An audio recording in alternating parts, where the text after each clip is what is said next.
Yo, what is up, my Shadow Armies? It is I, Shadow Critias, back again with another Devilman MHA What If video. So yes, the moment that you guys been waiting for, and this is the 10K special. And I just have to say two things. This is part 1 of What If Deku was Devilman the Redo. And you guys know, after this series will be the last MHA Deku What If. But apparently you guys saw the community tab out. I'm going to finish on my OC, etc. But whatever. And another thing I want to bring up is that you guys are fucking amazing people. For those people, I cannot stress enough. If y'all have seen the video where I said thank you all for making me reaching this goal, y'all guys did it. I cannot believe I managed to reach my goal before my 23rd birthday hits next month. Hell, it's right now, by this recording, it was February 11th by this recording. And so pretty much I hit 10K by this video is uploading. And so pretty much you guys managed to reach a month before my 23rd birthday, and you guys are absolute insane. And I just cannot stress this enough that y'all guys managed to do it, because I don't know what else to say. I said it before in the video that I don't know what else to say. I was not expecting I could reach this far for the past several years as a YouTuber, from my 9th grade to this moment. Excuse me. And you guys know I had to wrote down a script, and there's like 33 pages, so I try my best to make this much longer as I possibly can to add more depth in the story instead of just rushing it. And way back, it's not even a year yet before when I start doing first ever Deku What If, which is the first ever What If Deku was Devilman, the original one. If you guys want to see the original version of my What If Deku was Devilman, go check that out. And when this series completes, I want you guys to give your thoughts on which one you prefer, the old one or the redo. So let you guys know what the best way to end Deku What If scenario content I've been doing is, well, writing the script down and finish doing the redo of What If Deku was Devilman, and to show how far I came to this moment. So I finally finished the script, like I said, like 2 days ago by this recording. And yeah, I cannot stress this enough. I say thank you guys so much for the 10K special. It's the 10K is crazy. I cannot believe I made this far. And so yeah, this is the 10K special, and I've been eager so damn much to do this. I really want to do it so bad, but I had to keep my words. I promise, which I did. I kept my word. I kept my promise. I gave you guys this what if scenario of What If Deku was Devilman the Redo. So enough of me chit-chatting about how I feel, since I already mentioned it in the last video. So yeah, with out of the way, let's go ahead and get in this scenario. The story starts off where we see two couples are running while they're hiding their baby in the rain. The couples are not ready to this responsibility to have and raise a child, so they taking their son to a place where the other kids are waiting for to be adopted.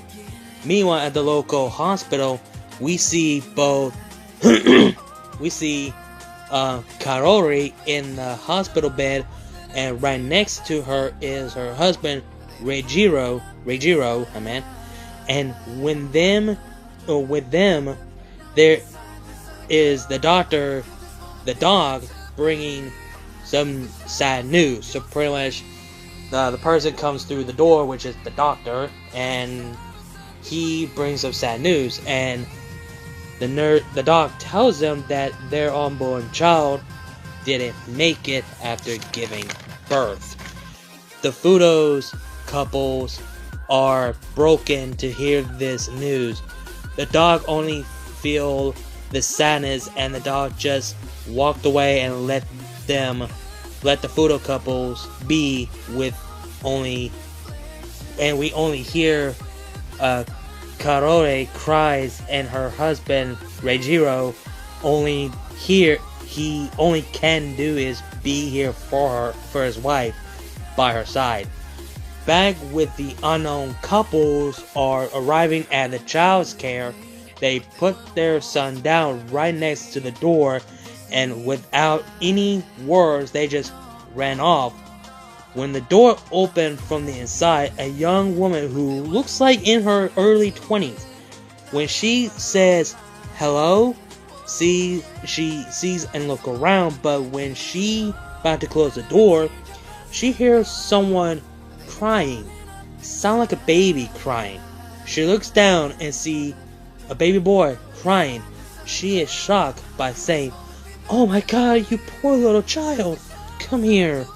She picks up the child and went back inside in the child care with the child, and we hear her say to the child, "You're safe now."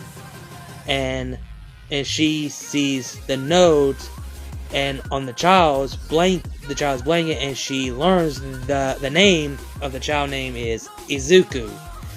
This woman says, "Don't worry, Izuku, my dear.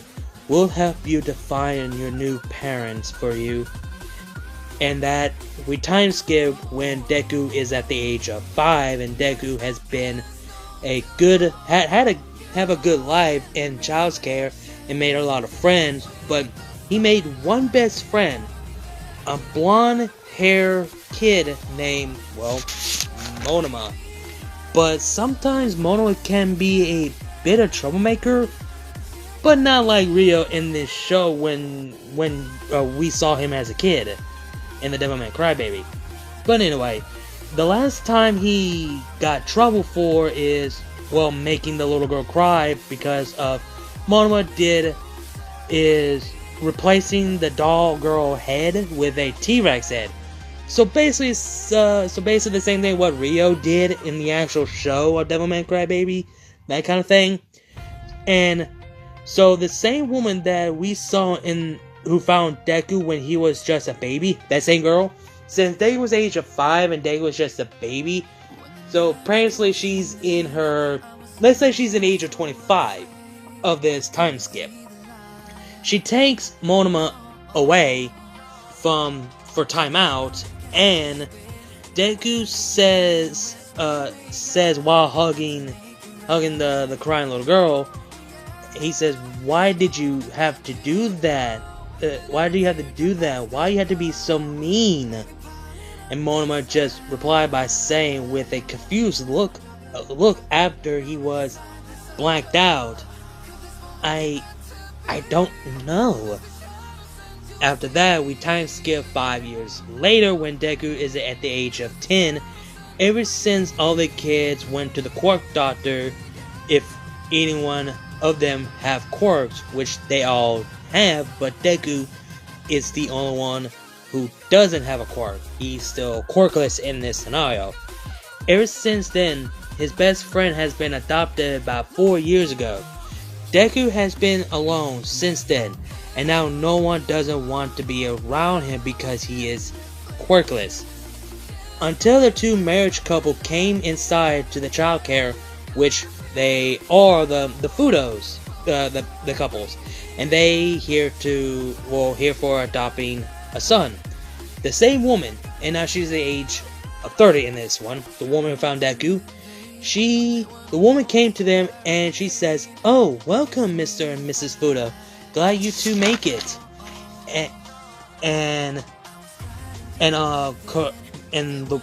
Can't talk. "Yeah, we are glad to be here," said Karone, and Reijiro says, "And we're happy to adopt a son here." And the woman is happy to hear this, so she give the Fudos around if they see any boys they want to adopt to, until Karone see a green-haired boy sitting alone with no one, doing absolutely nothing. And Karone says to her husband, Reijiro, "Hey honey, look at that green haired boy and they're sitting alone." And Reijiro looks at the green haired boy and he can see that he's been through a lot, and he asks the woman about the boy and she answers, "Oh, that's Izuku. I found him in the front of my door when he was just a baby. I took him to the hospital for a blood test, and he's a child to the Midoriyas, but I guess they didn't want to have a child, and he's the only child who doesn't have quirk. His childhood best friend is the only person he had until he got adopted for the past 4 years ago." The Fudos thinks about this, and they both look at each other, and they both have the same thought, and Karori says, "We made our choice who we want to adopt a son, and it's him, Izuku." And the woman looks at them, and now she looks at Deku and back to the Fudo couple with a smile on her face and says, "You made someone's day, and you two gave him hope. Go talk to him while I'll get the paper for you two to sign for." And Karoro replies, says, "Thank you," with a smile back while the woman walked away, and now it's just the Fudo couples looking at the green haired boy who is going to be their son. Both of them are a bit nervous until Karori says, "He's perfect." And Reijiro replies, "Let's not keep him waiting then." And the Fudos heads where Deku is at, sitting alone in the living room, but Deku didn't realize someone is coming to him. When them two sitting right next to him, he snapped out of his thoughts and looked and see a woman on the left side to him and a man to his right side. He's confused with a smile on their face, but he asks them, "Hello? Who are you two?" The woman replied to Deku's question, "My name is Karori Fudo, and this is my husband, Reijiro Fudo. It's nice to meet you, Izuku Midoriya."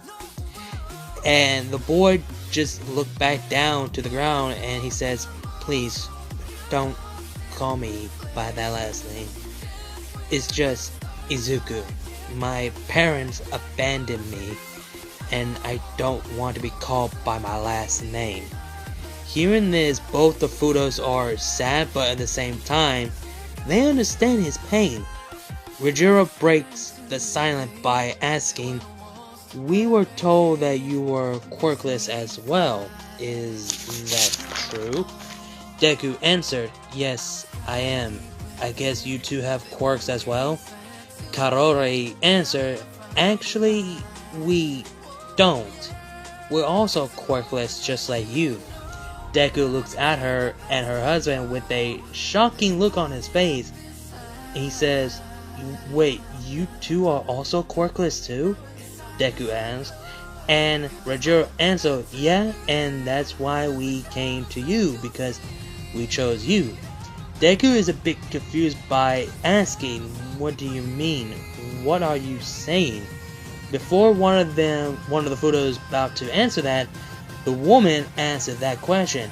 "Mr. and Mrs. Fudo are going to adopt you, Izuku." With a proud, happy face, happy on her face, there you go, and a bit tear come down of her face. Deku is more shocked and surprised, and also a bit of tears come down of his face. He asks the woman right next to him, "Is that true?" Karori is also tearing a bit with a smile on her face, and nod by answering, "That's right, Izuku. We want to adopt you as our own son." Deku finally breaks down crying, reach and hugs her and let it all out because he finally have hope again, finally have a new life, a new family. The Fudos are hugging Izuku back. So basically what Deku's reaction, how he cried, is kinda like where I would say the original show when Deku was a kid, but not really, because Deku's hugging him. So, after 30 minutes, Deku is passed out, asleep, after crying all out. Reijiro is carrying Deku on his back, while Karone is signing and making Izuku as official. Izuku Midoriya is known as Izuku Fudo, my bad. And now, part of the Fudo family. After signing the paper, Karone and Reijiro taking their new son, their home, Deku's new home. And that is where everything will change in Deku's life. And 9 years later, since Deku has been adopted to his new family, Deku is at the age of 19. And yes, I'm going to clear this right now, UA is going to be college, not high school. Because I did mention that in my original series. So basically that. And before I continue on, the reason why I go depth more of Deku being adopted by the Fudos, and long story short, I did say this is going to be the reincarnation and be kind of like a sequel to Devilman Crybaby. So I just want to clear out of the way if I didn't mention that. So yeah, I just want to clear out of the way. And yes, I'm still going to stick with the shield. It's going to be Uraraka. I'm not changing that. So yeah, I want to clear out of the way. Deku is living at a friend's place, which is the Nakamura family, since his parents are at the America to help people. So Deku has been living with them since he was 15 years old, so 4 years. But right now Deku goes to the high school where Ochako Nakamura, where Mokomura is at the school, but when the school is about to end, Deku is just waiting Ochako and her closest friend, Kyoko Kuroda, I think that's her the last name, right? After they doing their running, track, and field. So basically, I'm mixing the manga of Devilman mixed with Devilman Crybaby into one. That kind of thing for the scenario, if people are going to get so confused. So I want to clear that away. And Deku can't help it but just smile. For what reason, he doesn't know, but he had this feeling that he doesn't understand. After the running, the two girls, which are Ochako and Kyoko, they're all talking about how fast they are. Ochako sees Deku and said, "Oh, Izuku!" Deku replied, "Hey Ochako, sorry if I've kept you waiting that long." Ochako laughed. It's alright, Ochako, I just got done reading, so it wasn't that bad, Deku said. Ochako goes on by saying, you should join some, track and field sometime. Sport are good for you, And then we hear Deku say, "Nah, I'm just not a fan of sport," said Deku. When them two leaves from the school until Kyoko says from behind, "Putting that aside, have you two planning which college are y'all going? Cause I'm planning going to the UA to be a hero." Ochako answered, "Same here. I just need to just quit my job as a model girl, cause I just can't stand working with that crazy ass man. What about you, Izuku?" But before Deku about to answer, they hear someone yelling at them by answering and that question, "That damn Nori isn't going no damn college while he is alive." They all turn around and see a spiky blonde boy with his gang coming to him.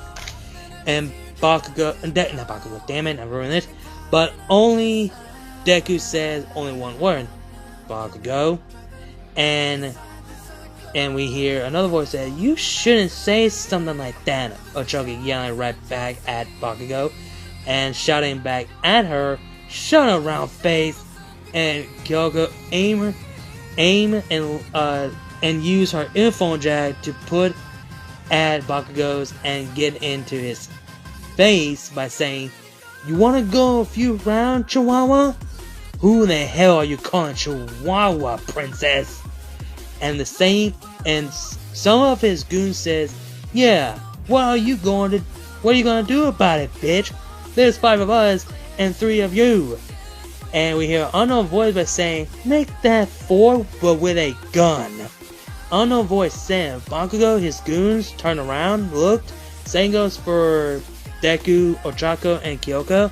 They all see a male who... Hold that thought, you guys. Okay, sorry about that, everyone. I had to move in a location, so... What did I left over? Oh yeah, that's right. They all see a male who is in the same age of Deku, having the blonde hair and blue eyes. And when Deku looks at this guy's face, he recognizes him and he says only one word, Monoma? Ochako looks at Deku and asks him, you know him? And this man said, and shut up, it's been a long time, hasn't it, Izuku? Said Monoma Monoma asked. Bakugo being Bakugo by saying, who cares about that damn nerd?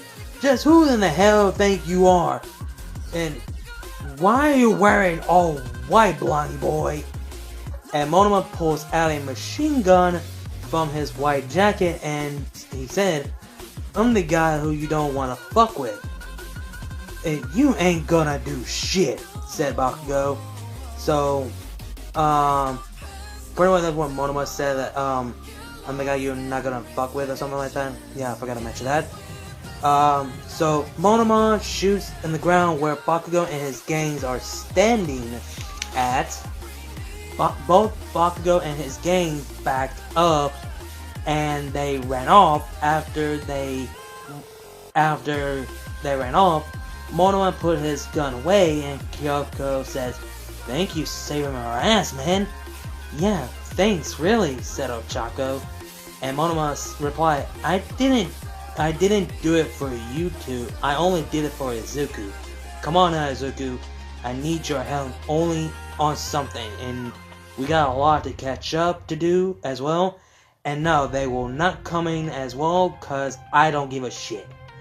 And Deku, Ochako, and Kyoko are looking at each other with a confused look on their face when Deku says, I guess I'll see you later when I get home, Ochako. Yeah, see ya, Izuku, said Ochako. Deku runs off to catch up Monoma and Kyoko said, what is up with that guy? Somehow Izuku knows that guy. Do you know who he is, Ochako?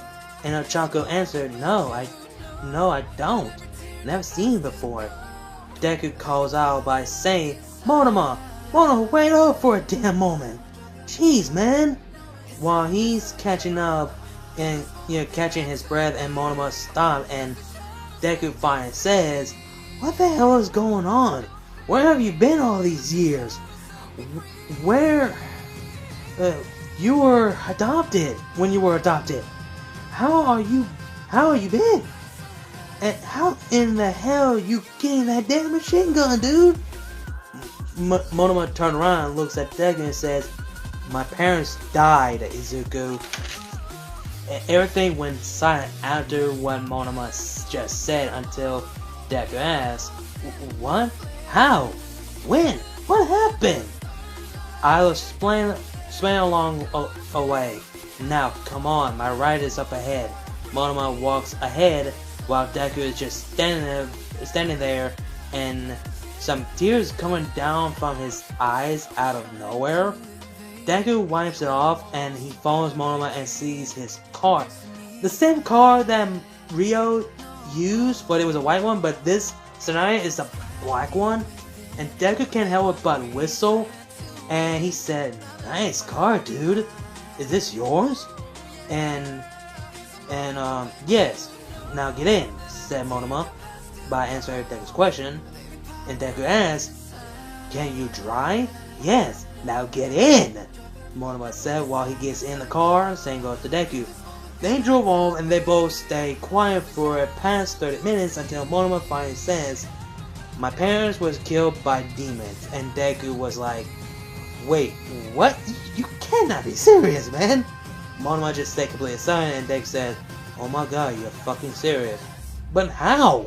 Demon doesn't exist!" And Monoma tells and explains Deku how it all happened when he came back home from school and he sees his house was destroyed and see all the blood, gore, and see the demons eating his parents' guts and hearts. The demon sees Monoma and Monoma screamed and ran off after telling and explaining Deku the whole thing, and the only Deku can say is, "Holy shit."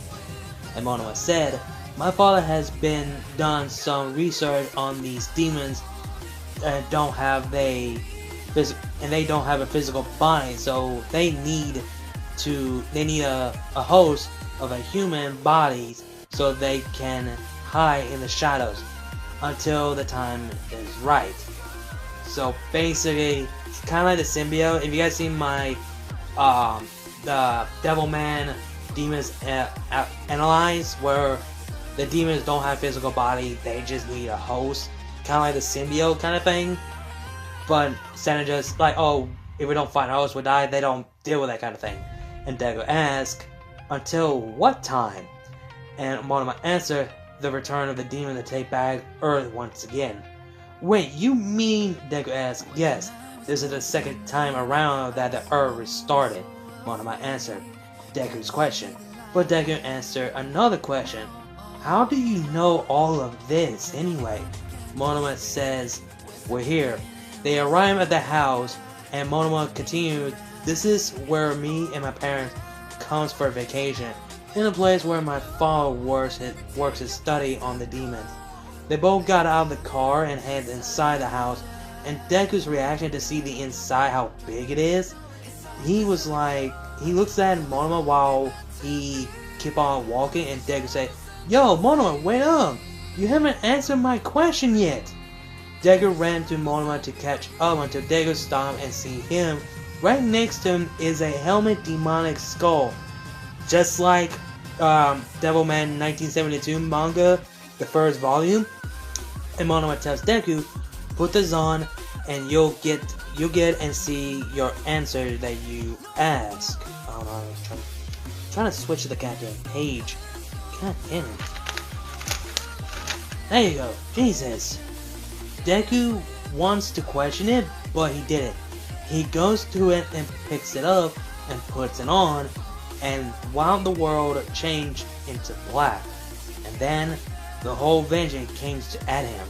He sees everything: the demons, the angels, God himself, the humanity rise, and pretty much everything that has been transpired. See the whole events of the Devilman Crybaby series, and he sees a devil killing another demon. Deku can hear these three words: "I am Devilman!" And hear the roar of a Devilman was enough answer to Deku's question. He removes it, falls to the ground with a cold sweat and heavy breathing heavily, and he only says, "What the fuck?"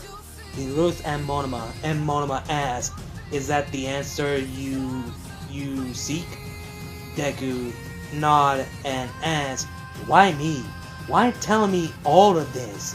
Monoma answered, "You asking too much question, but the truth is I don't have any or nobody to trust, but I need your help because you're the only person I have and trust. Will you help me?" Monoma asks by offer Deku's hand, and Deku takes it, and Monoma picks Deku up, and Monoma says, "Now then, let's go hunt some damn demons." Monoma is about to walk away until Deku asks, "Wait, Monoma," and Monoma turns around. In the vision, there was a demon killing another demon, and he goes by the name Devilman. What was that all about? And Monoma thinks on this, and he answered, "I guess this Devilman has a strong will to overcome the devil and use his power to kill and take out other demons and protect the human race. But I don't know, it's just a theory, but it is possible to overcome the devil and use his power, but only one way to find out. Now come on, we're gonna be late for the party. And wait, a party? Where? Deku asked. You asked too much damn question. Just shut up and come on now, said Monoma. And Deku says, okay, geez, damn. Deku follows Monoma to go underground to his house, where it leads to the underground party that him and his parents didn't know since last year or 2 years ago. They both stop where the door is right in front of them. Monoma says, what you're about to see is where the people celebrate the devils. They call it the Sabbath party. Follow my lead and we're going to summon the demons.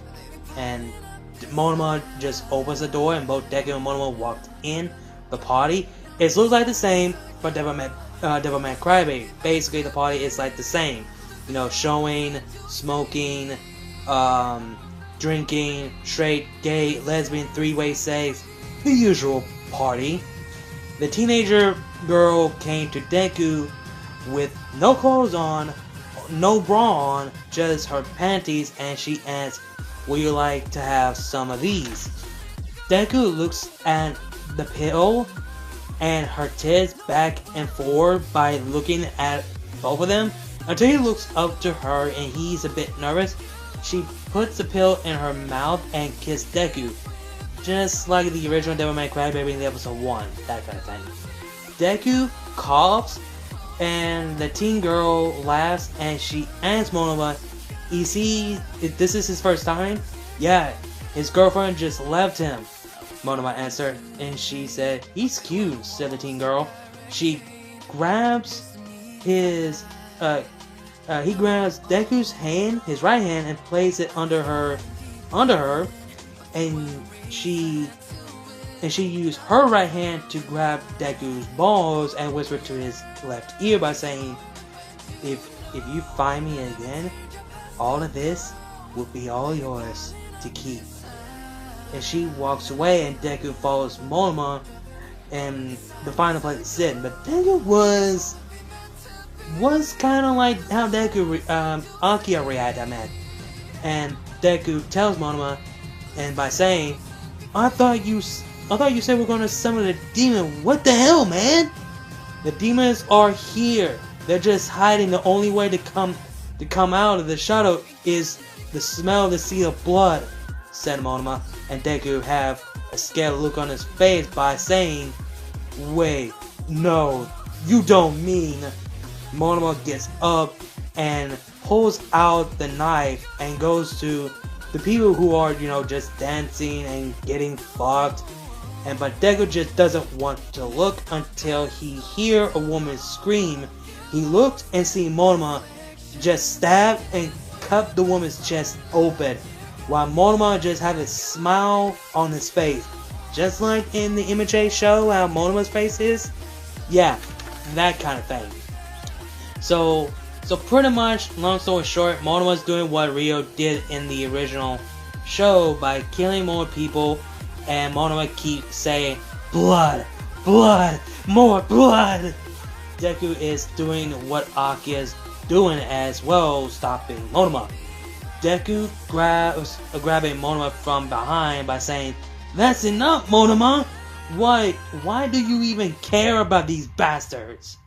They're just nothing more than a dead meat, said Monoma, until that guy with that bag came to them and says, the only dead meat is you!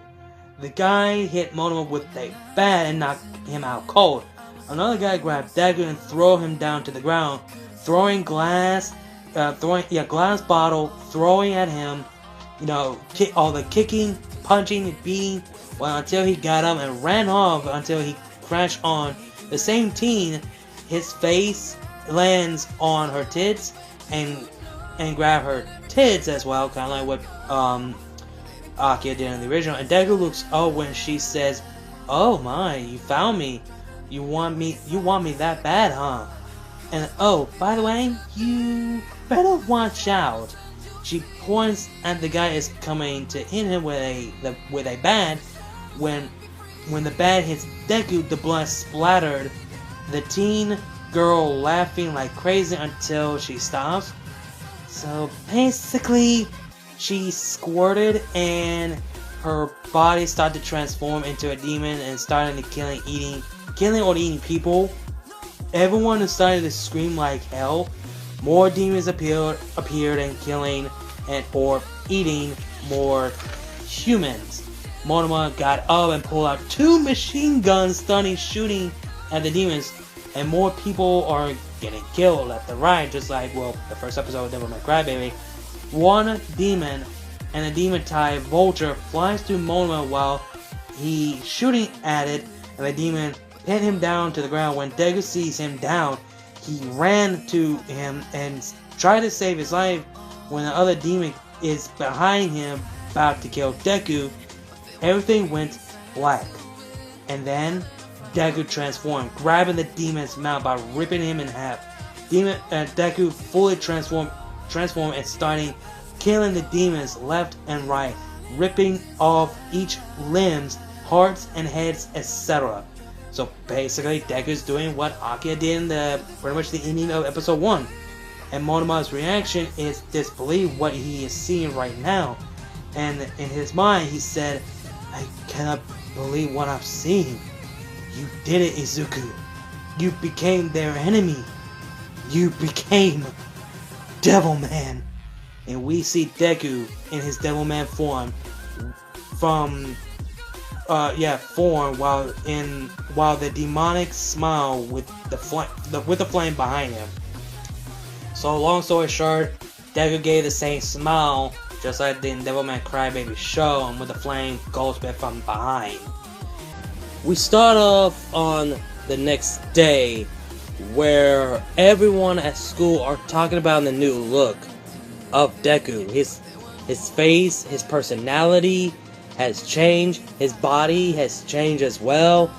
Basically, kind of like how the original Devilman Crybaby on, how everyone talk about Akia foot looks different now, and Akia has completely changed. Basically, that's what Izuku is doing. Deku is doing right, acting or whatever. And basically, Deku looks like what you see in the thumbnail. Wearing a white t-shirt with a necklace around his neck, a one-glove hand, Michael Jackson wannabe, and also a black leather jacket. And he's basically just minding his own business, and all the girls are just flattering and losing their shit, and Deku's basically what Akia has done in the original. Eating a lot of food, all the girls said that's so hot or something like that. And of course, Deku's watching freaking porn in school, and everyone's freaking hearing it. Some kids will be like, "What the hell is wrong with you, Fudo? This is not okay." And then we see Deku on the running tracking field, and all the girls are losing their shit and seeing how the bulge that Deku has. And Kyoko and Uraraka, they are seeing this. Even Kyoko started to have that same feeling about how Deku looks now. And of course, where when the time hits, Deku just runs off, just like how Devilman Crybaby did. And Deku had the same feeling how Akia felt. He said, "Man, this speed is incredible. I never felt like this before." And then when he gets to the finish line, it says 8 seconds. No, not 8 seconds, 10 seconds. And everyone's just like, "Holy shit, 10 seconds!" And after that, Uraraka was like, So you decided doing the running track and field now? What got into you? What changed? And how in the hell did you walk? No, wait, let me rephrase that. But how in the world are you able to run that fast? And Deku's like, "Well, it's probably just good luck." And Uraraka said, yeah, I highly believe that.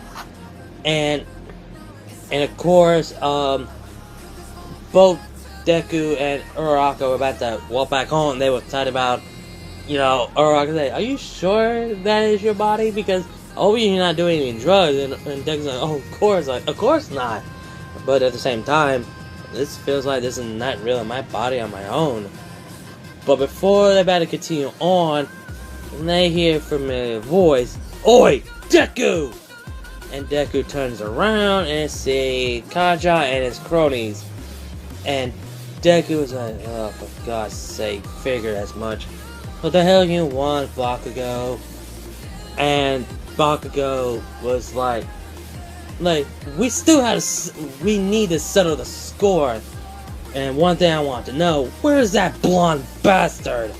We wanna have a word with him. And Deku was like, sorry, I had no business with that guy. And Bakugo was like, bullshit! Where is he now, you arrogant little shit? And Deku was like, if I tell you you're a bunch of scumbags, now then what? And the Goonies like, wait, what the fuck did you say? And Bakugo said, get him, boys! And Deku did a similar thing how Aki did, just beat the shit out of them and knocked them all down one by one. And Deku said, that one hand is more than enough. And Uraraka was like, Izuku? And he looks at Ochako with a shocking expression on his face, and Deku realized what the fuck he just did, and he just realized what he has become. And Bakugo and his goons are just out conscious completely. And it's just like, damn. So Deku gives his bag to Ochako, and he just dips, runs so fast, and he says, I cannot believe this is really happening. I'm a devil now. A fucking devil. And he runs so hard, running so fast, and he remembered what happened that night. He needs to check on Monoma. I don't know why Rio came to my head. And later on night, there's a motorcycle similar in the Devilman Crybaby, and he booked it, and heads down the location where Monoma is at. When he arrived, Monoma is sitting laying down in his bed recovering, and Deku was like, not bad place for only one person to live here. How are you, man? And Deku freaking hugs Monoma, and Monoma said, luckily I recovered so quickly, but my legs are still out of commission, but I will manage. And Deku said, all I know right now is that you're okay, but I remember what happened that night. And Monoma said, do you mean that night that you became? And Deku's like, yeah, I actually became a devil. It was no coincidence. I actually did all of that. I saved those people's lives and killed those demons. And Monoma was like, have you forgotten that vision? You saw the person that became a Devilman and killed all those demons. So what I'm saying is, you basically became the new Devilman of this second world. And Deku was like, I just don't know. I don't understand. Why me? Why me of all people? Why do I need this power? And Monoma says, like, you just made your theory confirmed. Well, actually, my theory, I think, that you managed to possess that demon with a strong will and the pure heart. You managed to take over the demons. You are now no longer a human. You are part devil with a human heart and a strong will of a human. That makes you a Devilman. Sorry about that. I had to drink something real quick. I might have to cut that out. And Deku's like, in his mind, like, okay, now what we're gonna do?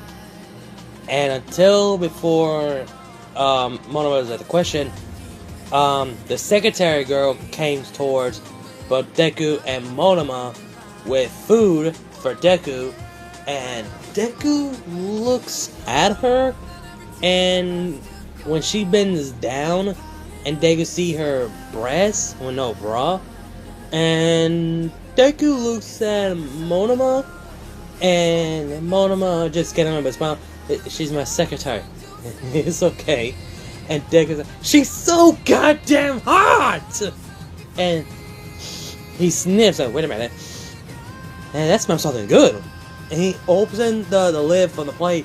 See, bunch of types of meat. Ham, pork, turkey. And his mouth's watering like, you sure? And Monoma is like, go ahead. And Deku just go and just eat them all like, oh, that crap is so damn good. And Monoma was like, you know, with this power you have, you might go into UA and become a hero that you wanted to be. And Deku stopped eating, dropped his food, and looks at Monoma. He's like, what, you are so serious? Monoma said, like, first off, don't talk with your mouth full. And Deku just swallowed the food that he got in his mouth. He said, wait, you're fucking serious? And Deku and Monoma's, yeah, obviously. If we played this well, nobody would not know that demon exists. People might believe that your Devilman form is your transformation quirk. And Monoma and Deku's like, I don't know. Some people might take this as offensive that my power and my ability to transform into devil might be for, gonna say, you have a villain's quirk or a vigilante quirk, but that's gonna be a pain in the ass. And Monoma said, don't be. Plus, at the same time, we both gonna be in a UA. And Deku's like, wait, what do you mean? And Monoma tells him that I also have a quirk as well. My quirk is, well, copy. I can copy people's quirk. But apparently, I feel like I will not be part of UA because, well, with this responsibility I have, since my parents are the richest people, and I cannot participate to be in UA. So basically, I wanted to, but at the same time, I can't. I just realized that just now. So basically, you're on your own until we get this thing sorted out. But the only time we'll be vigilantes if we hunt down demons, no villains. I know that's kind of suck, but we have no choice. We both have to hunt down demons for the sake of humanity. And Deku was like, yeah, you do get a point. And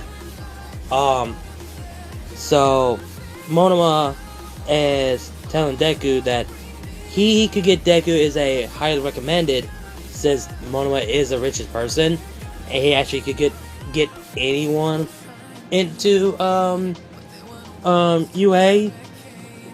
But Deku wants to show his power to the world. He wants to show it, but not revealing that, oh yeah, he was possessed by a demon, because nobody ain't gonna believe that demon exists. So basically, yeah. So he wants to show his raw power to the world. But he doesn't want to reveal his full Devilman form. He's gonna show his false Devilman, kind of like how Akia transformed to, when he fought Jinman in the airport where the other plane is at. Yeah, just him with a kind of like the tattoo on his chest and also on the wings. Yeah, that. But Monoma said, like, well, you're gonna transform into a Devilman, you're gonna need an outfit that does not decide to rip it apart, so you don't have to replace in new clothes. So Monoma knows someone who actually could help out with that. So yeah. So after that we zoom, and then after that we move to another location where we see a random man having having a panicking, or not having a panic attack, is panic of the surrounding, and we hear music playing, and he has a gun and a knife that was given by 3 random persons that he cannot see because, well, it was dark, and he started shooting at it, whatever he's shooting at, but then he gets torn into pieces by 3 demons, and we see 2 characters are just out of the way and just listen the person getting killed screaming, and the guy, which is revealed to be Kayam, he said, "This is just pointless. What's the point even trying at this point? Because again, there's no reason for us to keep restart all this all over again. This happened once before, and now we're doing this shit again. Why can't we just attack them now? Started like it was before, where the demons started finally come out of hiding. And Cyrene, the same woman that we all know, but this is different. Because the person who's possessed Kayam is basically I would say, who should be Vlad? Yeah, Vlad King. And the person who is Cyrene is, well, Ray Todoroki. And here's my reason. A lot of people believe the Todoroki family, they believe that, Ray is dead because, well, Endeavor believed that she died with a heart attack because she couldn't even take this kind of pressure no more. And people a lot believe that she's dead. But no, she's not. She's been possessed by Cyrene. And Cyrene still wants Amon. Still. She wants Amon so goddamn bad. And she wants to make sure that this second time of this world, that she could try to get Amon back this time. She wants her Amon. She wants Amon to be by her side, so they can conquer the world together. And so basically Cyrene tells Kayam that just let them have their fun. It will make no difference anyway. And so basically that's what happened. The next day we're at the the house of Makamura, which is Ochako Makamura family. Her family, her parents are God, I forget the father's name. I know the mother's name, Hakiko, and damn, what's his name? His Miki's father. Give me 1 second. Okay, I'll hold I say his name right. Kayusuki. I think I say his name right. I cannot say his name right. But yeah, that's his name. I'm so fucking sorry. I should know his name. Apparently I cannot pronounce his name. I am so sorry. And of course, Ochako does have a little brother, which is I guess I had to call him Taro, because I can't come up with an actual original name for if Ochako has a little brother. I literally can't. So basically the whole food and the discussion is basically the same thing. Nothing has changed. And after, dinner or something like that, Deku tells Uranka that he knows where college he wants to go. And Ochako was like, "Oh, really? Which college you want to go?" And Deku tells her that he wants to go to UA college. And Choco was like, wait, you serious? You don't have a quirk. And Deku was like, did you not see me how I ran? How fast I did? And Ochako, now she thinks of it, could it be that Deku just unlocked his quirk? That probably makes sense. So basically, Ochako believes that Deku's quirk is, speed. But Deku calls his quirk demon speed. Or demon rush. Yeah, demon rush. Let's go with that. So basically, demon rush is the meaning of a speed, like you're running. And so basically, running on the mouse a lot more faster than whoever has the speedy quirk. So it makes a lot more sense, called demon rush. And so yeah, Ochako was like, that makes a lot more sense. And so basically, Ochako, you have no idea who Deku is now.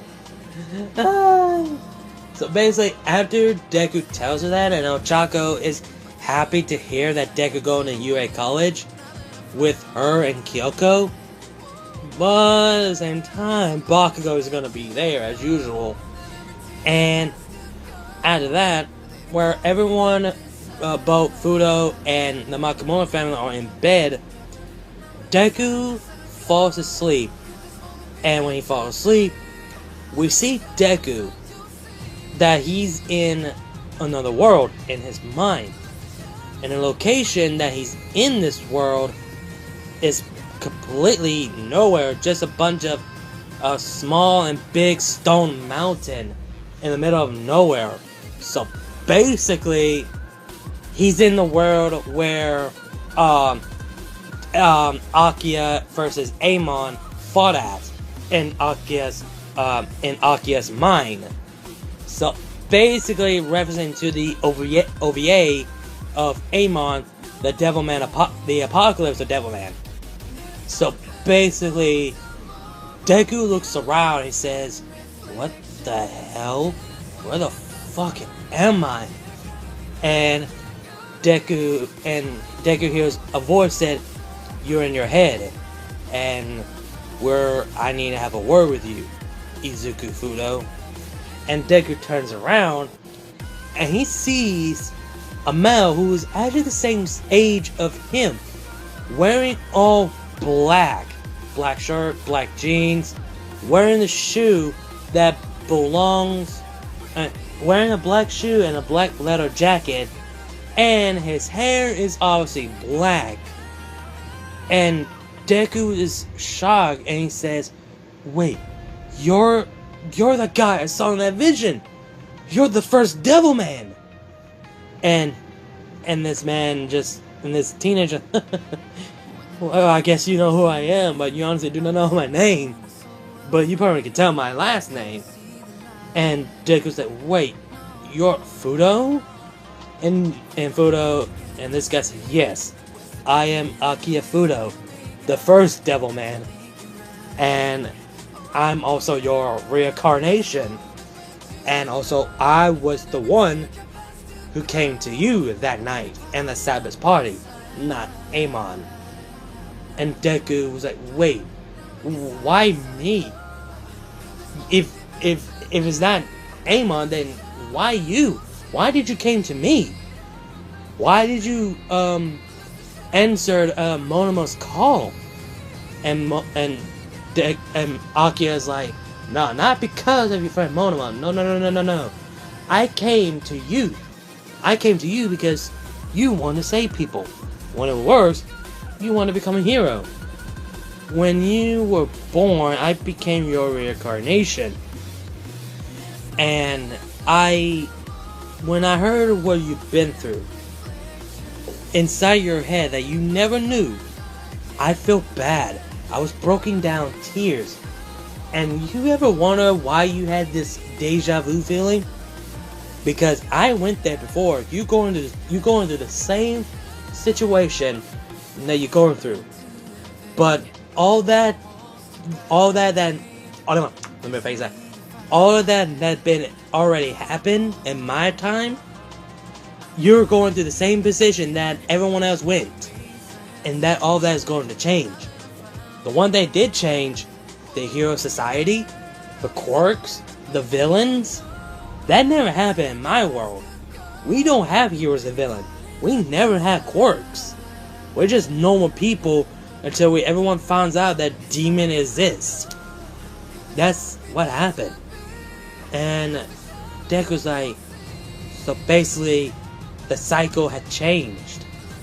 And now you want us, both of us, to change that cycle. Not make it a lot more worse. And Akia tells him, yes, but you're not the only one who's also the reincarnation. And Deku's like, wait, I'm not? No, you're definitely not. The people that you know, Ochako, her parents, her sibling, Kyoko, Bakugo, his goons, and your best friend, Monoma, they're also a reincarnation, the people that I know. And Deku was like, wait, are you saying that? Yes. Basically, long story short, Bakugo and his goons are the reincarnation of the rapper goons in my world. And Ochako is actually the reincarnation of Miki Makomura. Kyoko is actually the reincarnation of Miko, or her real name is Miki Karoda, but people call her Miko. And your best friend, childhood Monoma, he's the reincarnation of my childhood best friend, Rio, the one who ruined my life. And Deku's like, wait, what do you mean? What do you mean he ruined your life? Are you saying that he's a threat? And Deku said, all the good times will tell. But right now I can't talk to you too much.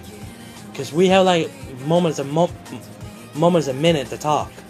There's a lot that you never know. I warned you. Be careful. Keep your eyes open with Monoma. Because he might plan something. He might trigger the same event that my friend did. So, keep your eyes on him. We'll speak each other again. But right now, your goal is to make sure none of these events even happen. Just like what happened to me. Keep an eye on them. Period. And one thing you gotta remember. One thing you gotta keep promise. Promise me you can. And Deku's like, okay, what is this promise? And Akia tells him, protect Ochako no matter what. No matter what happened, protect her. She's the reason why. She's the reason why you still have a pure heart. And this got Deku worried and scared. And he doesn't know what to say. And Deku and Akia, Akia turns around and walk away. And Deku was about to say, wait, I still have more questions. But after that, Akia disappeared and the world around him disappeared, fading into black. And Deku wakes up and it's morning time. And he gets up from his bed, places his hand on his head, taking a deep breath. He's like, what the hell was that? The reincarnation? Meaning the first Devilman in his dream? What does he mean by keeping his eye on Monoma? What does he mean to protect Ochako no matter what happens? And the cycle change? What the hell is going on? And there's something that he doesn't know? Should he tell Monoma? Should he tell Ochako? No. If they tell him this, Ochako think he's crazy. But Monoma will not understand, or he's trying to stop Deku whatever he's about to do. So the best option is just keep him to himself until the time is right. So basically, Deku gets up and heads down to Monoma's place, and when Monoma asks Deku, like, "Are you sure you don't want me to get you as recommended? Because it would be really helpful and a lot more easier because I have plans in mind that we could do, etc." And Deku is like, no, I want to do the exam test so I could, show out my powers because I want to test out my abilities. And Monoma's like, alright, that's fine. And so basically they had 4 months or 6 months? I think, I can't remember. Wait, I think it was 4 months or 6 months, I cannot remember. Let's just say 4 months. So Deku has 4 months of training to learn of his abilities.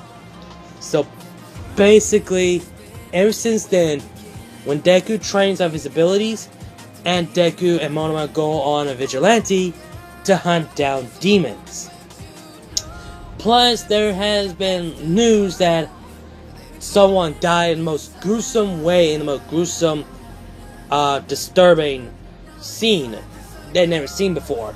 So basically, they all heard the news, and they need to, be vigilante at night to hunt down demons. So basically, Deku has been taking out demons here and there, and doing his training, a lot more of his ability than his skill. And he found out that, okay, Deku finds out that he could fly, he has superhuman strength, speed, agility, healing factor, and also he has a tail to hit someone, with his own tail. And when he tests it out with his tail actually, cut the metal piece in half. And so basically he's doing his training on with all the junk is at the beach. So basically that he's been doing of his training, learning how to use his abilities. But he feels like there's more abilities that he has, but somewhere he couldn't unlock it for some reason. So basically for the past 4 months, and 4 months of vigilante to kill these demons, now it's time to go to UA exam. So Deku and Ochako are ready to go to get into UA and ready for the exam. Deku is not nervous or anything like that. He's just, glad that he finally doing this, but at the same time, he never thought that he will become a hero this day. Ochako is a bit nervous about this. When they're about to go in, they hear Bakugo's voice, and he is pissed that he sees Deku, and Bakugo tells him, yeah, you're not gonna pass this, you're just nothing more than a damn quirkless nerd. And Deku is like, shut the fuck up, Bakugo, I have a quirk now, I'm just a fucking late bloomer. So basically, Bakugo said, whatever, you're still fucking quirkless. So he just continued on walking, and of course, Ochako tells Deku that he did not hear the news that Bakugo got attacked by the sludge villain and was saved by All Might. So basically, Deku's like, oh, damn, I did not know that. Oh well. So, yeah. So basically, when they go inside to do the test, that goes out the same. And of course, Deku was so basically after that, everyone gets done of their, doing the test, so they could do the exam, take out these robots. So basically, we hear President Mike said, there is no time in training, go, go, go, go, go. And without wasting time or rushing. Everyone goes in. The first person who just run towards through that door is Deku. He gone, and then we see Deku summoning his wings and his tail, and his finger turned into claws, and he's taking down some of these robots left and right, ripping up the arms, the heads, and rip them in half easily, and using the arm as a weapon, and using the head as a weapon, and basically Deku's getting the higher point at this point. And so basically, the characters that we've seen in RWBY, they still do what they did in the original, but the pro heroes, they take this very interesting on the kids, especially Deku. And people think that, what is Deku's quirk? And people say Deku's quirk is a mutation quirk or transformation. So basically they do not know about the transformation yet. And so people believe that, okay, he has a mutation quirk. And so basically called, well, Demon Rush or something like that. So basically, well, I should rephrase that. They do not know his quirk.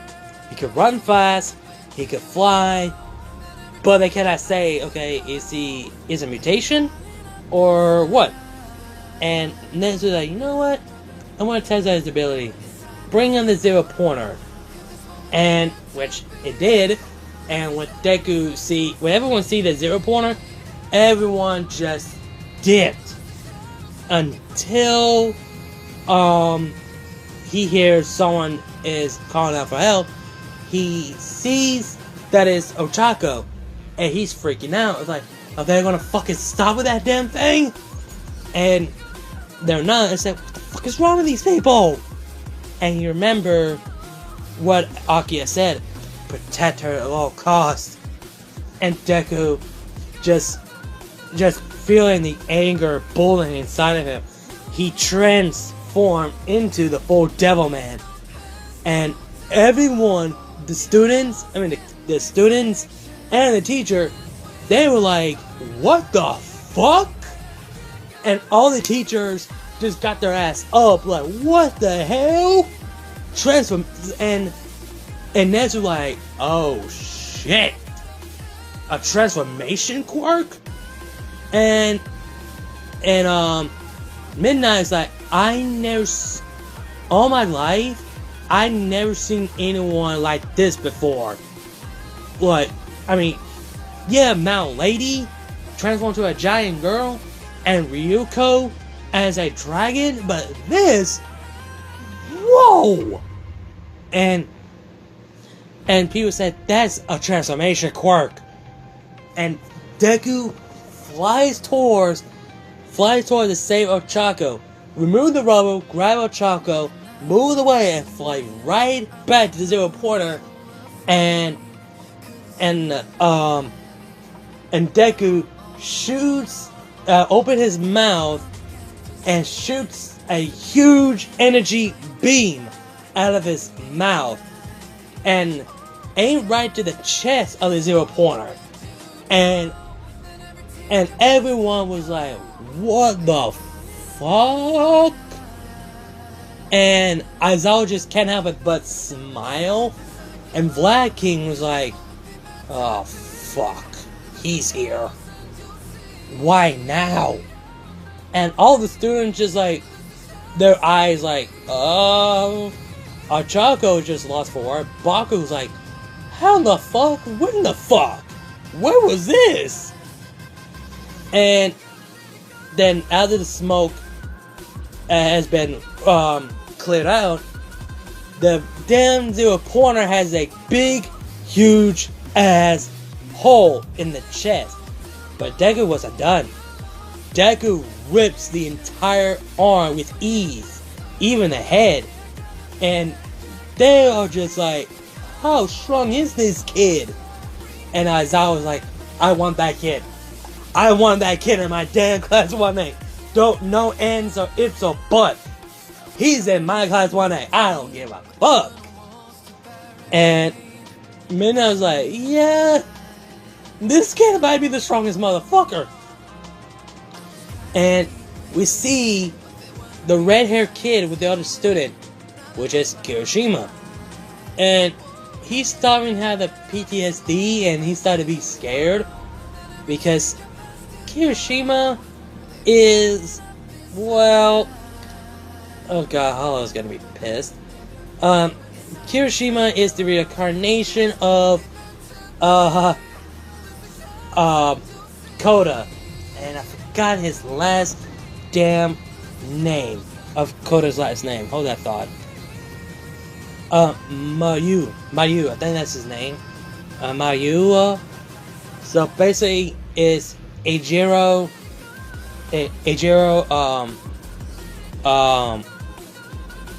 Yeah, I think I said it right. Wait, that's his first name? Oh, never mind. So, okay, yeah, it is his first name. So basically, Kirishima is the reincarnation of Eijiro Koda. That means Kirishima is gay in this. He may be a manly guy, respectful, but he's gay in this.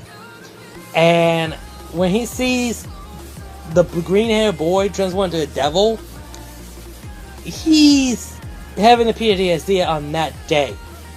So he just bails out without a second thought, because if he stays around, it is not going to be pretty. So he's fucking bailed.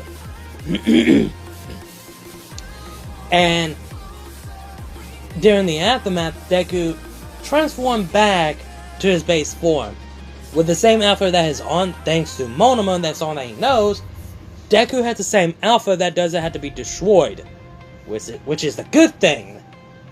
And Deku walks towards the other group, and Recovery Girl came in to see, see everyone was okay. But Choco has like injured leg, but it ain't that bad.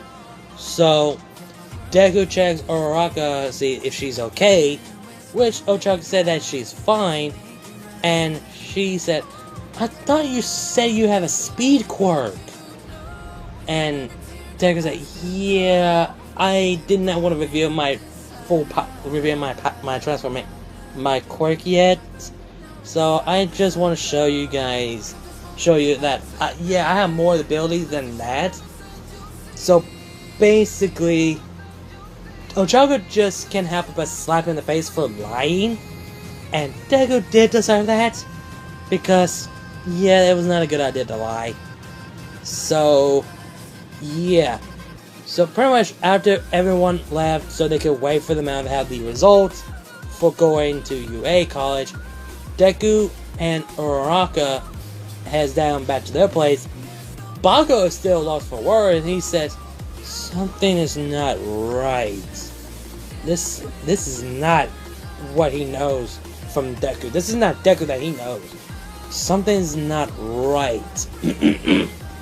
And later on, Vlad King is alone in the hallway. He takes out his phone, contacts Cyrene, and Cyrene said, no, what is it now, Kaiem? I'm in the middle of something. This better be important. And Kaiem said, actually it is. Amon. He showed up. And Cyrene said, wait, what? When? Where was he? He was at the UA training, UA testing exam. So they're trying to get into UA college. And Siren's like, wait, you're saying that someone, and that possessed Amon, was involved that the test exam to get into UA? And Kaiem said, yes, Amon showed up. And I'm not making this up. I'll send you the actual footage of it right now.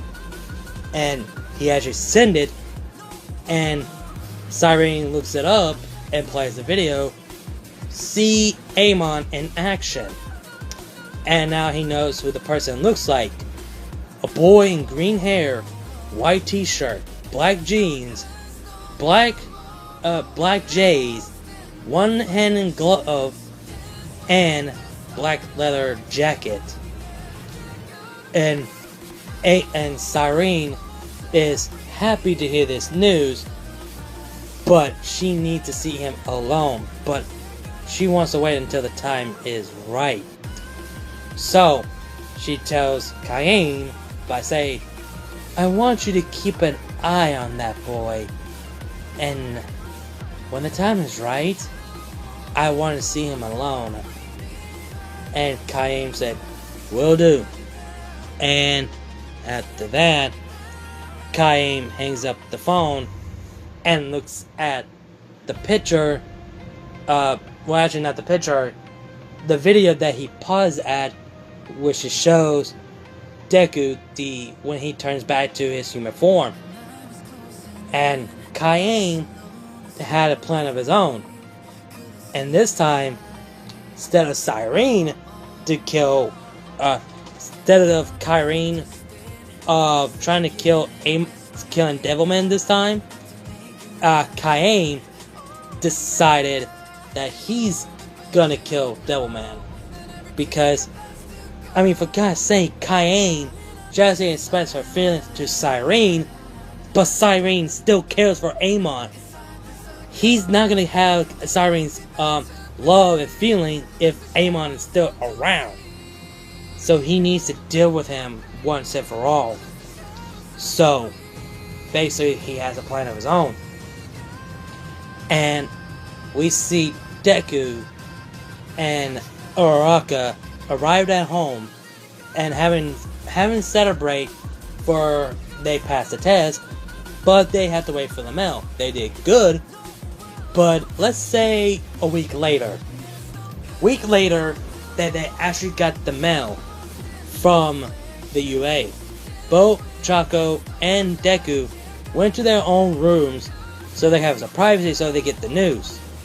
Basically, Ochako did get into UA, but she's in, well, you know, I'm not going to put her in Class 1B. I was going to. She got into Class 1A, and she told her parents that she got in UA, and she's going to be in Class 1A. And Deku got the note, and he pressed a hologram, which revealed to be, which is revealed that he did get into UA as well. He's going to be in Class 1A with Ochako, and Deku is happy. He is so damn happy that he finally passed the test, and he has the most highest score for taking out the some of the drones and save a person's life, which is Ochako. So basically he has a higher vote. So basically Deku's number 1, Bakugo's number 2, Todoroki number 3, and Kirishima number 4 for the higher points for taking out drones.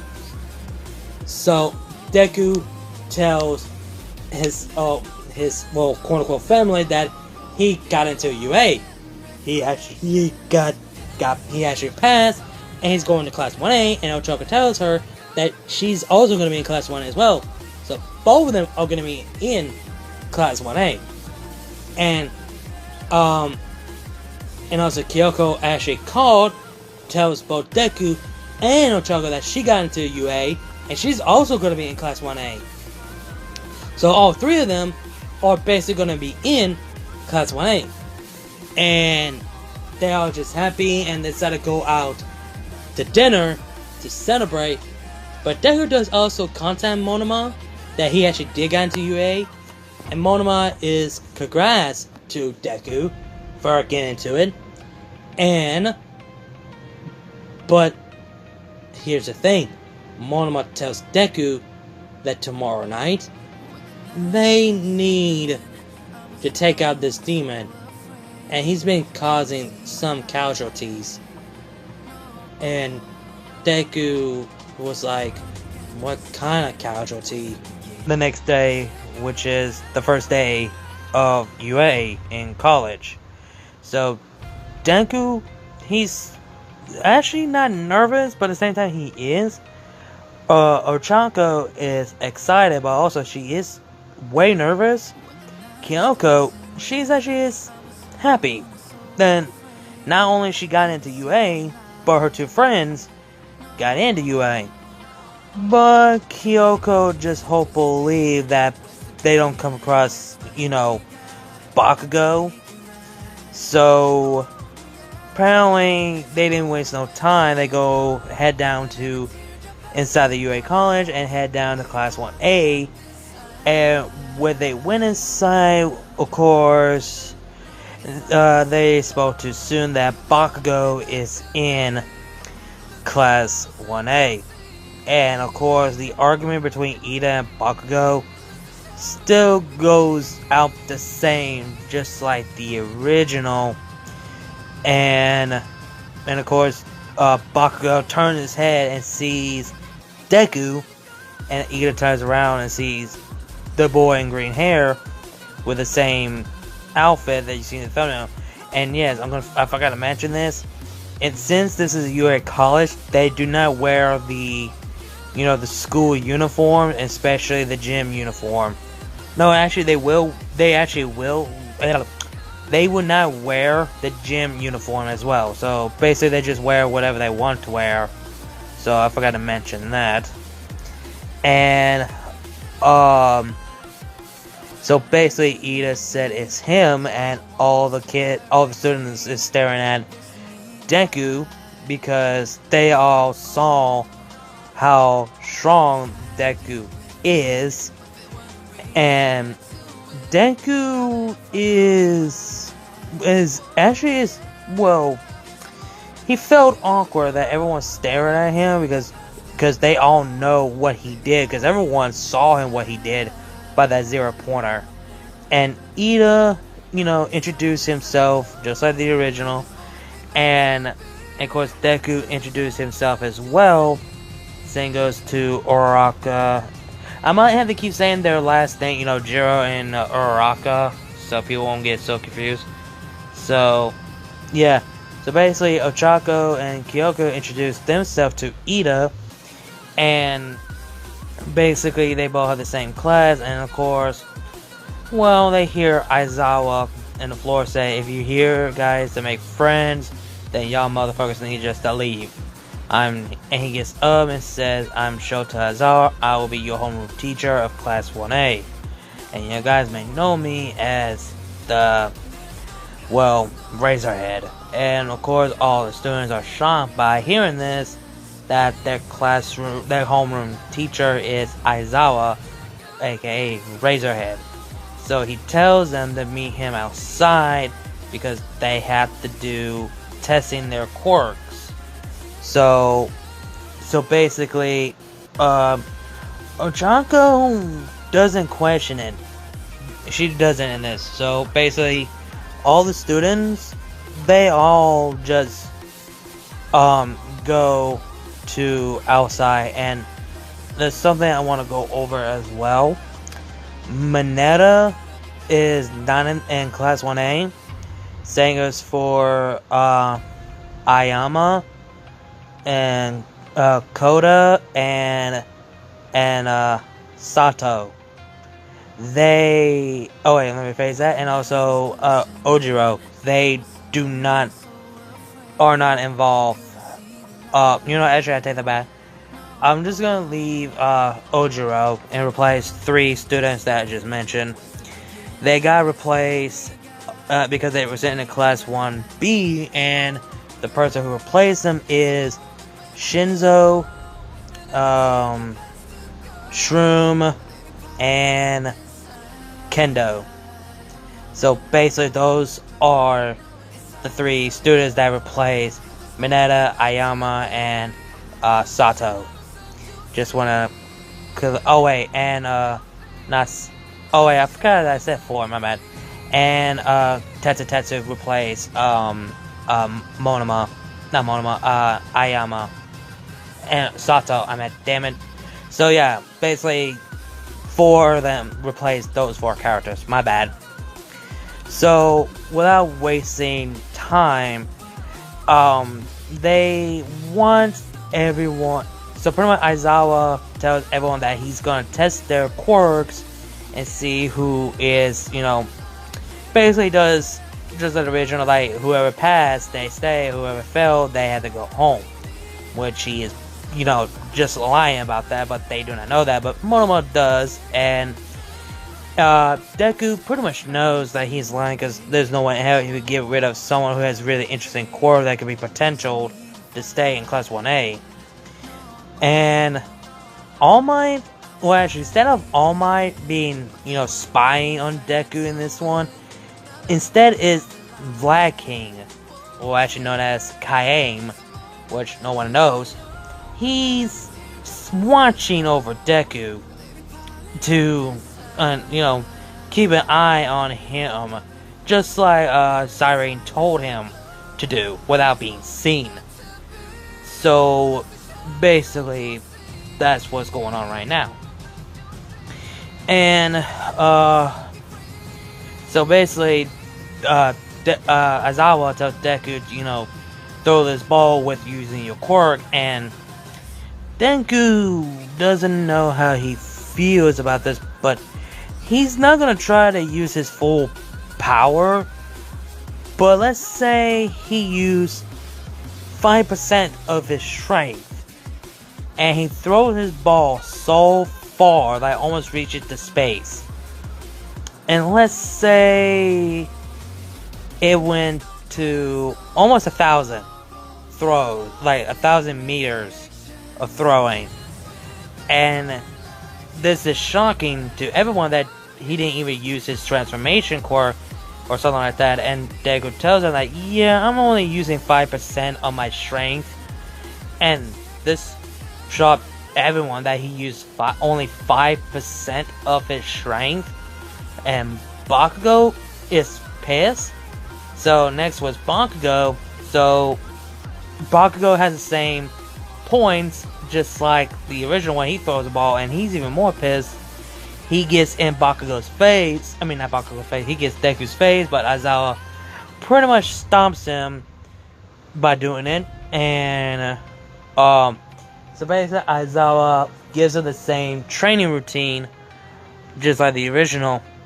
When it comes to strength, speed, reflex, Deku gets like pretty much wins the strength, the speed, and the reflex. So basically, Deku is pretty much the highest rank in the class.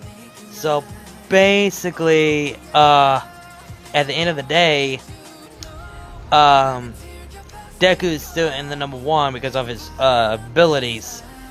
So it's pretty much Deku, Todoroki, Momo, Ida, and Bakugo. The last person ran to the list is actually a tie between, well, actually not a tie, it's actually Hagakure and Ojiro. So, and also the reason, since there's only like 22 students, it became like 20 because it was a tie.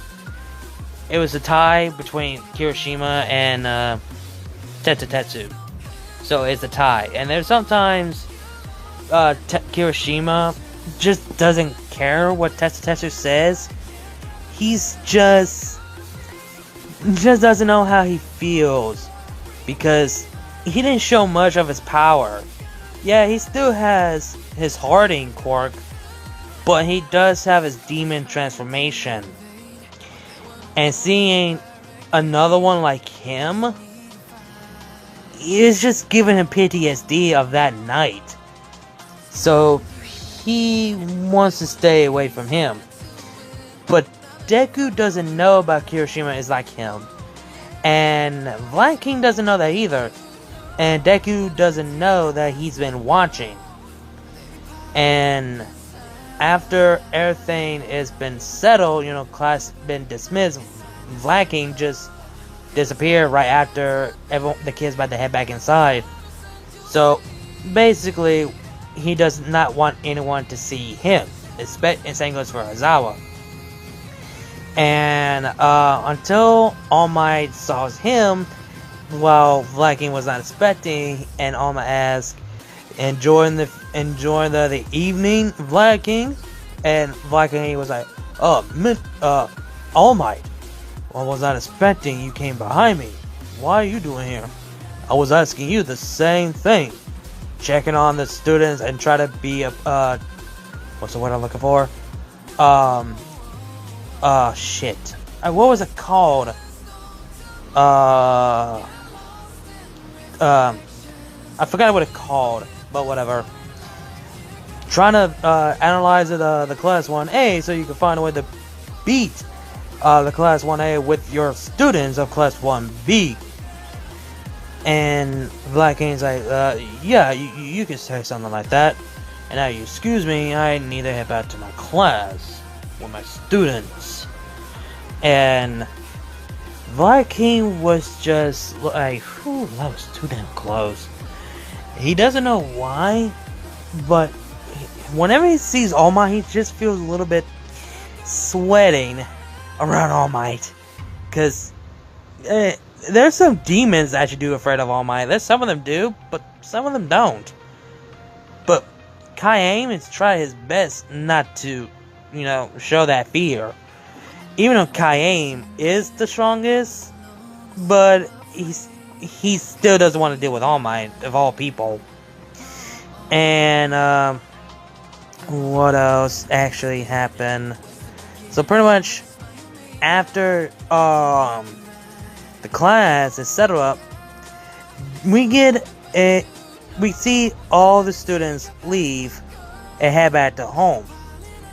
Deku tells Ochako that he would arrive home late because he's gonna go and hang out with his best friend Monoma. And Ochako tells Deku, okay, don't stay there too late. And Deku tells Ochako that cannot make any promise on that.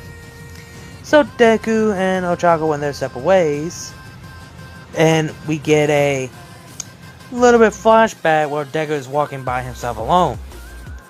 We had a flashback of what happened last night after Deku got into UA, where Monoma tells Deku about the situation, and the incident is going on right now, and is like a big issue. It's not an incident, but it's a big issue. I don't know why I said that, but whatever. And Monoma tells Deku that there's a teacher there was one teacher that is actually, possessed by a demon. Not like you, but just someone been possessed by a demon. And this shocks Deku, and he wonders who. And Monoma said he doesn't know, but he has been trying to find out who it is. But when he get out of school, he might have the information about who the person is. And it's just so basically, Monoma has some suspicions about one of the teachers in UA. He just cannot tell who. So he's been digging and find out something is suspicious. So when Deku hangs up the call, and in his mind he's like, so there's a demon, and a demon disguised a teacher as a pro, but who could it be? Then we're in the flashback where Deku is about to head inside Monoma's place, and when Deku arrived at Monoma's apartment, Monoma could tell that Deku is here, and Deku just like, so have you got the information? And Monoma said, well, yeah, I do, and I think I know who it is. But firstly, how was it? How was your first day? And Deku was like, it was good, and the only thing we did was just testing our quirks, and that was it. And I only used like 5% of my power, basically my strength, and used like 5% of my speed, and that's pretty much it. Nothing more, no less. And Monoma tells Deku, like, asking this, have you ever felt like something strange when you were outside and when you were in class? And Deku thought of this, and he says, now you mention it, ever since the training, testing the quirk and stuff, I feel like there was someone who's just been watching me, but I didn't even look and pay attention who. And then Monoma tells Deku that, well, it's a good thing I actually look it up about who's actually our demon. And he reveals in his computer that shows Black King. And Deku says, wait, Black King? The homeroom teacher of Class 1B? And Monoma said, yeah, that's the guy. For some reason, he's always been skipping class, his homeroom, not skipping homeroom.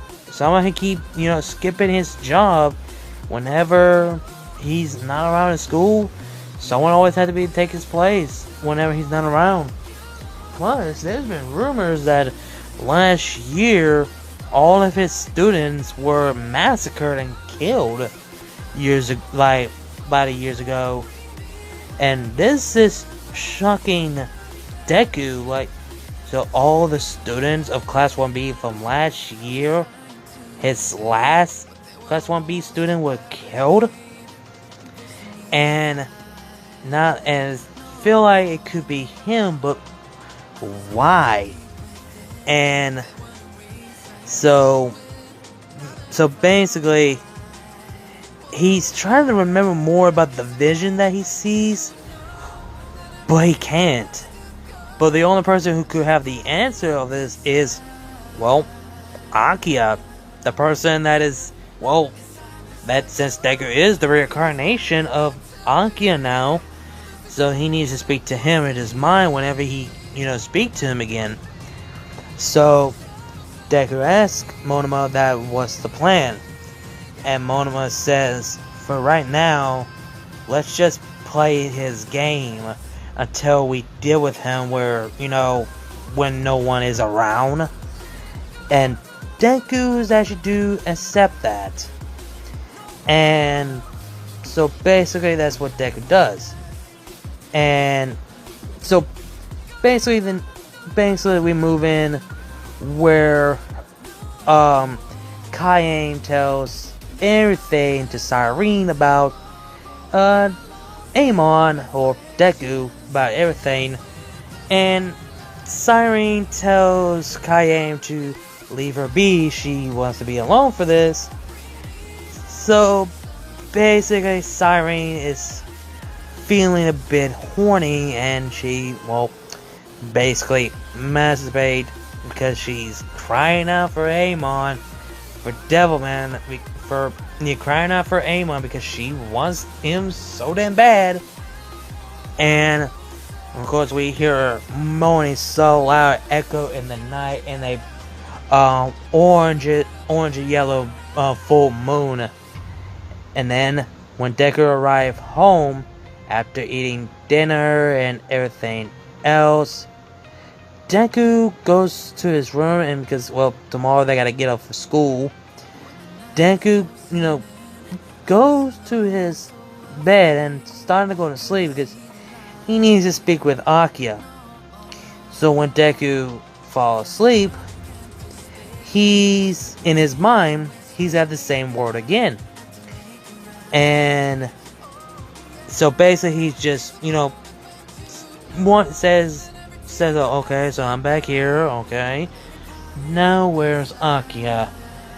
And Akia appears at, so, I guess we meet again, huh? And Deku's like, yeah, since you're the one who has the answer, I have something I need to know. And Akira tells him, asks him, says, "Let me guess, it's about Kaim, right?" And Deku's like, "Wait, Kaim? Who is he? Who is he?" "Vlad King, the one who's possessing him. That's Kaim, the person that I fought. Well, kinda fought." And Deku asks him, "What do you know so much about him? Because I need to know before I charge into battle." And Deku, Akira tells her that Kaim is, well, you could say, a bodyguard to this beautiful demon lady named Cyrene.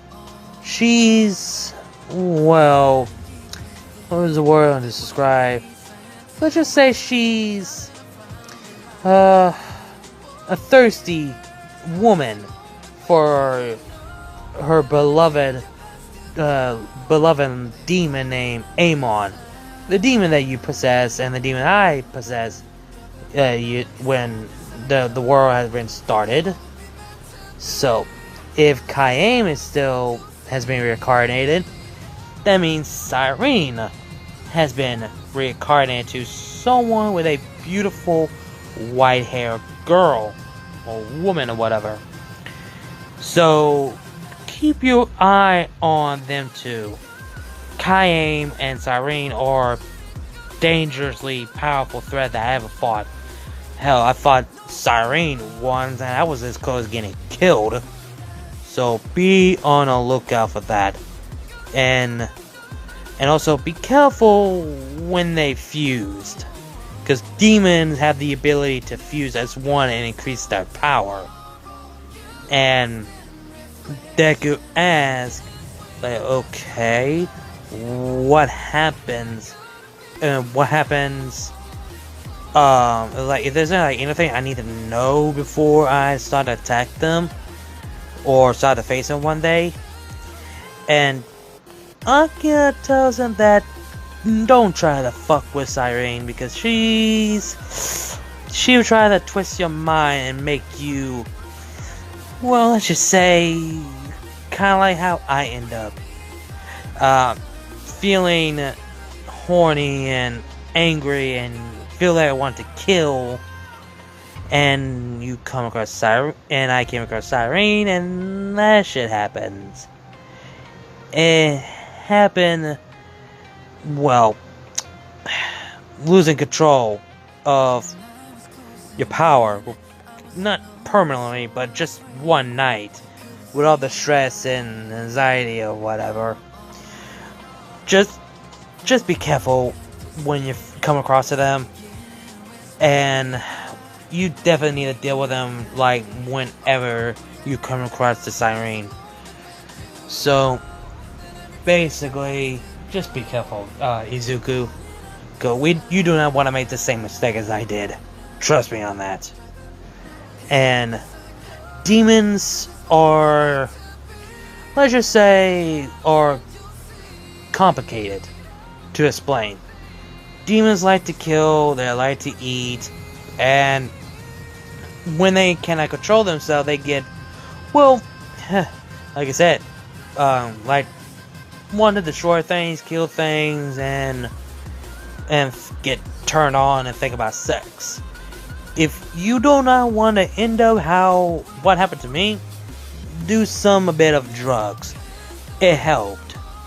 Or just drink some coffee or whatever, that actually helped. And Deku said he never drank coffee before, and he doesn't do drugs before.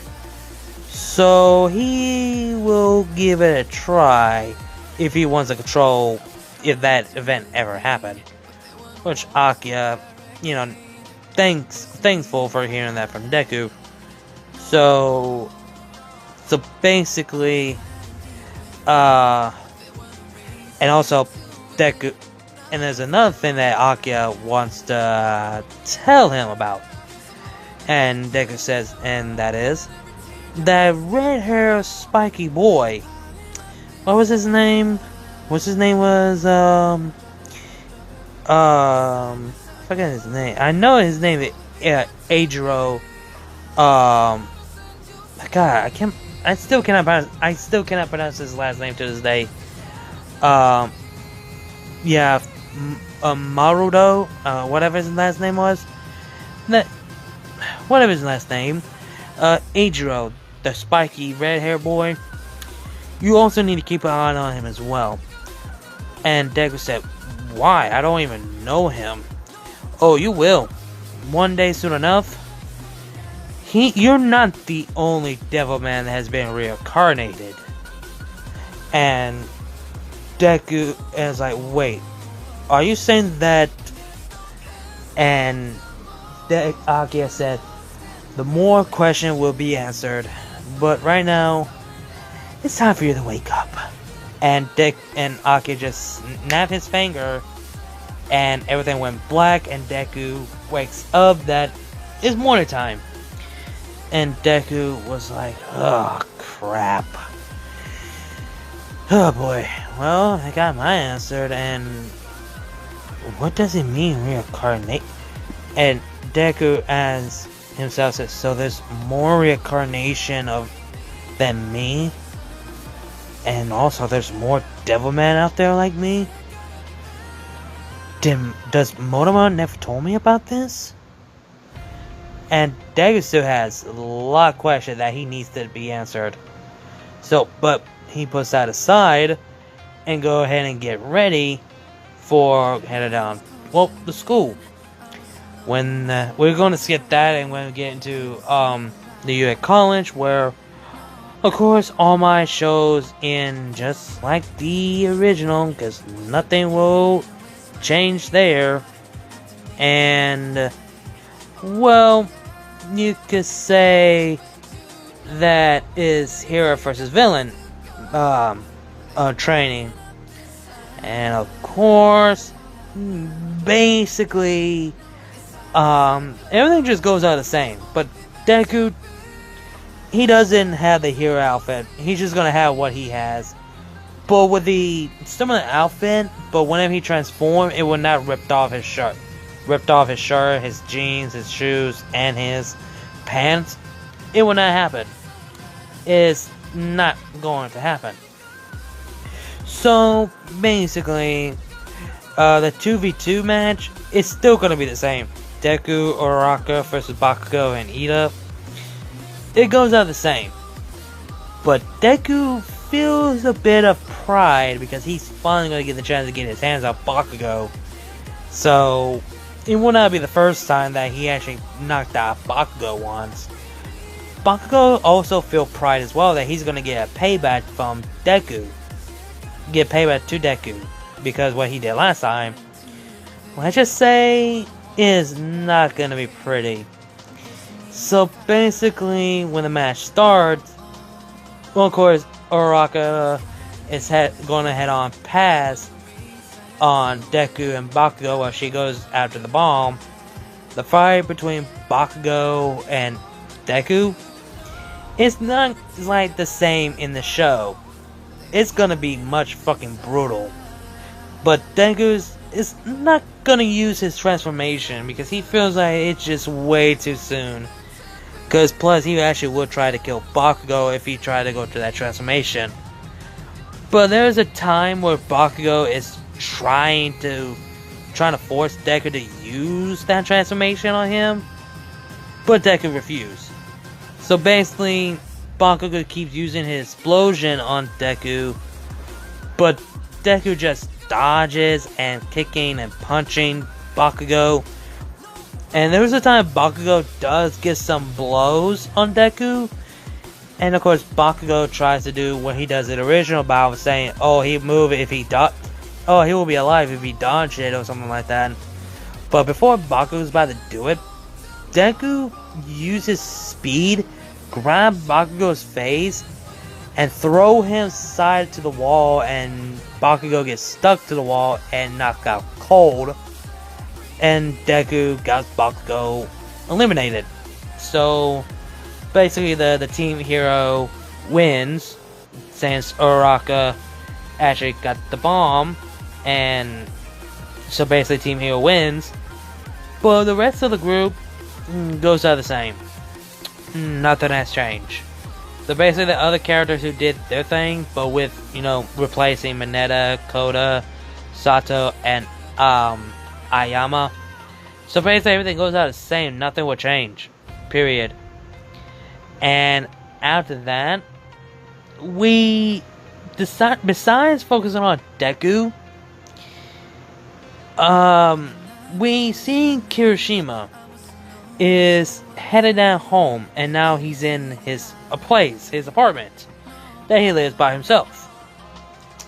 Whenever he's at home, he's always feeling depressed, despair, loneliness, and all that just comes down to breaking tears, to crying.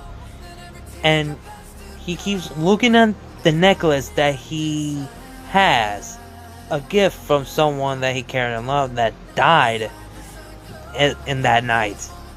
And he looks at the picture of him and his boyfriend, and of course he looks at the video recording of him and a boyfriend having a good time at their vacation at the beach, and he's heartbreak to this day.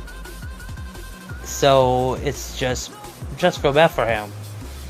I know I'm gonna get a lot of people say, why do you make Kirishima gay? And who's the person that Kirishima ended up with?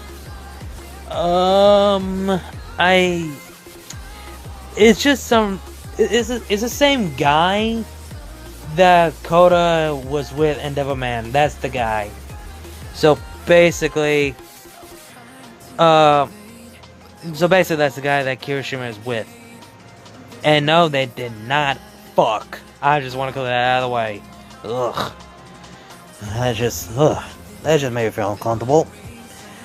And of course, the next day, watch it later at night, Deku does kill some demon where Monoma is fully recovered.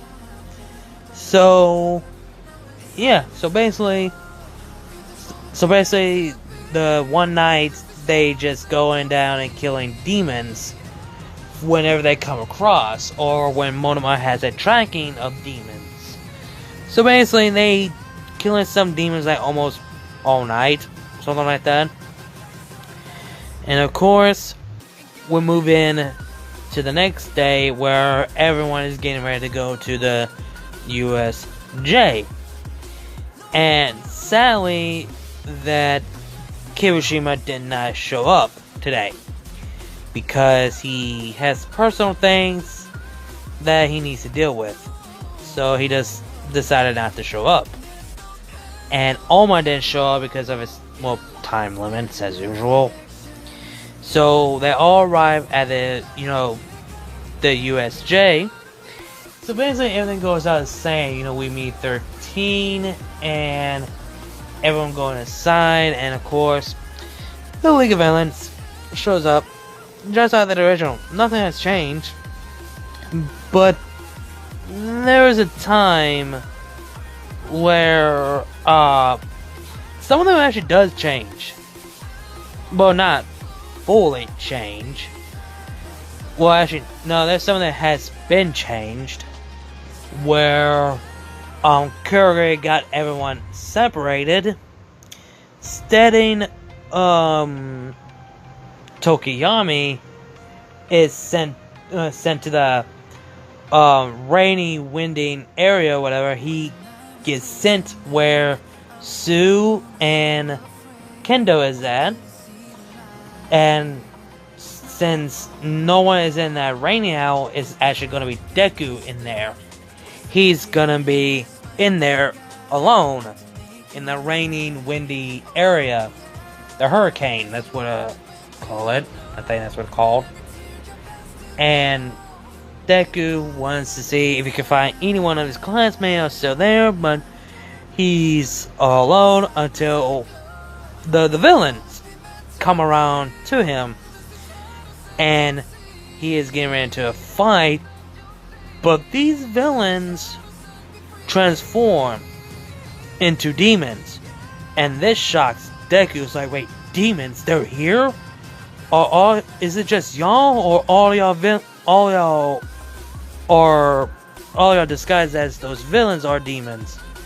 And one of the demons tells him that no, just us, and we only came here so we could deal with you.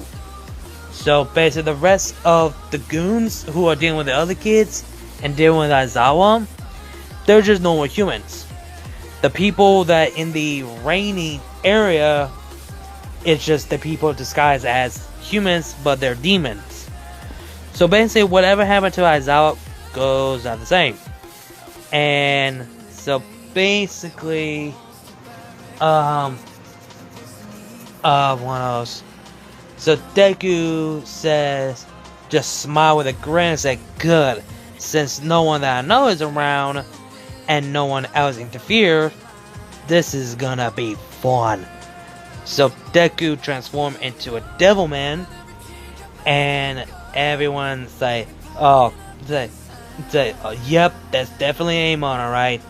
And of course, Amon get possessed by weak human heart. And Deku said, I am not Amon, I am Devilman. And so basically, all the demons that are in that area that where Deku's at, they all try to go attack Deku, but Deku is ripping them limb from limb. Like, you know, cut off the arms, the legs, cut them in half, slice them in half, decapitated. Hell, there's a time he actually ripped their heads off or ripped them in half by eating them or tear them up into pieces, ripped off their hearts. And some of the demons tried to fight back, but some of them tried to leave. But Deku kills them off one by one. And after dealing with those demons, Deku could hear a loud bang going on. And so after killing those demons, he flies out of there and sees All Might is fighting against the Nomu. And All Might is, well, badly injured, so the Nomu was about to finish off All Might, but Deku in his Devilman form saved All Might's life by blocking Nomu's attack.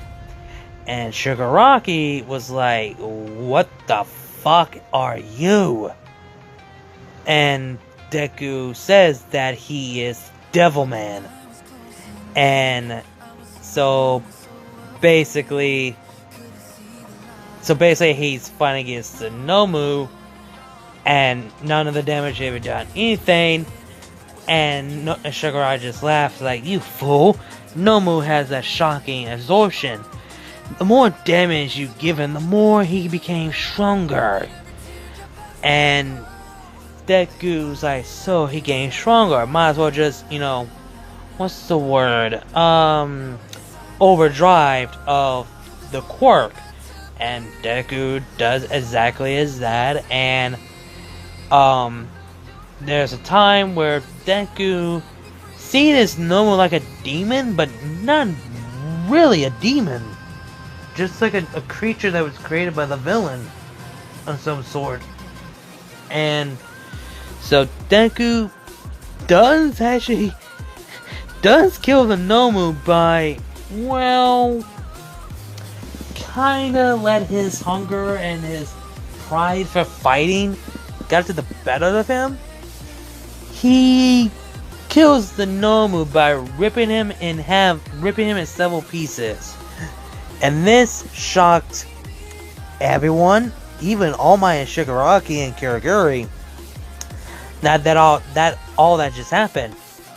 Shigaraki is pissed that the Nomu was killed, but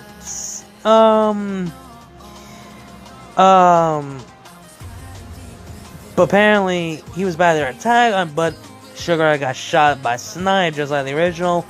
Kirigiri and Shigaraki just dipped and what happens between them goes on the same, but we're not going to see them around much, like, at all. So, just want to clear that out of the way. And All Might sees Deku went back to his humanoid form, and All Might sees Deku, well, when he went back to his skinny form, smoky glare, thanks to, forgot that the hero's name who could make anything into wall or whatever. When he showed up and made a wall that covered both Deku and All Might, Deku actually sees... This is the first time that Deku sees All Might in his skinny form. And All Might said this to Deku. He says, "Young Fudo, we need to have a talk." Where everyone saw the news what just happened in the USJ. And the parents of the Class 1A students are questioning about having their kids being in being in UA and being pro hero. What just happened of the attack? Aizawa is badly injured, and 13 is also badly injured, but she is gonna be stay there for a while, and so yeah. Oh wait, hold that thought. I just realized something. Just give me a second. Okay, sorry about that. I just want to make sure that I didn't, forgot something, but so I was right. And again, the parents are questioning about it, about their kids still go to UA or something like that, and Nezu deals with all that, and he is frustrated about it. And later on, some of the pros of the teacher in UA are questioning about what they should do with Deku about what he did. And they learn that he killed those villains in the hurricane area and kill that Nomu instantly. And a lot of people want to know what they should do to him. Should he be expelled? Should he be kicked out of UA? Should they give him a warning? Or something like that.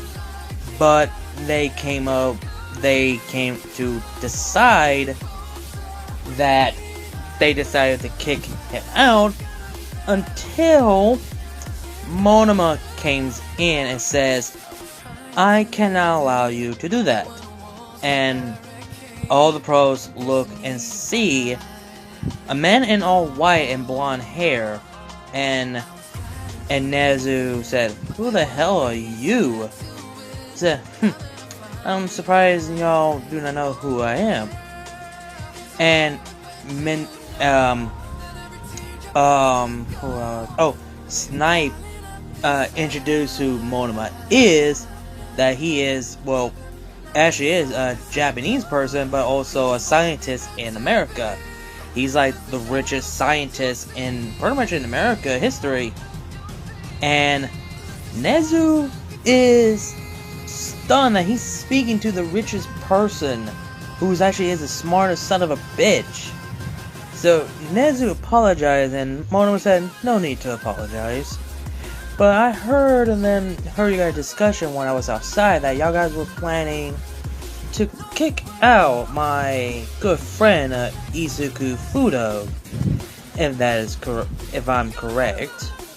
And Nezu said, "Yes, we were planning to after what he did in the USJ, slaughter those villains piece by piece, leaving no witnesses or leaving them with injuries, and also massively kill the creature called the Nomu. We were planning to kick him out." And Monoma said, "You don't have to. I already paid the damage and everything like that for the USJ, and also I paid the bills for the injuries of Shota Aizawa and 13. for their injured condition, and also decided to pay y'all if y'all let my friend Izuku stay. Just give him like another second chance. Like, what else he was supposed to do? Do you want him to die and have blood in your hands? Or have the arguments of his family about this? That their son died by villains? My friend Izuku did what he believed is right. He did so he could survive. The weak dies, the strong flourish. Or should I say, the strong survive. And those villains did deserve to die one way or the other. I mean, let's be honest. Do you really think they will ever stop? They do not care. They're kids or not. Yeah, they're young adults and don't have the experience like your pro heroes have. But it's your also responsibility to look after these kids. And look where that happened. 2 of your teachers are incredibly injured, and they couldn't protect the students. They had to protect themselves to survive. And y'all call yourself heroes. Y'all should thank your students, and of course Izuku, who actually saved everyone's life, including your #1 hero, All Might. If it wasn't for him, All Might would have been dead, and your students would be dead. And their blood, and All Might's blood, will be in your hands. And the school will be immediately shut down, immediately without a second thought. So, I highly appreciate if you do not kick out my friend Mr. Izuku Fuda out and give him a second chance. After all, the sport festival is coming for the next couple of, I would say 2 weeks, give or take. I did speak the High Master of this idea for, keeping the sports festival going, and we made a deal that will happen in the next 2 weeks after all the kids are recovered of the condition they were in, because this is their first experience, have to deal with real villains in real life situation. So I prefer y'all do as I say, or your guys literally lose your guys' job as a teacher and a pro hero. So, I wish you all a good day. Farewell.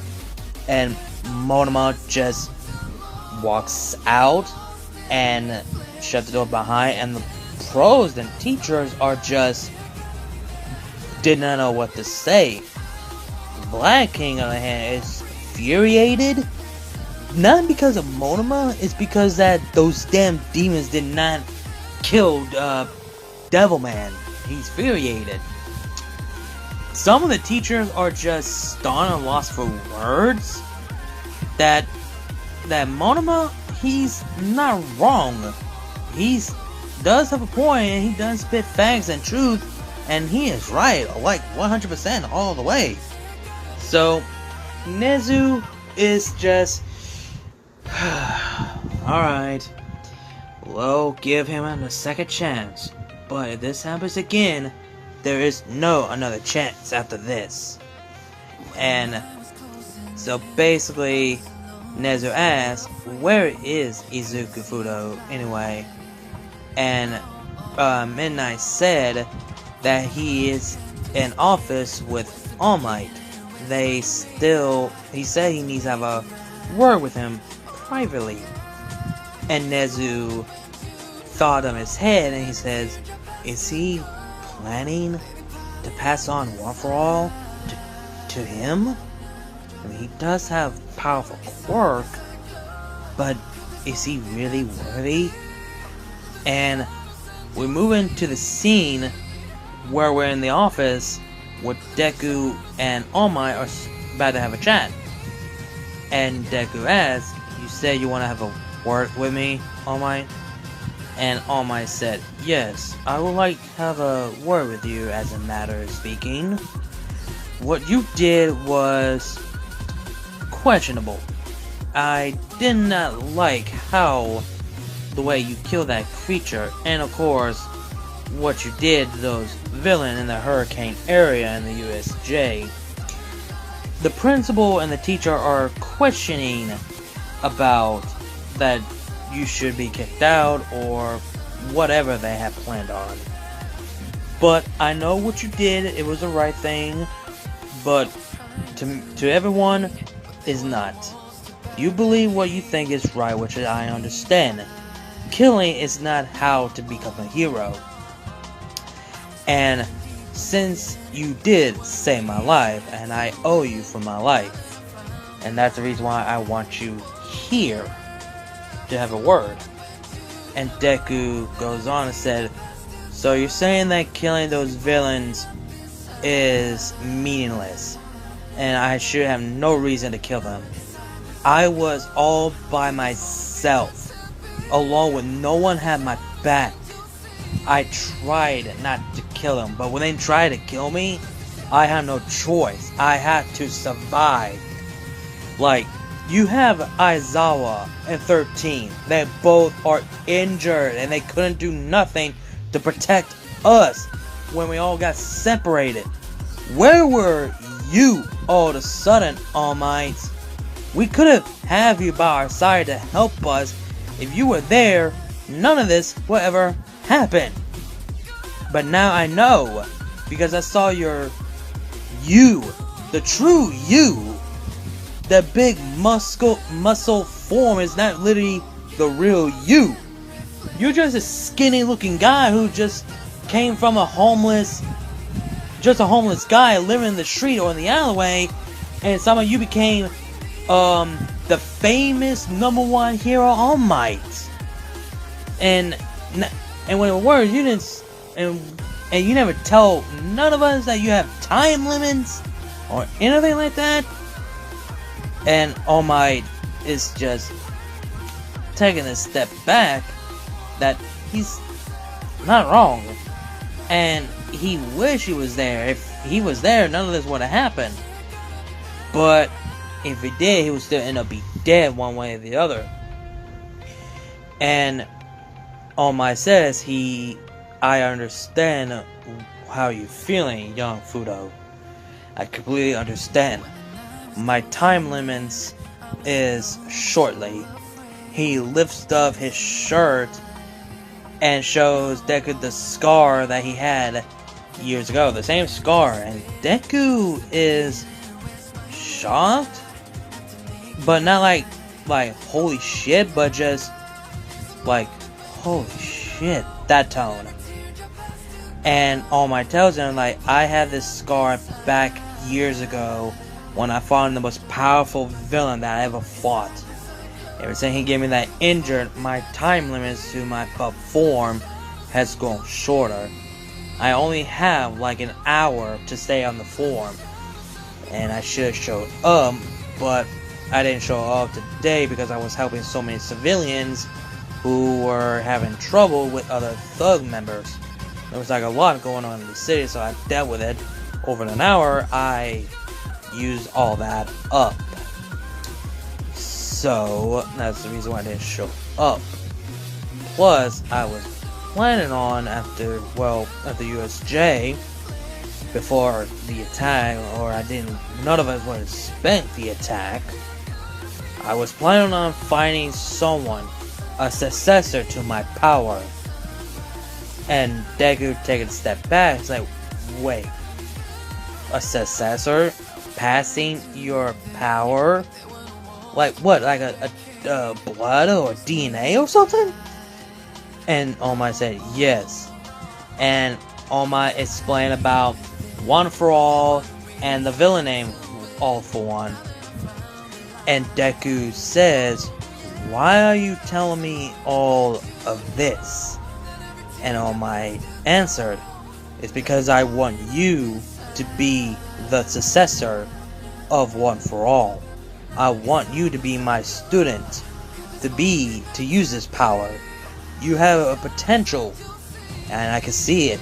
You have a good heart, strong will, and also a potential to be the strongest like me. You might be surpassed in me because of your power, your transformation quirk. Some people still question what kind of quirk you have. Some people say it's a mutation or transformation, or maybe mutation transformation quirk. It could be both. And that quirk could be really useful in power to add into One For All. With the power of One For All and your quirk, it could be so much powerful that no one would never stop you. And Deku, like, having this so much power, and having the power of a demon and the power of a quirk. And Deku asks again, why me? Like, I just don't understand. And All Might tells him this. Well, when I was your age, or when I was really young, I didn't have a quirk. I was quirkless. And Deku was like, wait, you were quirkless? So you saying that all that smash ability was just not your actual quirk? No.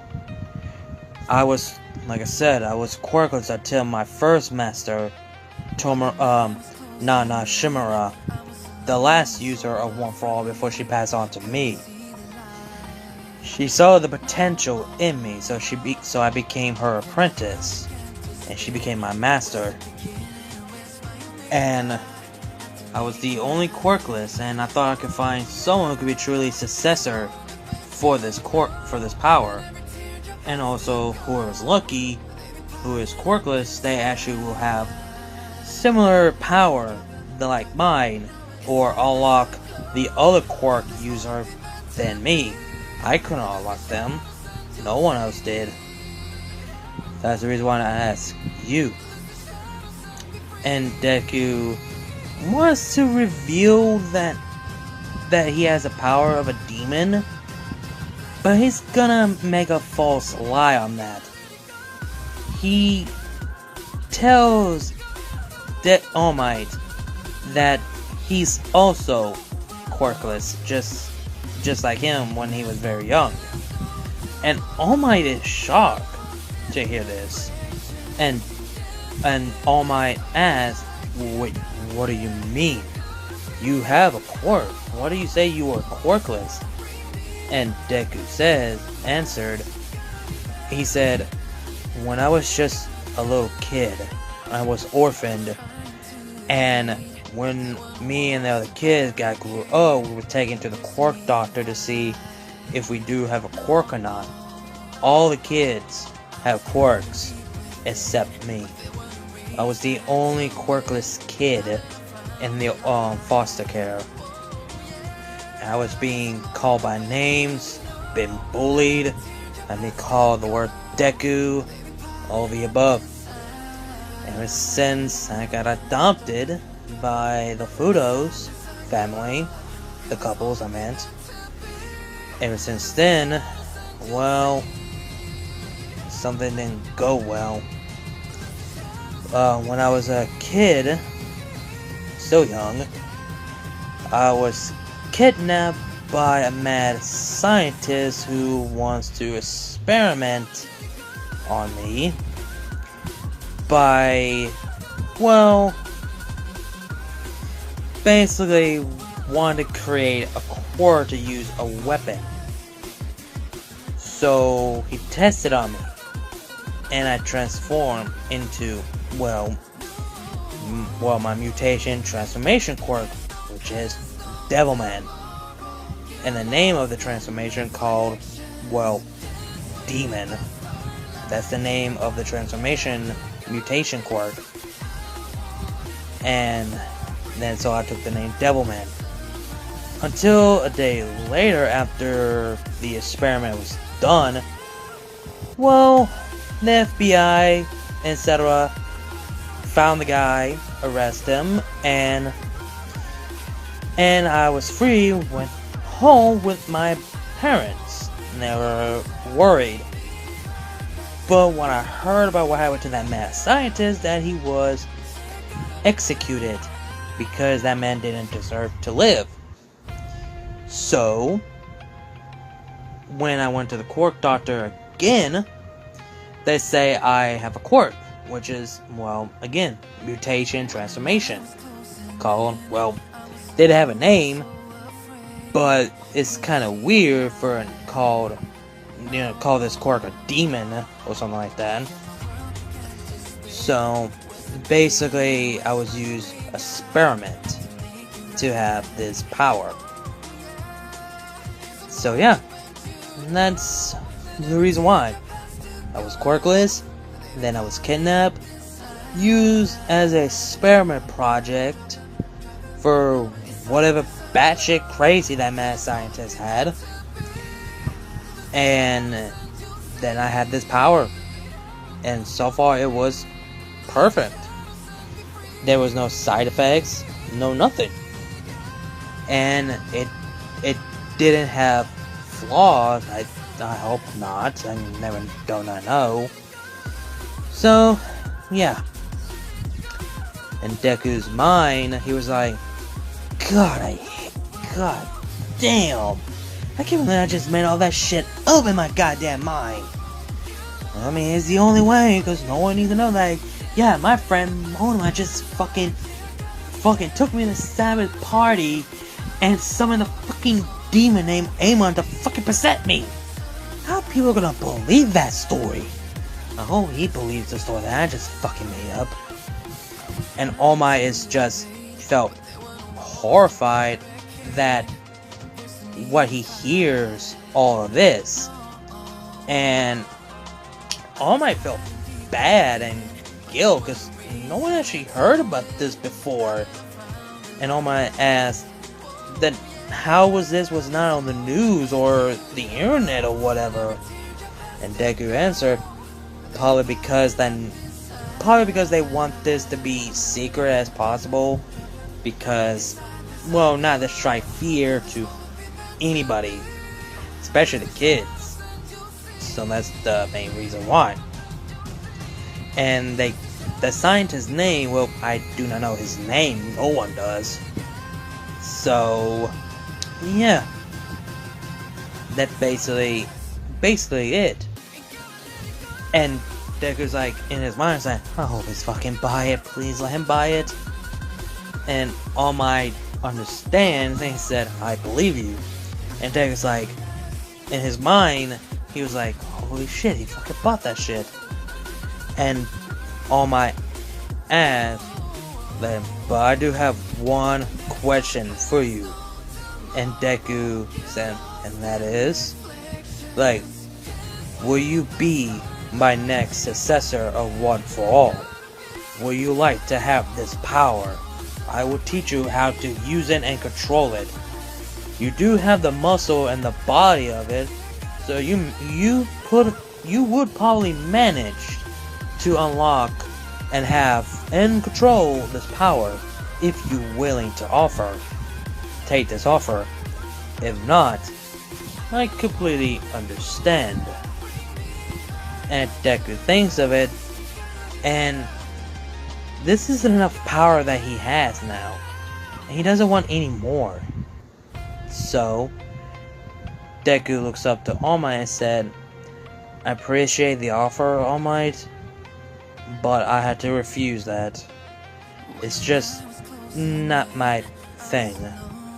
I hope you did or had found someone who is really be a true successor of One for All.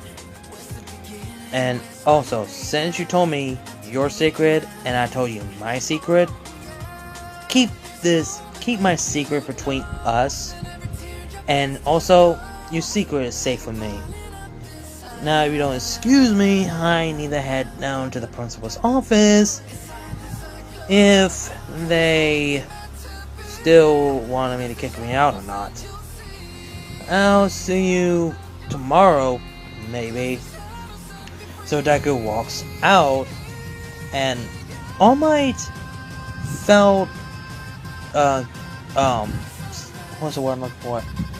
Disappointment, not in a bad way, just in a sad way.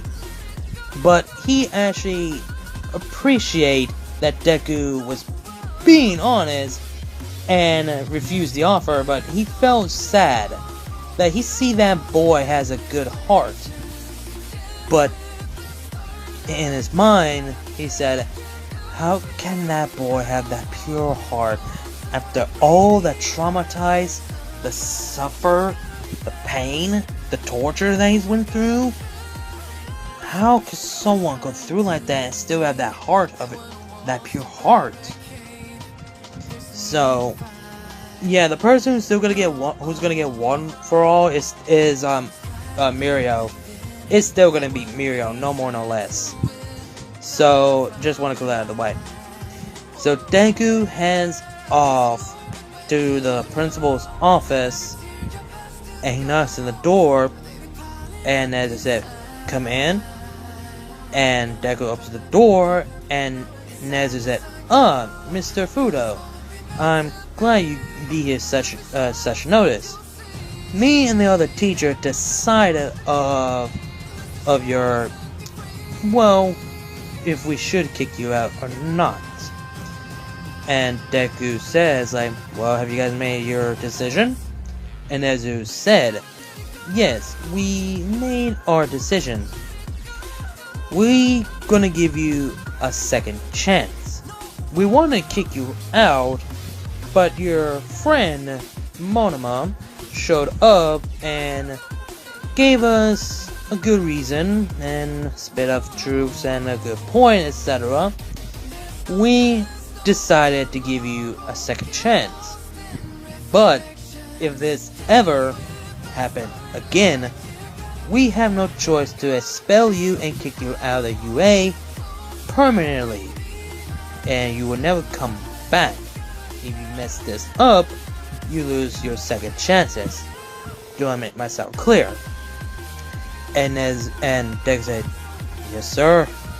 So I guess I'm staying in UA. And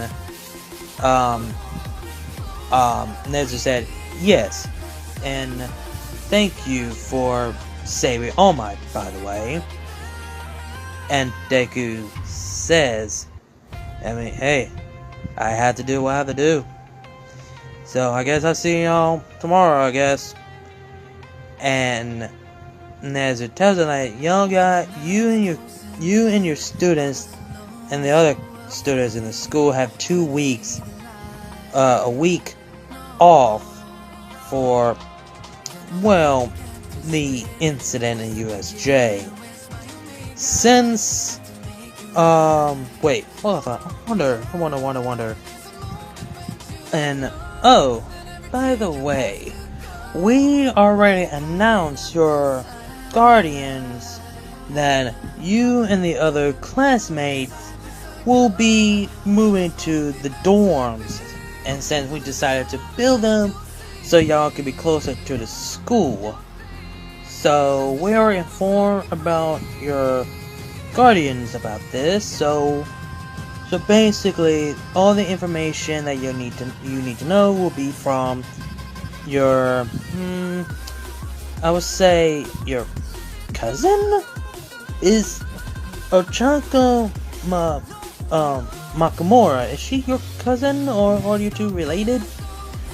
And Deku said, no, we're not related. She's just a family friend, and that's all. I live there since my parents are in the America. And helping people, obviously. And Nezu's like, very well, so they are legal guardians, so I let that slide. So anyway, they will inform you about the dorm system.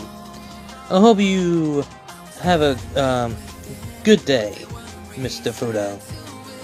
And Deku says that I hope you have a good day too, Principal Nezu. So Deku walks off and heads on out. He looks to his left side window and see the dorms already been you know, already been probbed and almost done building. It would say it would take about like a week to be done. So Deku is like amazed, he's like, damn, they didn't waste no time, they really are mentored.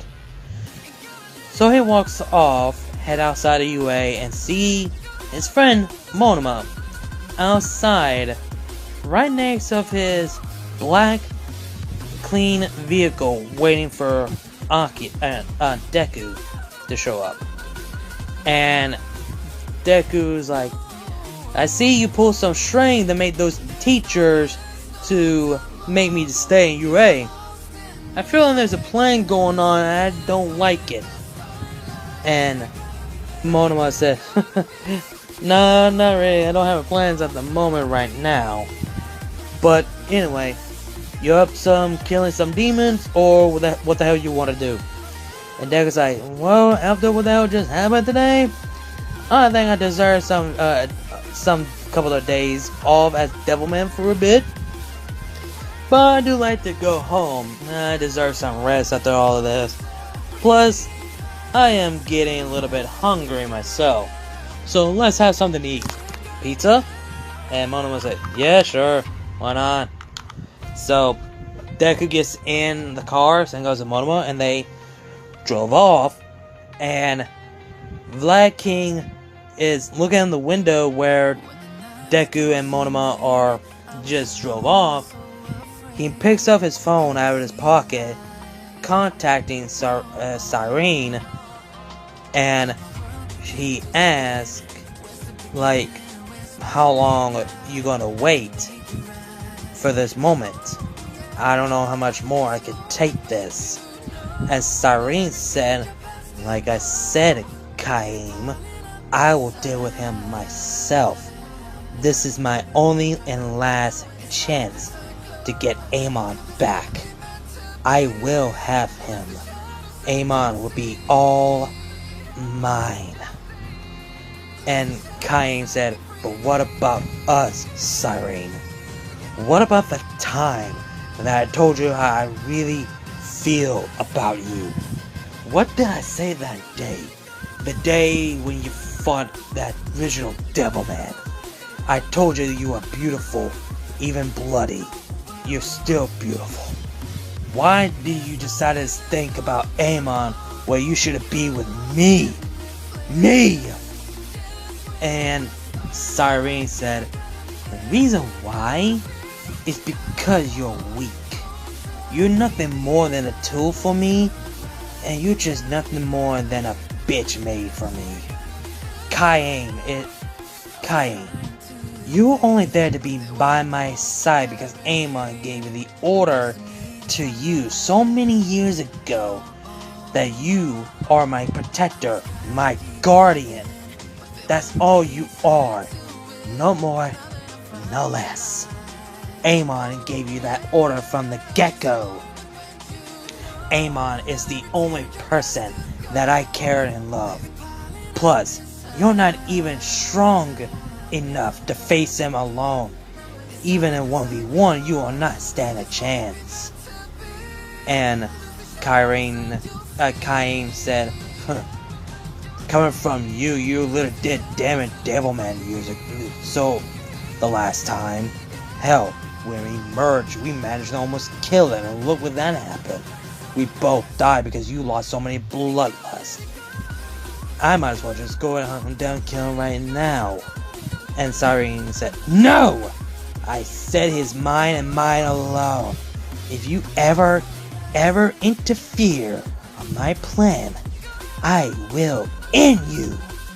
He is mine, mine alone.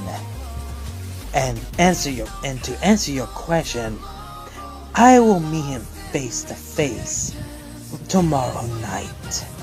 That is where Amon will come to me. Just like that Akia Fudo brat came to me as well. And Cyrene hangs up the phone, and Kaim is enraged and pissed. He destroyed his phone, that he is infuriated on this, that he is tired of this, he would never have Siren himself if he get rid of Amon or Devilman or whatever. So this is where he decided to rebel against Siren. So this is what happened. After having pizza and all, Akira decided to head back to his home. He feel like walking home, and he doesn't feel like riding his motorcycle tonight. So he decided to walk home. And it's getting late until he's just walking, minding his own business, and it's getting dark. I mean, it's getting quiet, too quiet, until he stopped. He hears a sound. Something is coming at him from behind. It's like someone is running.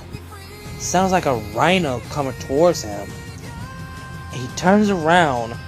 Thanks to him having night vision, since well, demons have night visions and all, he sees a big, huge creature with a big body and also have a horn. And Deku is like, what the hell?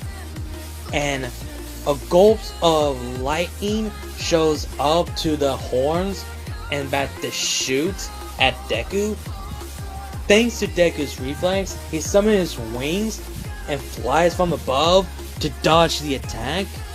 And Deku said, a demon! Damn! I can't have one day off without these bastards. And Kaim said, the Amon! I need to end this once and for all.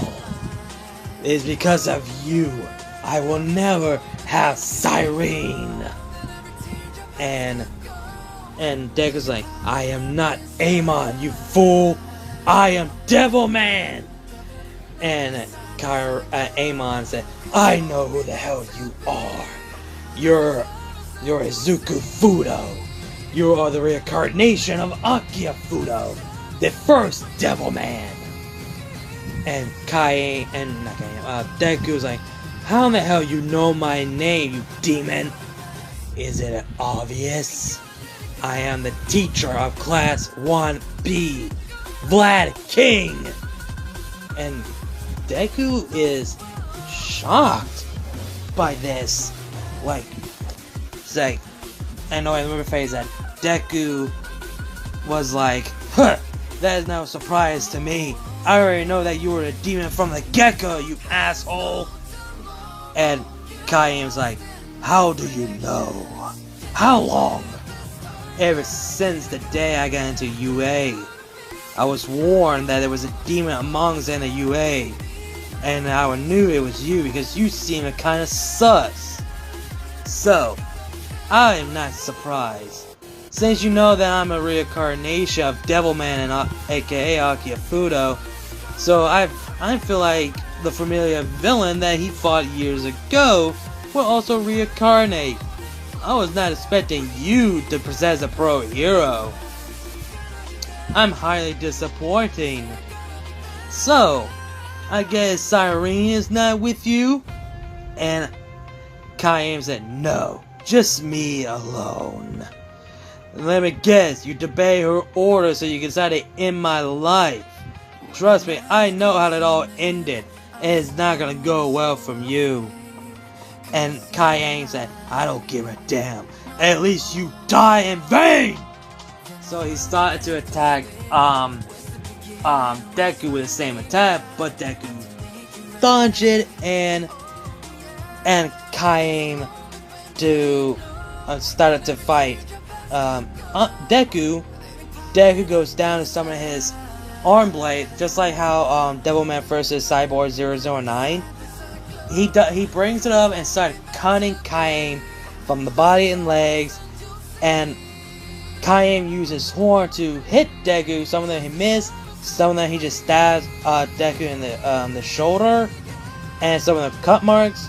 Deku feels the pain, but he doesn't care.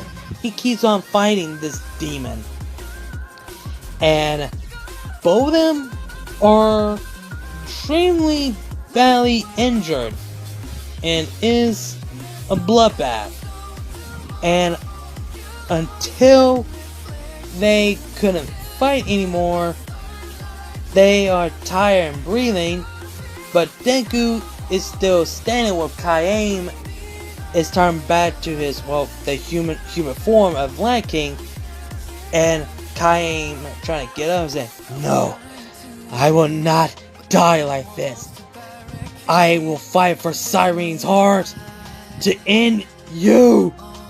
And Deku walked towards Kaim in his false Devilman form now, and Kaim's like, "I will kill you someday." And Deku's like, "Yeah, you try once." And Deku punched Kaim through the chest, grab his heart, and pulls it out. And Deku said, like, "You'll die trying, but I will see you in hell one day." Actually, no. I feel like Akifuda would not mind to rip your limb from him again. So you will be alone in hell.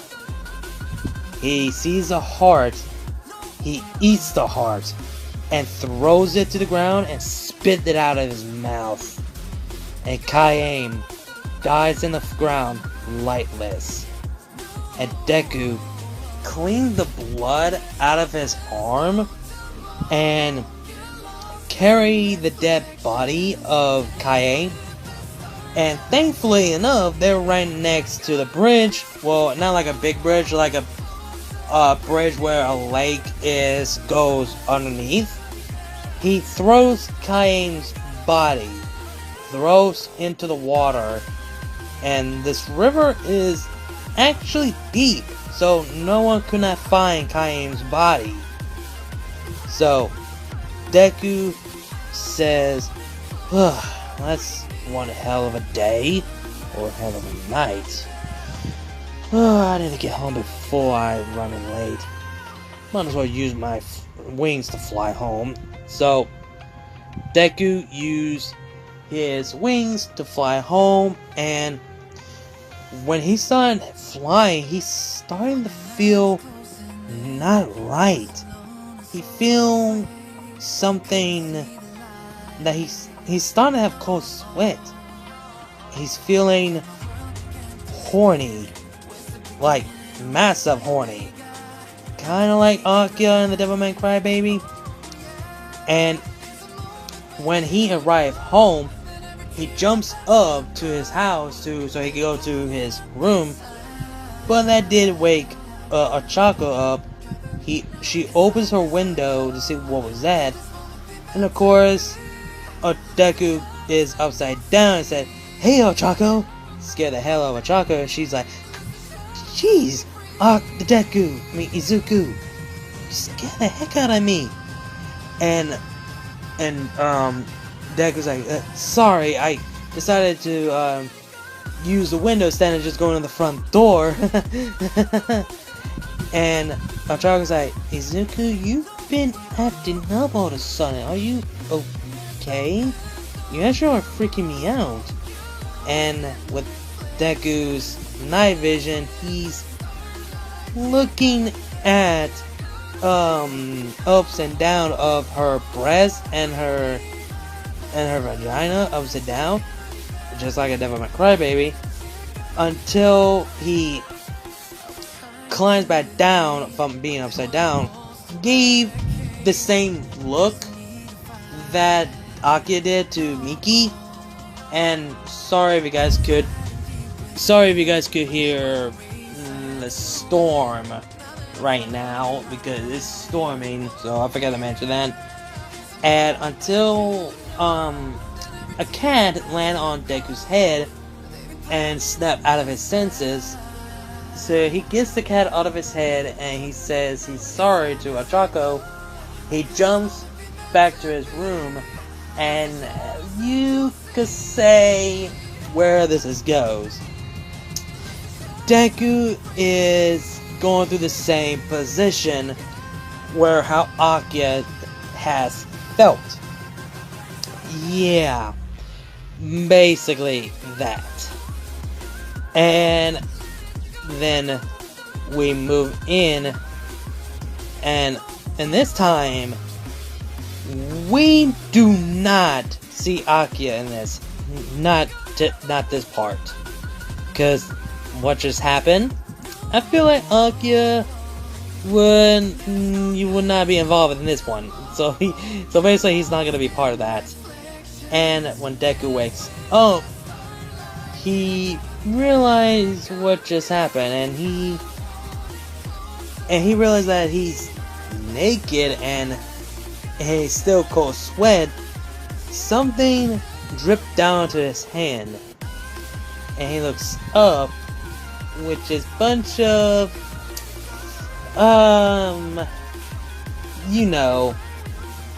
seed. And Deku's like, oh, you gotta be kidding me. What happened? And until later on, I would say like a few hours later, when he cleans everything up, his phone goes off, and he got a text message that is from his mother. And Deku reads and says that his mother is heading back to Japan, but there's some news about his father, and she wants to tell him in person. And she will not be arrived by, well, in the next 3 hours.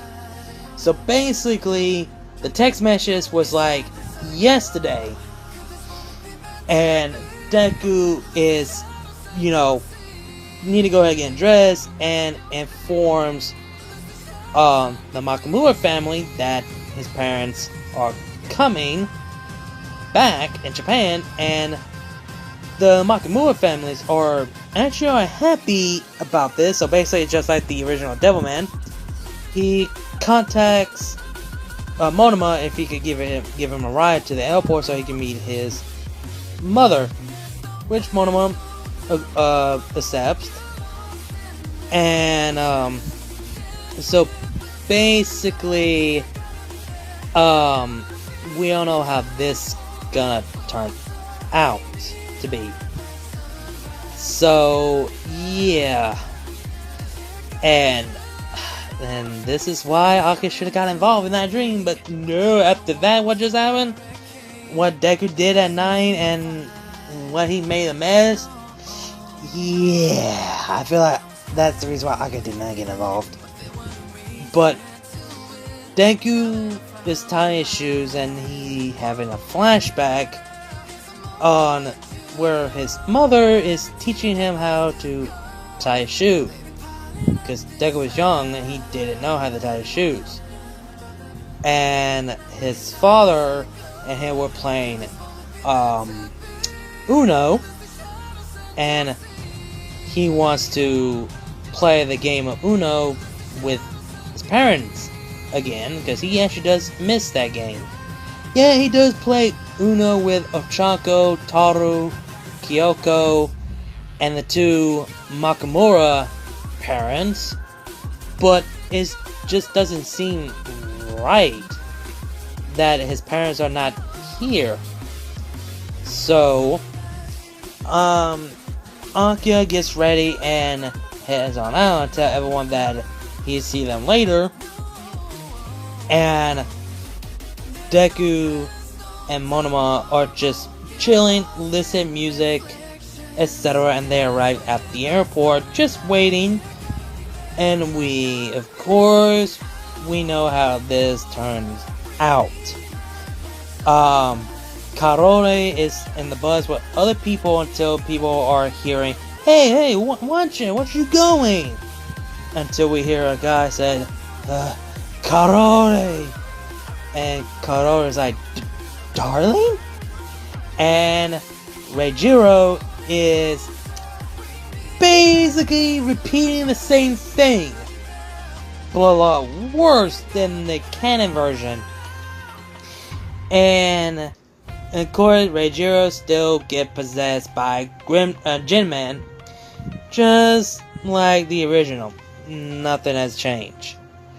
And basically, they're just waiting like God knows how long, and Deku is playing his life on, what was it like, be adopted, and he even asked Monoma about that question, and Monoma said, honestly, I was not expected I would get adopted.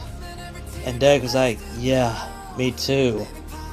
And I did not know what it's like to be raised like a normal child by being adopted. And Monoma was like, yeah, I don't know what it's like to be raised with, with a different person that is literally not your bloodline. And Deku was like, yeah, the one thing I wish is to know my actual biological parents.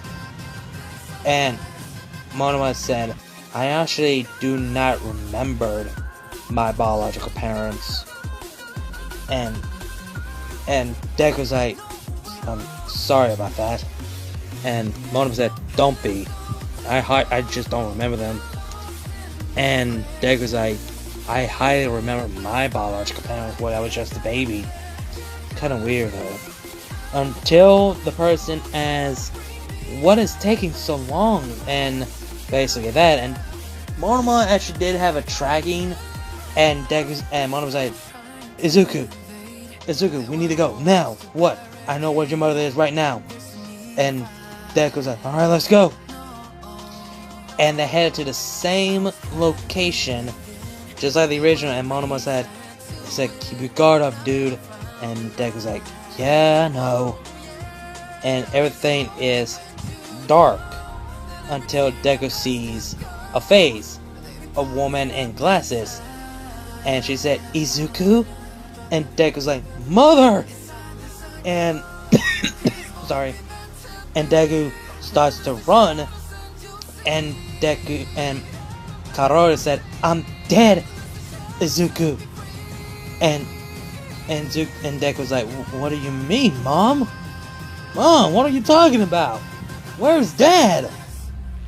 And we hear more cries and voices reveal out of the shadow, and we see a big, huge, demon-looking turtle.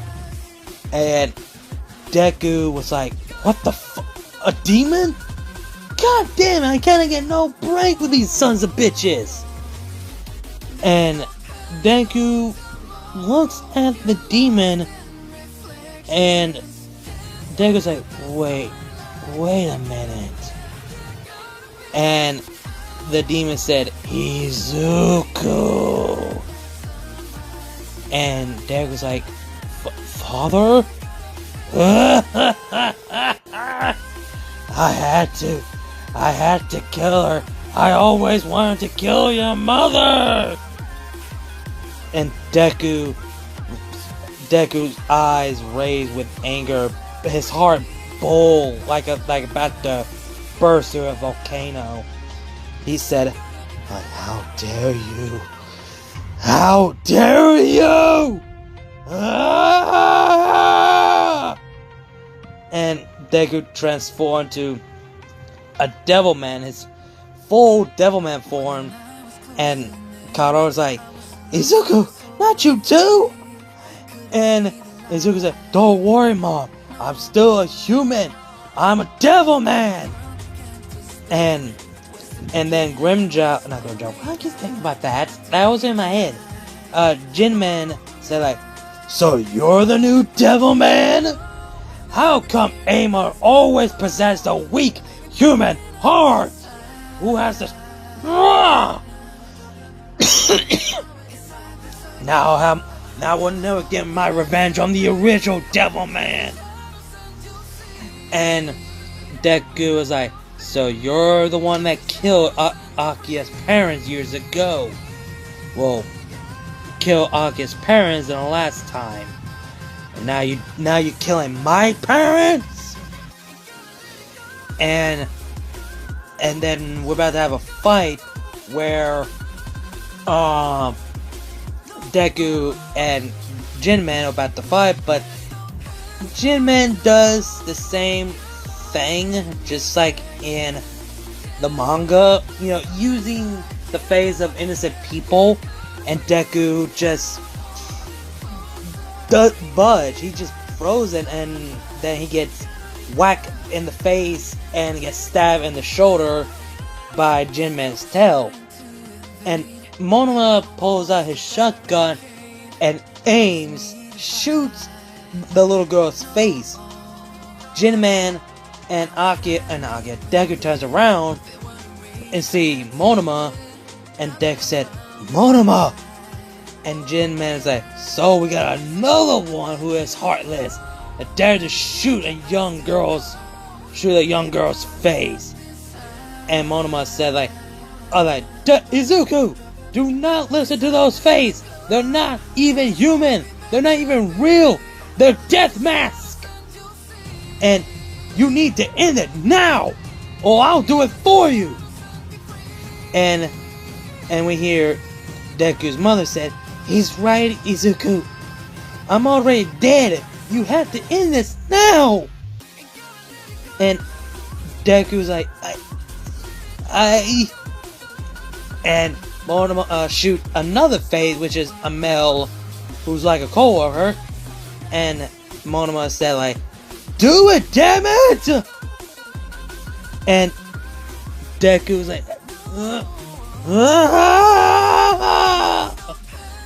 and he charged at Jinman, and tears coming down his eye, and punched right through the back of Jinman's back, which is where the face of up top, where the face of Deku's mother, but the face like in the middle, but he aims off top of it, above the face of his mother.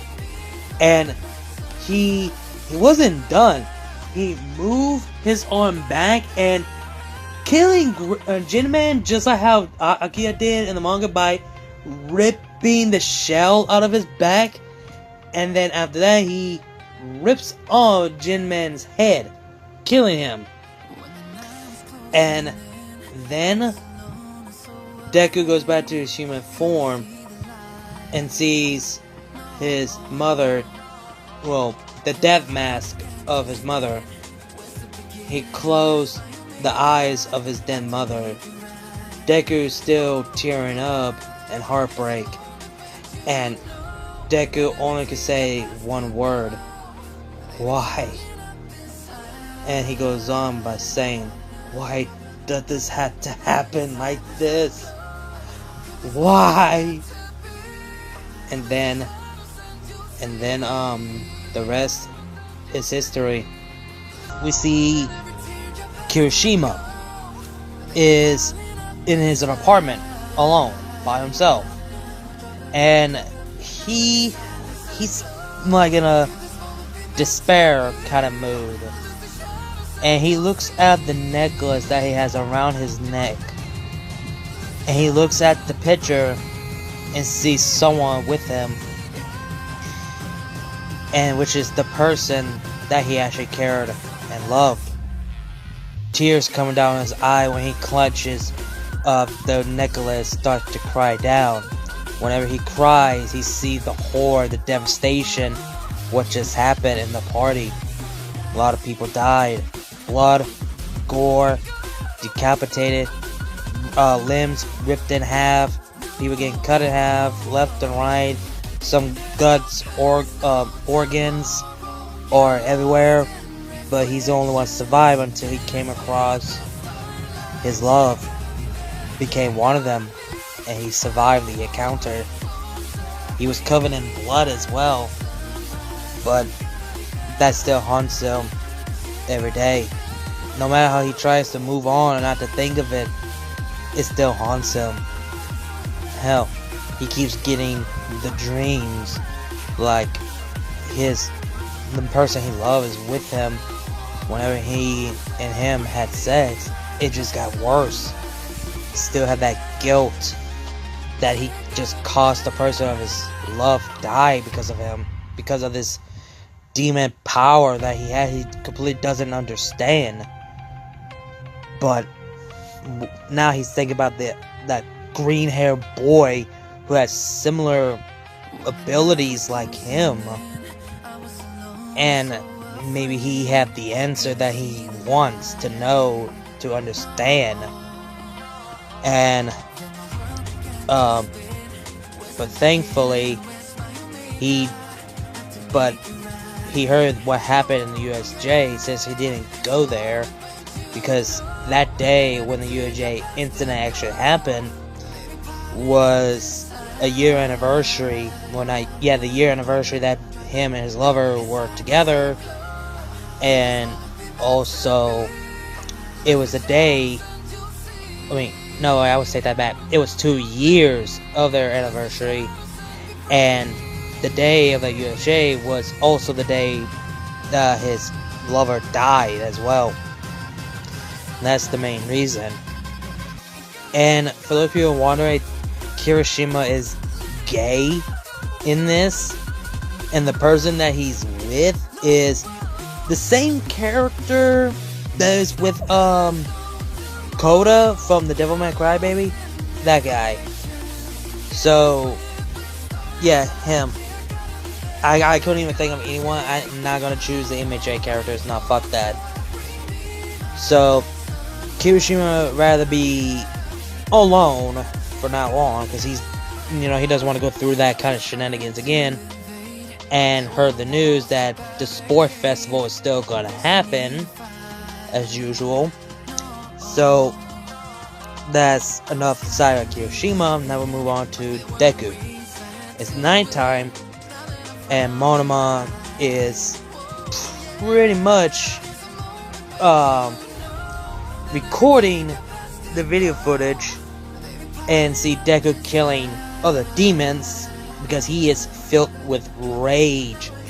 Not just on the demons. Yeah, he hates demons because the demon took his parents, but he's pissed because Akia never told him that something shit was gonna happen, and he wants to have a word one day, sooner or later.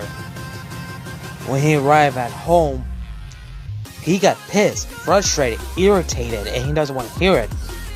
Ochako wants to talk to him, but Deku doesn't want to hear it. He doesn't want to talk about it.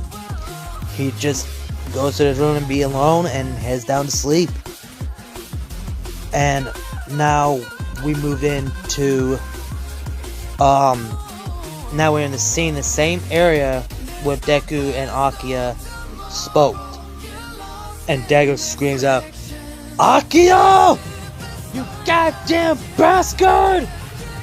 Where the hell are you? You didn't tell me none of this would ever happen! My parents are dead!" And Akia shows up and said, "I know, and I'm sorry."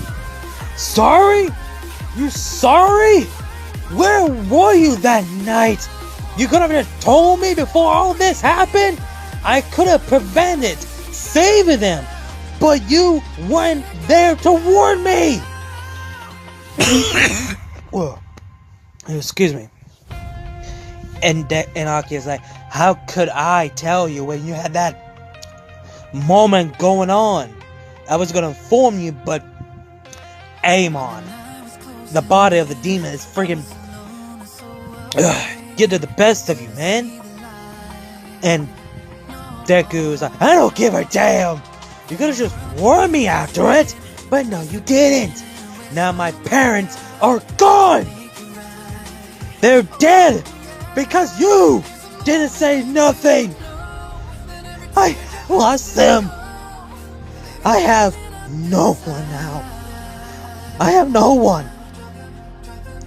And Akia says, "That's not true. You have of Chaco. You have the Makamura family. You have them. Hell, you have Monoma, your childhood best friend. And I told you not to keep your eye on him. And I told you not to trust him, but you still can be friends with him. And Deku said, okay, then tell me, why don't you want me to trust Monoma? Is there something more that you're not telling me? Huh? And Akira just completely silent until he says, if I tell you now, it's not gonna go well. But I will tell you this, what happened to my world. My world was restarted because of my childhood friend, Rio. He caused everything. I lost my parents. I lost my friends. I lost Miki. I lost everyone. I was the last one remaining. And what I'm trying to say is, Monoma might be the reincarnation of Satan, Rio. And Deku's like, what? Wait, you saying that Monoma might be Satan? How? And Akira tells him, God is merciful, which is Satan's right, because he is. God decided to make Satan to suffer much more, to see the world restart all over again, seeing me die over and over and over again in his timeline period. And then there's a reason why I'm your reincarnation, because he might have find a way to somehow reincarnate himself so he could restart all that shit again and may have the demons take over the earth once more. And some of the other demons managed to learn how to reincarnate, but not angels or God. And Deku's like, so you're saying that when the time is right, I have to fight him? How strong was Satan? And Deku says, strong enough for Devilman. If I was strong enough, I would have killed him, but it would cause a risk of giving up my human heart and let the demon take over. I am not making that same mistake again. Last time that happened, I lost control. Amon took over. And until Rio freaking saved my life. With the help of the spirit of Miki in my conscience. That's the reason why I didn't want to tell you. I want to tell you when the time is right, but now you know. Now you know the full reason. But it's not over yet. You saw how Monoma is doing. He's recording every single video footages of you killing demons in your Devilman form. Do you not even realize that? Or notice it? And Deku says, yeah, I have noticed. What is that to be? Don't tell me. Yes. One day he's gonna try to give you up and show the world. He's doing the same thing that Rio did from the beginning. And he has a plan. The same plan that Rio did. Using one of the students to reveal that he's a demon to the world. That demon exists. And Deku says, and that person who has a demon besides me is, and I'll get finished, Kirishima. Him. Or, no way, let me phrase that. Adro. Him. He's also a Devilman, just like you. So, if you want to make sure this second time around doesn't enter the same mistake, you have to change it before it's too late. Plus, the sport festival is coming the next week, so you need to change it here and now. I know you grieve right now that the pain and loss of your parents, Trust me, I know the feeling. But right now, so many lives are at stake right now because of him. We need to make sure that doesn't happen. And Deku says, what should I say? What should I do? And Akia tells him, inform him this information. Right after Monoma tell you the plan of his. After that, go to class, head down to UA, speak to Adro, tell him about all this information, and tell him that you also like him. You're also a Devilman as well. So, you need to make sure that doesn't happen. The sport festival is the key to your friend's plan. That's where the doomsday starts. The apocalypse began. And Deku, like, alright. Inform Adro about all this. When the time is right, we need to stop Satan for good this time. Before things get out of hand. What about the video recording of me that he's been doing? Akia says, sneak into his place, find his computer or laptop, whatever, go to his research of his file, and he has a video footage of anything like that, delete it permanently. Same goes to the video in his video cameras, throw it out of the way. Destroy it if you have to. We cannot let this world happen again. I failed my world once, and I'm sure damn as well this world is not gonna go through the same shit ever again. I promise you that. Then Deku just walks away, and then he wakes up. It's morning time, and Deku just sighs, says, let's get this shit over with. This is not gonna be good. For the sake of humanity, for the sake of this second time around, might as well. And then Deku gets ready, heads down to Monoma's place, and Monoma informs the same plan that Akia warns,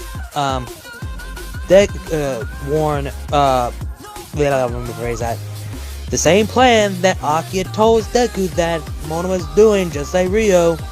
So he just rolls with it until then. So basically, Deku's doing the same testing thing, just how Rio did to Akia. Deku did the same. After that, Deku leaves, but it was nighttime. He's starting to have strange feeling. He feels kind of like the same feeling of Akia when he just, the way he walks, the drooling, and his eyes roll just like pure white. What is that called? Oh god, what is it called? Yeah, he started to have that feeling going on, and he's at the area where all the guys go and better get like some random women for making money or something like that. He does like that. Everyone just stare at him like, Jesus, what the fuck? It's like he just killed someone. Is he okay? Why is he drooling? That guy might be drunk. Until he stops and hears a voice. Hey there. And Akia said move to his left. See a white, long-haired woman with a beautiful body, and her eyes are silvered, like you cannot see through the eye, only just pure white.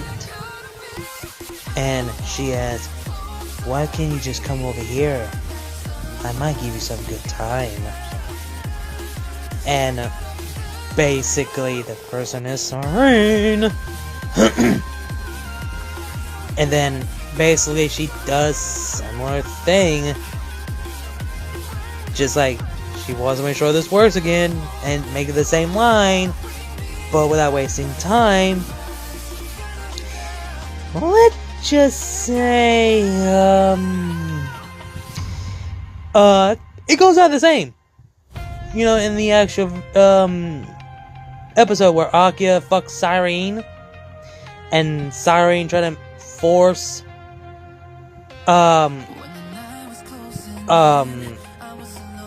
force Akia to say the name of Amon or something like that. Well, in this version, Cyrene, she wants the last much more. So basically, 18 plus moment here. So Deku does similar thing, goes down on Cyrene, eating her out. Cyrene just can't help it but moaning with the pleasure. She felt like it's the same emotion that she's feeling. When Deku's still down on her, Deku just grabbed Cyrene's right side of her tits, and Cyrene feels it good. And Deku is kissing, from her belly to her neck, like biting it. Not like permanently, but biting it. And she can't help it. And she enjoyed it. And Deku, turns her over and put his dick in her and pull her hair. And she enjoyed it because she wants Amon back so badly, but she wants to enjoy this. Because the last time it didn't go well, so she wanted to make this clearly, fairly. And she screams out, Amon, Amon. And Deku just keep banging her hard and rough. And Cyrene takes over and have Deku laying down, where Cyrene goes down on Deku, giving him a blowjob. And Deku knows it's Cyrene, so he's just playing the role. And Deku is loving it. And it's kind of weird that you loving it by an enemy who is that fine. And this is the first time Deku actually got laid. Holy shit! In this version. No, wait. I have the... No, wait, this is not the first. Never mind. But this redo, yes. But he would not be... This is actually the first. He getting laid by not an actual human, but an actual fucking demon. And after that, she goes top on Deku and I think horse riding Deku. And Deku enjoy it while he's still, grabbing her tits, and Cyrene just keep moaning Amon more. And then Cyrene moved to the other position when they do 69. And this is getting good until Cyrene transformed, and Deku knows that, he knew this was coming. And Cyrene used her claw, her feet, to choke Deku, and she flew up while she's still holding Deku's neck. And she said, "Wake up, Amon. You cannot be blinded or gone. How can you possess someone with a weak human heart? This is pathetic! And Deku said, sorry to bust your bubbles, because your dear Amon is gone. I was already informed of you already by the original Devilman. And Cyrus like, Akia Fudo? That bastard? Say, yeah, but I am not Akia. I am Izuku Fudo. And I am Devilman! And he transformed to a Devilman form and grabs Siren in the face and, you know, fly down to the ground while he's still holding the face of Siren. Throws her down to the ground after they reach to the ground. And Deku, like, yeah, he's not letting Siren get the chance. And Siren is getting fucked up, like left and right, and Siren not get a chance to fight. Because Akia already informs Siren, or already informed Deku about Siren, how skillful she is, and Deku's gonna make sure that he's not getting a chance. I mean, there is a time where Siren does get some blow on Deku, like cut marks in his face, his arms, his chest, and his leg, and his back, but Deku just shrugs it off, and it's gonna be a nasty scar, but he doesn't care. And he just beat the shit out of Siren and fucked the hell out of her. Like, ripped off the wings, the arms, the leg, half of her face. And Siren just falls to the ground and she's coughing out blood. Like, damn you, Devilman. This is the second time you take my dear Amon away from me. If I had Kaim here right now, I would have killed you right there and then. And I believe you killed him because he was too blinded of revenge to kill you. Because all he cares is for my love. But I rejected him. And Deku placed his feet on Siren's head and said, you will see Kaim in hell. And then crushed Siren's head, killing her instantly.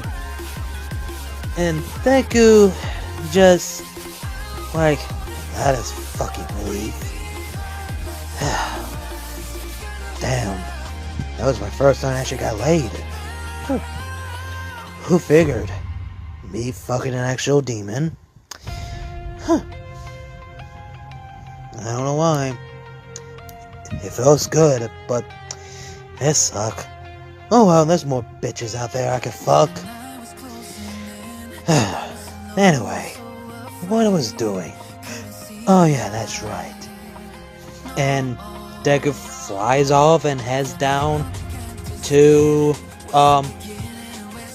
the dorm where everyone lives at, because they could visit their family members whenever they want, but the dorm is their place. So Deku heads back to the dorm and everyone sees him, and one person asks, which is Denki, say, Fudo, what have you been, dude? And are you covered in blood? And Deku's like, oh, yeah, I accidentally fall down to the ground and got me some cut marks. I'm fine. But don't worry, I'm gonna clean myself out. That's the reason why I came back.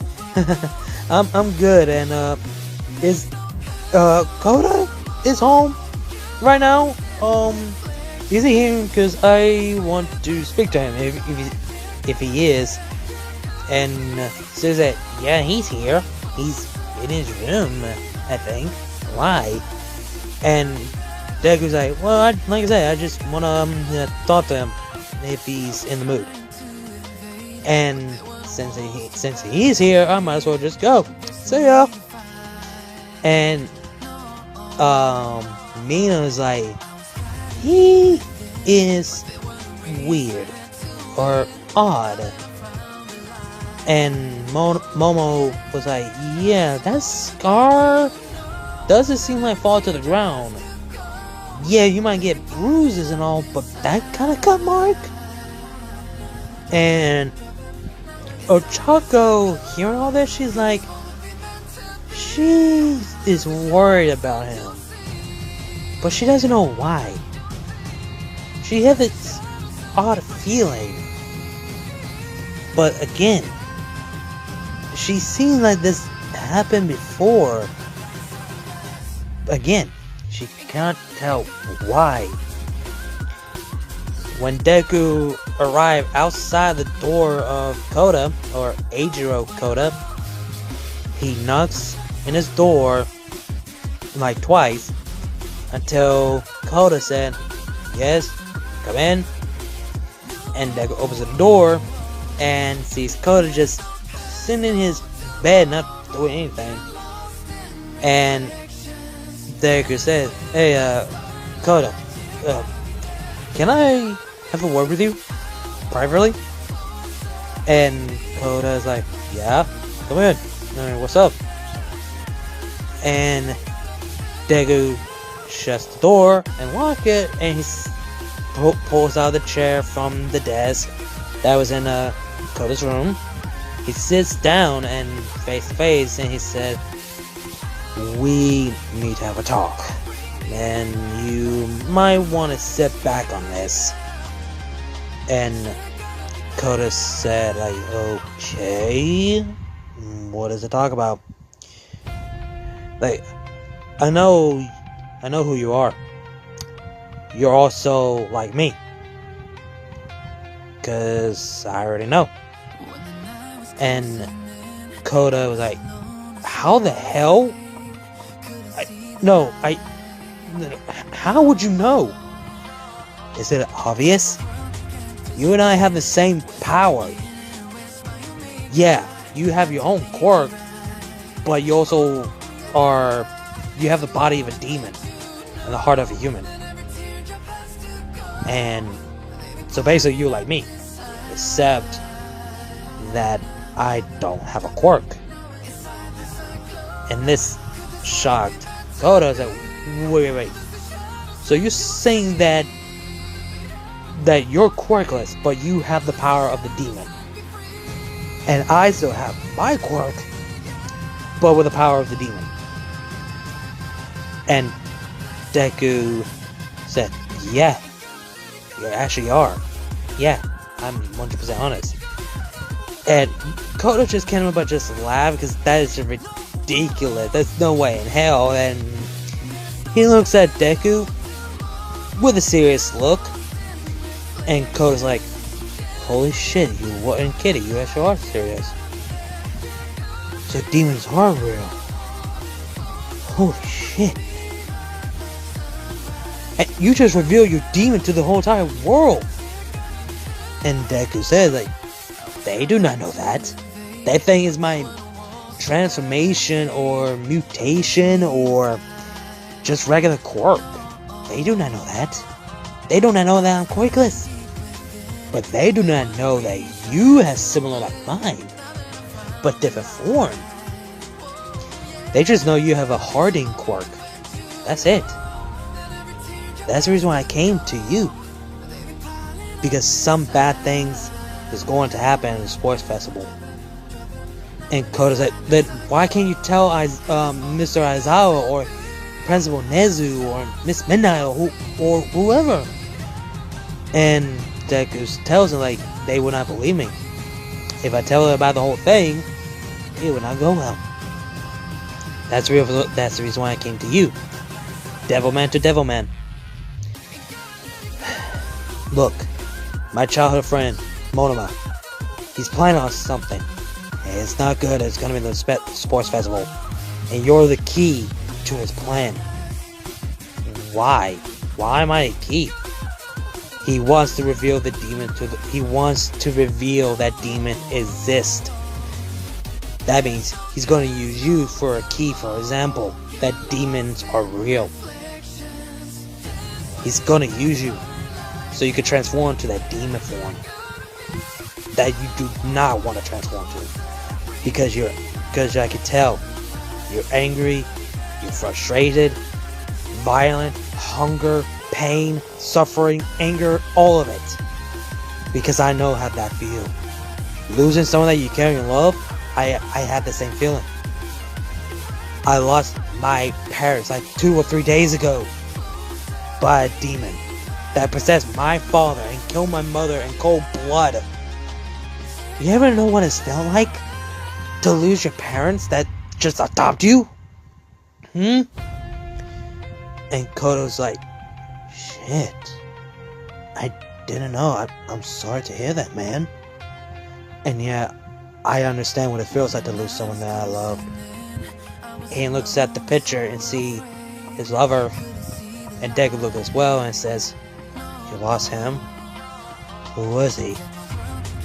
And he says, he was my best friend, my childhood friend, and my boyfriend. He died when it all happened, when I had that power. When I turned into this abomination. And that's why I refuse to use it. I keep having nightmares that I keep killing him over and over and over again. Non-stop. That's the reason why. And Deku asks, then why did you come to UA? What was the reason? And Kota said, well, I want to become a hero. Just like my favorite superhero, my favorite classic superhero, Crimson Riot. He's my favorite superhero since I was a kid. That's the reason why. And Deku's like, is that the reason why you're gonna call yourself Red Riot? Because red hair? And Kota's like, yeah, that's the reason. I just want to honor the name so I can move on the pain and the past. And Deku said, for how long? What? For how long? Sooner or later you might have to release that demon to help for the greater good for the people. Whether you like it or not, we might be not the only Devilman out there. There might be more of them. And Kota said, okay, what's your plan? And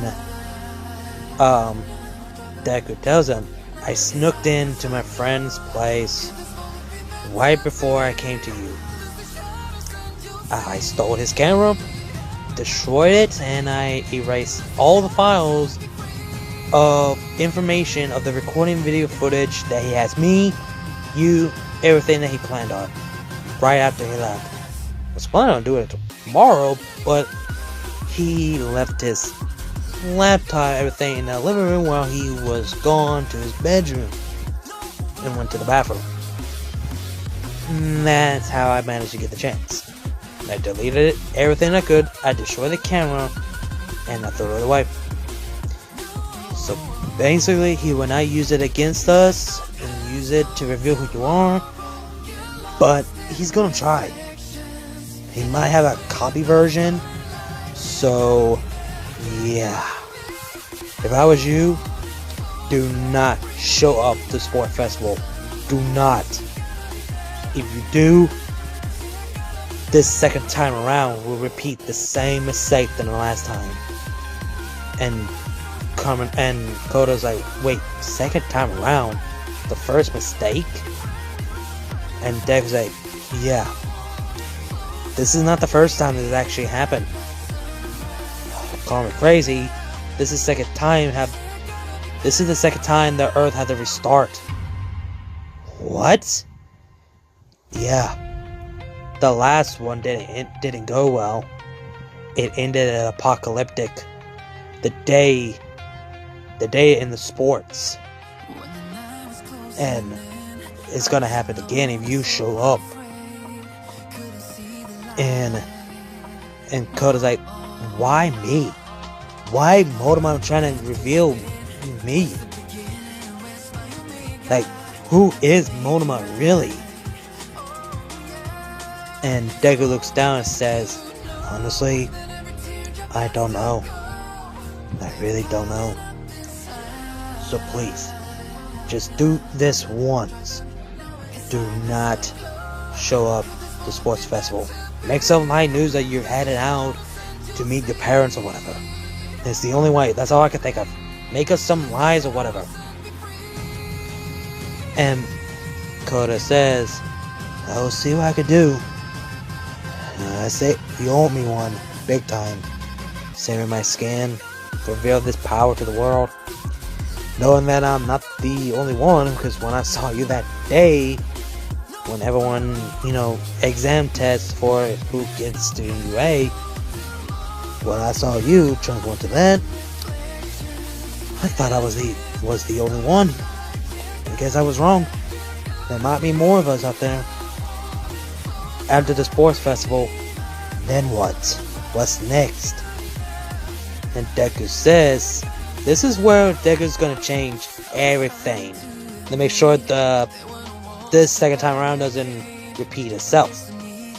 And Deku says, we're both gonna gather all the Devilman's armies so we can fight all the demons, because there's gonna be a war.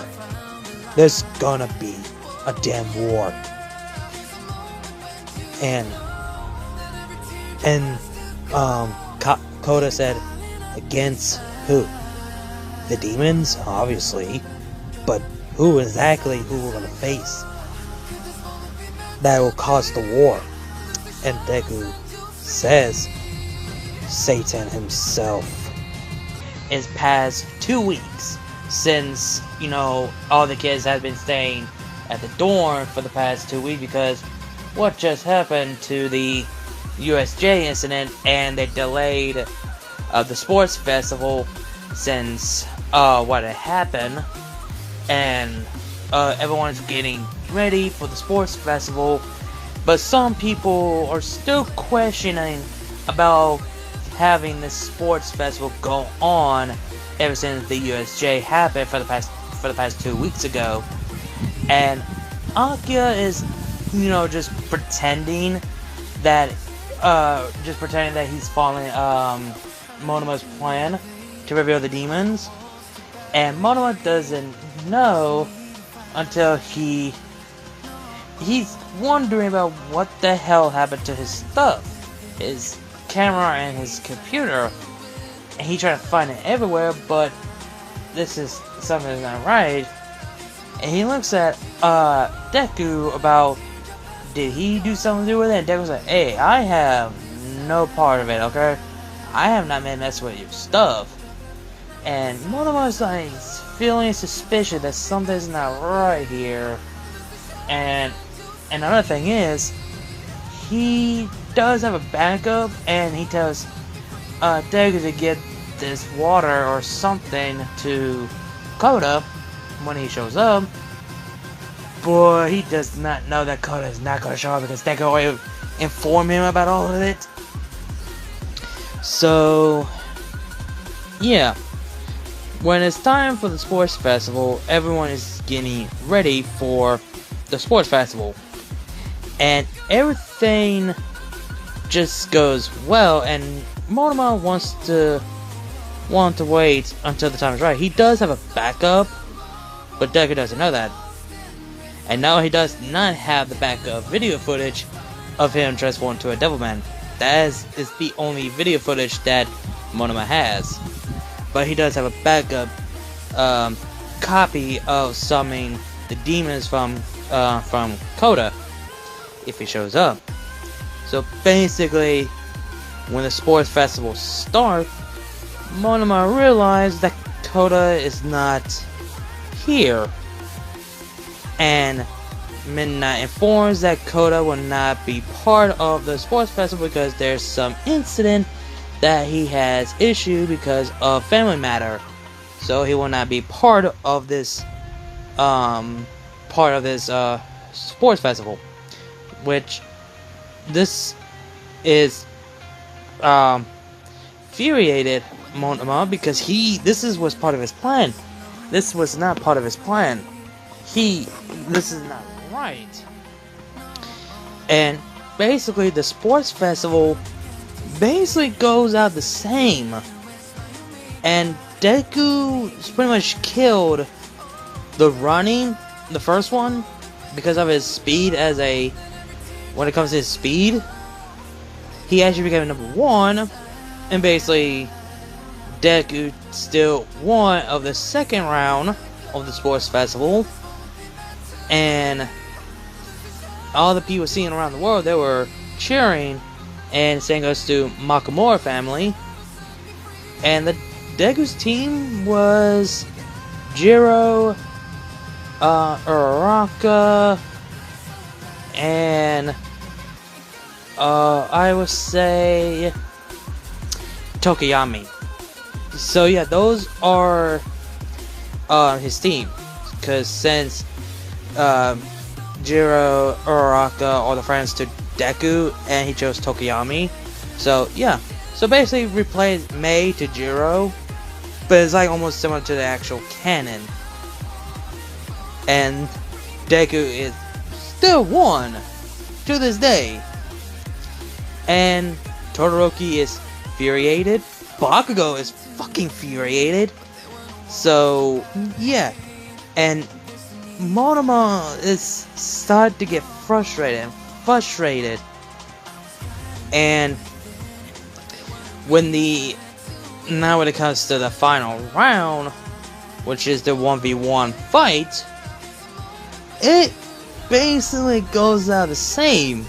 In this version, when it comes to Deku versus Shinzo loses immediately because he has no chance against Deku. And the other match basically goes out similar the same until the final round between I would say Todoroki and Deku. Deku acknowledged Todoroki, and even Todoroki uses Fire Side, because thanks to Deku telling it's your quirk, not your father's, is yours. But Deku still won, obviously. And then now it's Bakugo Tokiyami, but Bakugo won. Now is 1v1 between Deku and Bakugo. And Deku's like, I knew one day we might have to face each other one day, Bakugo. And Bakugo's like, don't get your head of yourself, you damn nerd. I'm gonna win this tournament whether you like it or not. I will be the #1, not you. And Deku's like, can't but chuckle. Funny, because I was gonna say the same thing about you. And this furious Bakugo when he said, oh, now you're dead. The fight between Deku and Bakugo is close, but whenever Bakugo get his ass whooped, he still get his ass up because he's not backing down. And Bakugo is skilled as a fighter, but Deku is far, far beyond that Bakugo's level when it comes to him as a Devilman. So the fight is brutal, actually, and until Bakugo is barely freaking tired, but Deku is a little bit worn out, but he still can fight. But Bakugo is extremely fucking tired, and he wants to keep on fighting, but Deku used his tail, smacked Bakugo right in the face, and got him out of the ring. It eliminates him. So Deku won the sports festival. So basically, Deku became #1, Bakugo became #2, and Tokiyami became #3. That means Todoroki is in the #4. And Bakugo is fucking infuriated that he cannot believe he just lost to a fucking nerd of all fucking people. Such a fucking embarrassed. And of course Bakugo does get angry like he was just like the original. Not because that, oh, Todoroki been holding back. No. He is pissed that he lost to Deku. He is so fucking pissed. And so basically, that goes out of saying. Monoma is infuriated because, not because Deku won and all, it's not because of that. He doesn't care about the damn sports festival. It's because his plan didn't go well. It didn't happen. He's fucking infuriated, and he needs to have a word with Deku. After the sports festival, everyone was ready to go home. Deku gives a text message from Monoma that said, "Meet me in my place now. We need to talk."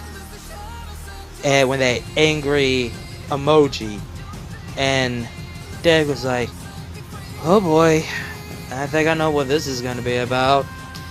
It's not gonna be pretty."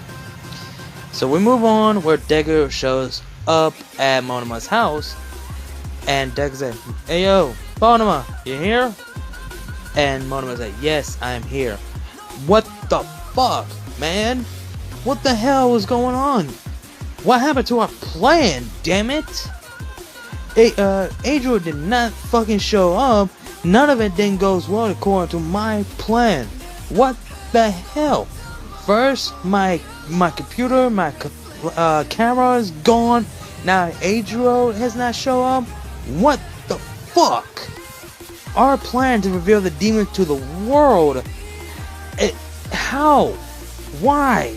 Why do these people do not understand? How can they be so fucking happy when all these damn demons out there hurting innocent people? And Deku was like, "You said so yourself. It will cause panic around the world. Secondly, people will not believe the demon exists. You told me that once before the day we saw each other again."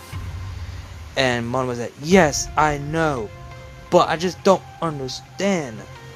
Why in the world did my stuff basically disappeared and I found them destroyed and Angel did not show up? The only person that I know who knew where my stuff is you.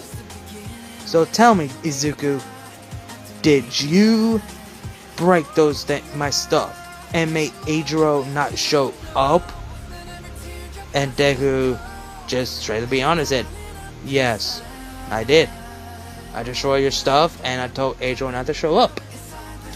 And Monoma was just like, "Why? Why would you do this? We were supposed to show the world that demon exists. We're supposed to fight for the humanity." And Deku was like, "Because your plan will cause apocalyptic, cause more innocent people to kill each other one by one. You're repeating the same mistake the first world started. You're trying to make the same mistake just like it was before. You just want to repeat the same thing over and over." And Monoma's like, "What are you saying? Let me repeat that. What are you saying?" And Deku's like, "You're doing what Rio is doing. Making the same thing. Going to the same plan. Causing people killing each other left and right. And more demons will show up and people gonna believe that, oh, humans become demons. We have to kill each other left and right. And you're gonna give them freedom of speech that we had to fight for our home, our humanity, which you know that humans are not strong enough to fight demons unless they have a power of a Devilman like me. So, if you wonder how I knew this shit was gonna happen, because I spoke to him, the first Devilman."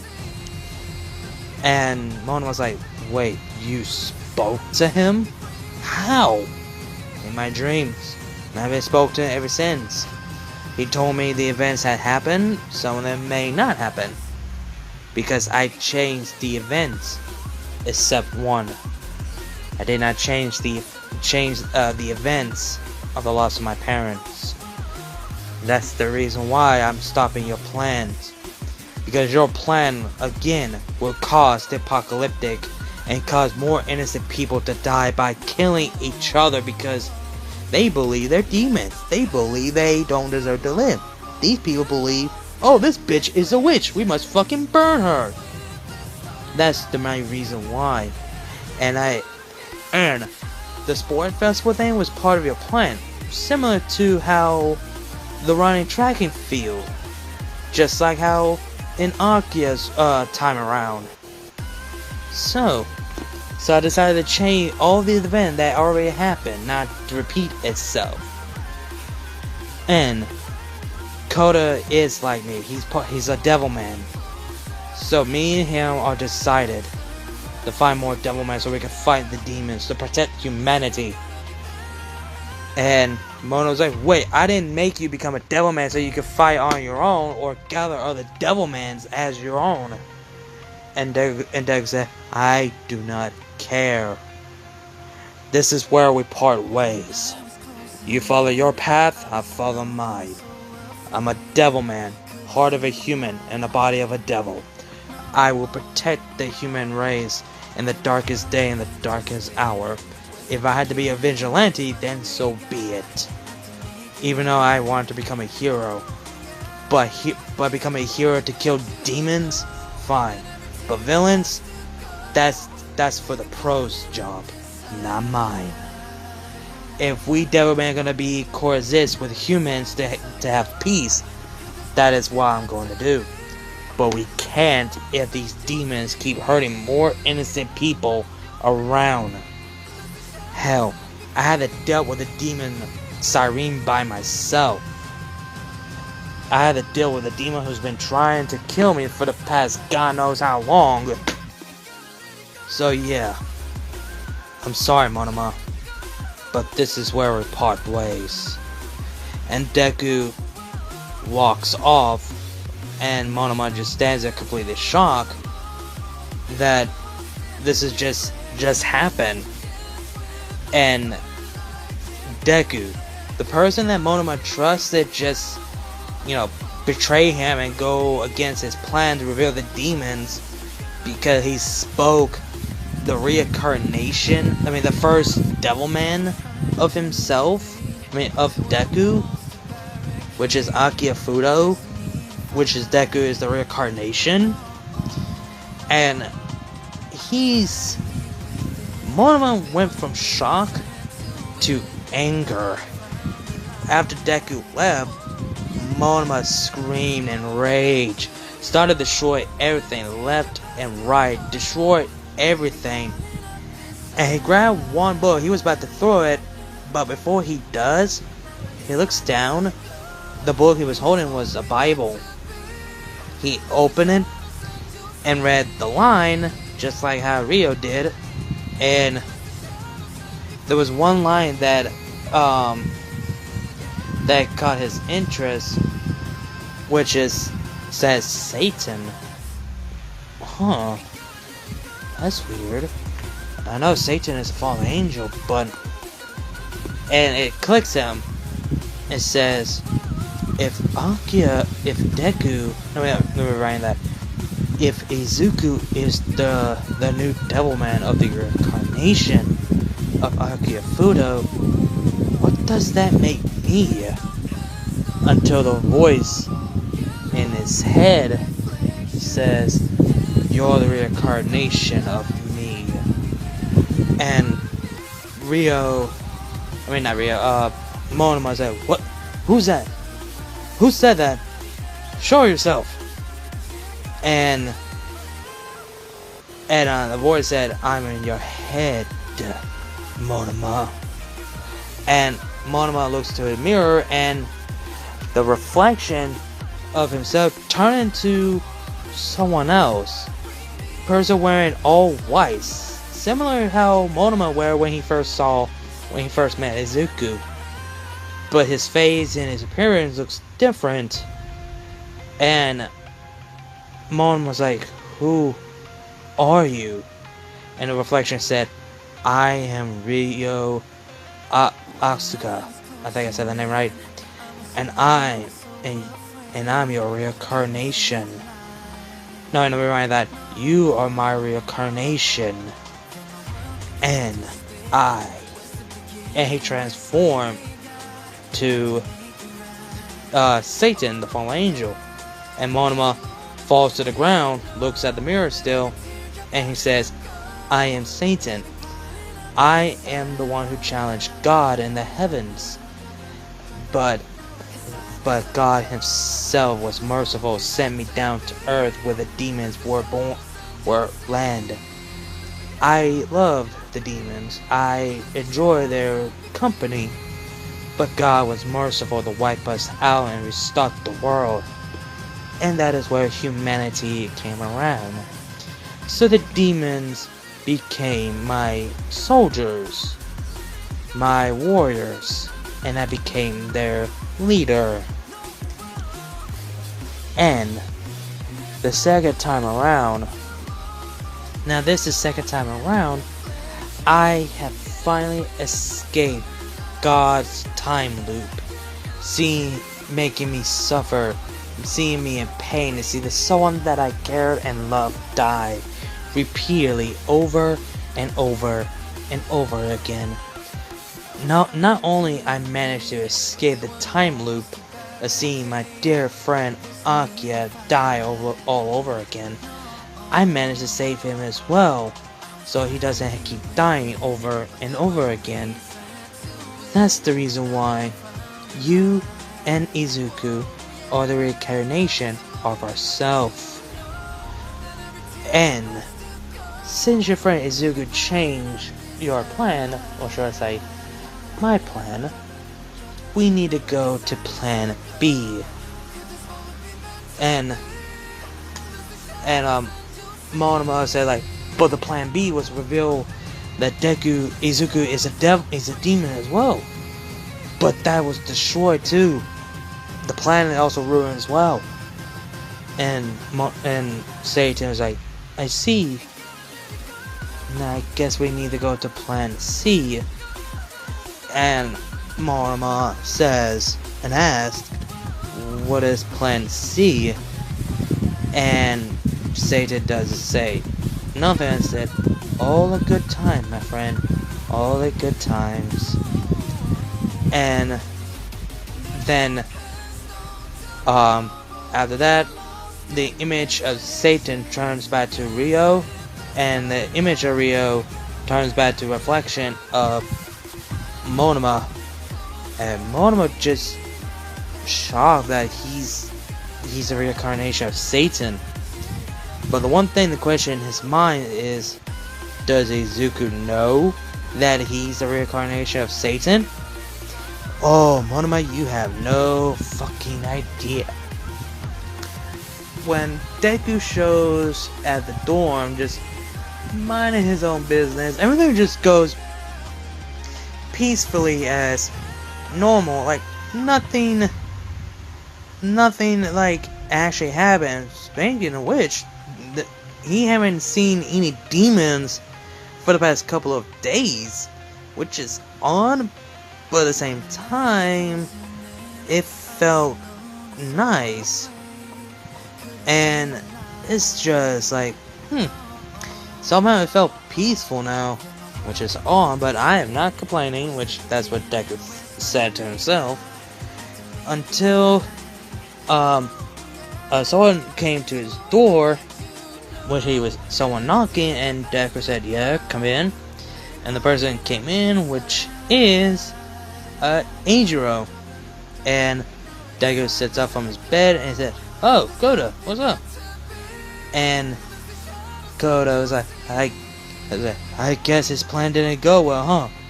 And Deku's like, you have no idea, Eijiro. He was pissed. Does he know? Oh, he asked me. I was trying to be honest. And so that's the reason why. I wonder what his next plan is gonna be. And Deku's like, who knows? Where else can I tell? All in all, that your secret is safe, and you will never, no one will know that you're also a devil like me. So we dodged a bullet, and we prevented of the apocalypse that actually would come to the end of the world. And Kota said, okay, since that's out of the way, then what? What's next? And Deku says, well, like I said, we gotta gather up all the Devilmans, and we need to find a place that the Devilmans could hide in, and until the time is right, for whenever that date comes when Satan show himself. So yeah, and Kota said, okay, when should we start? I'm willing to help, I got nothing to do. And Deku says, how about tonight? We Devilman need to stay in the shadows, not in daylight.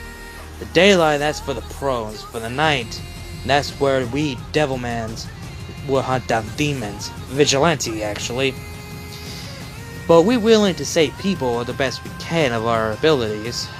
But yeah, that's pretty much what we should do. And Kota said, sounds like a plan, boss. And Deku's like, wait, why did you call me a boss? I mean, well, you are the one who's leading us, the Devilmans, and also you're the one who pretty much saved my life and pretty much dodged the bullet for anyone knows about us. So yeah, we pretty much dodged the bullet, and you're the leader and you're the boss. So whatever you say, we follow you. So Deku and Kota do have a plan, and where everyone is asleep, both Deku and Eijiro Kirishima, they decided to sneak out and start to head out so they could find other Devilmans. Which they do. They actually tried to find other people. It was difficult to find people who were just like them, and they found, I would say, for one night, they managed to found three. Let's say three. One male and two females. One male is how should I say this male will be?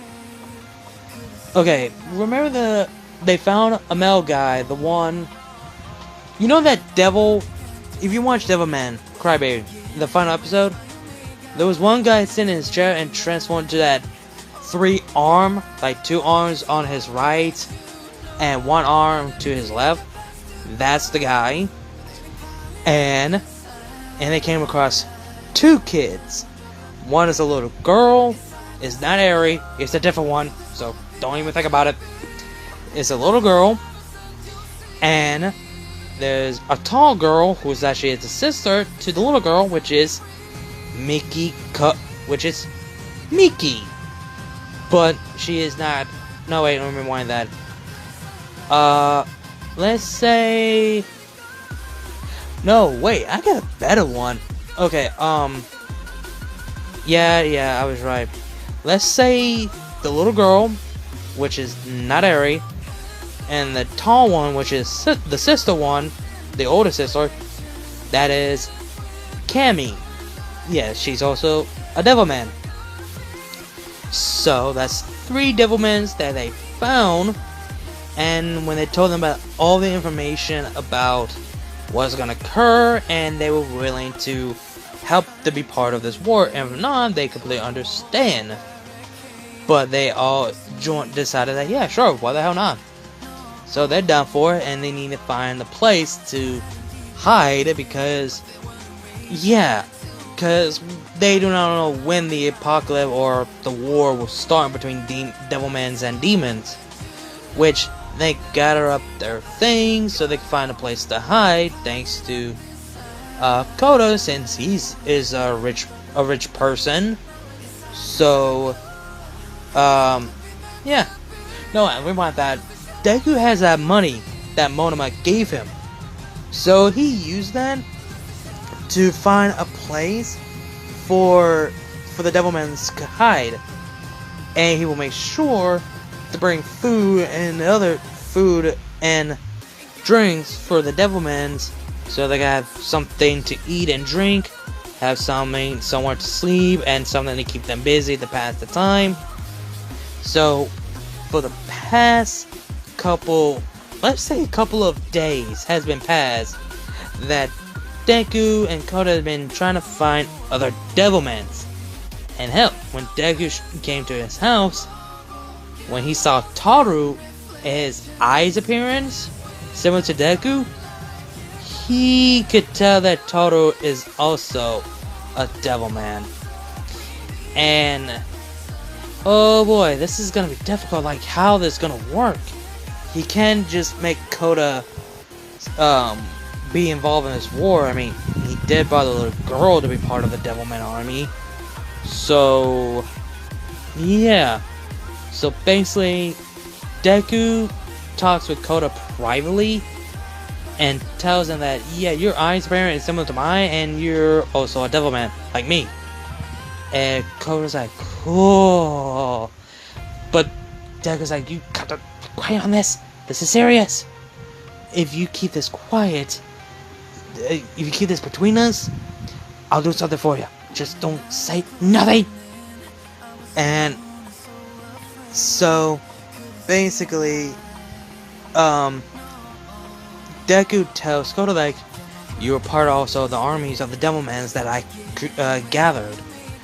And Toru is just fanboying over this, but Deku is trying to tell Toru to lower his voice down, because yeah, they do not need to know, which Toru is not part of the Devilman army, which he does not get killed. So basically, Toru has to stay with his parents because he cannot be with other Devilmans because the parents might get fucking worried. While Deku informed Toru about all of this, Adriel has actually found more Devilmans than he actually did. And yeah, basically this the rest of the part after the sports festival, and this scene is basically where Deku and Toru are trying to gather all the Devilman armies so they can put them in one big huge location, a hideout for people to be in. And the house, like a big place, but if it gets too many, more Devilmans could show up when they feel like it to show up. Honestly, I feel like Deku will create a private group on internet. See if anyone has suspicious when it comes, you know. I feel like Deku would type posts on the Instagram, like on Twitter, like, have anyone have the same appearance like me right now, or I'm the only one? And a lot of people freaking popped on and said, yeah, I have the same thing as well. It's kind of weird.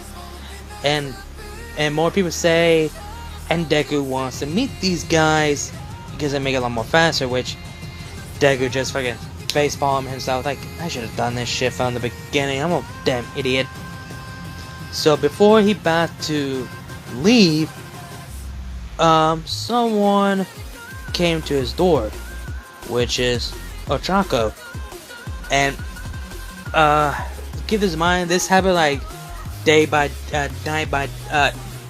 nights, or something like that. So basically, it's been going on for the past almost by a week or so. And so basically, it's been like a week later after trying to gather more Devilman armies. And anyway, when Ochako knocks at the door and opens, Deku was not expecting Ochako to come in. So Ochako says, "Hey Izuku, can I come in?" Deku puts down his phone and said, "Yeah, come on in. This is unexpected." And Ochako just shuts the door and lock it quietly, and which Deku didn't hear it, and Deku was like, "So what is it you want, Ochako?" And Ochako sits down in the bed right next to him and she said, "I don't know, but I just had a strange feeling that something might going to happen." I don't know when, but I just have this strange feeling. And I had a dream that I spoken to someone and informed me about what's going to happen. And she wants me to speak to you that, you know, have this time before it actually does happen. And then Deku asks, who is this person that you spoke of, and what did she tell you? And Deku already knows, and he just wants it. Deku already knows, but he's gonna be like dumb, not dumb, like pretending he's blind because he doesn't know, which he does.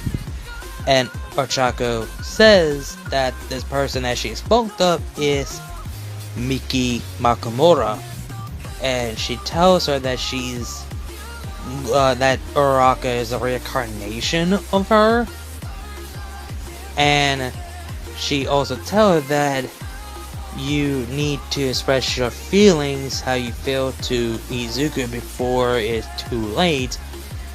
So basically she's telling you better tell him how you really feel before something bad is going to happen to you.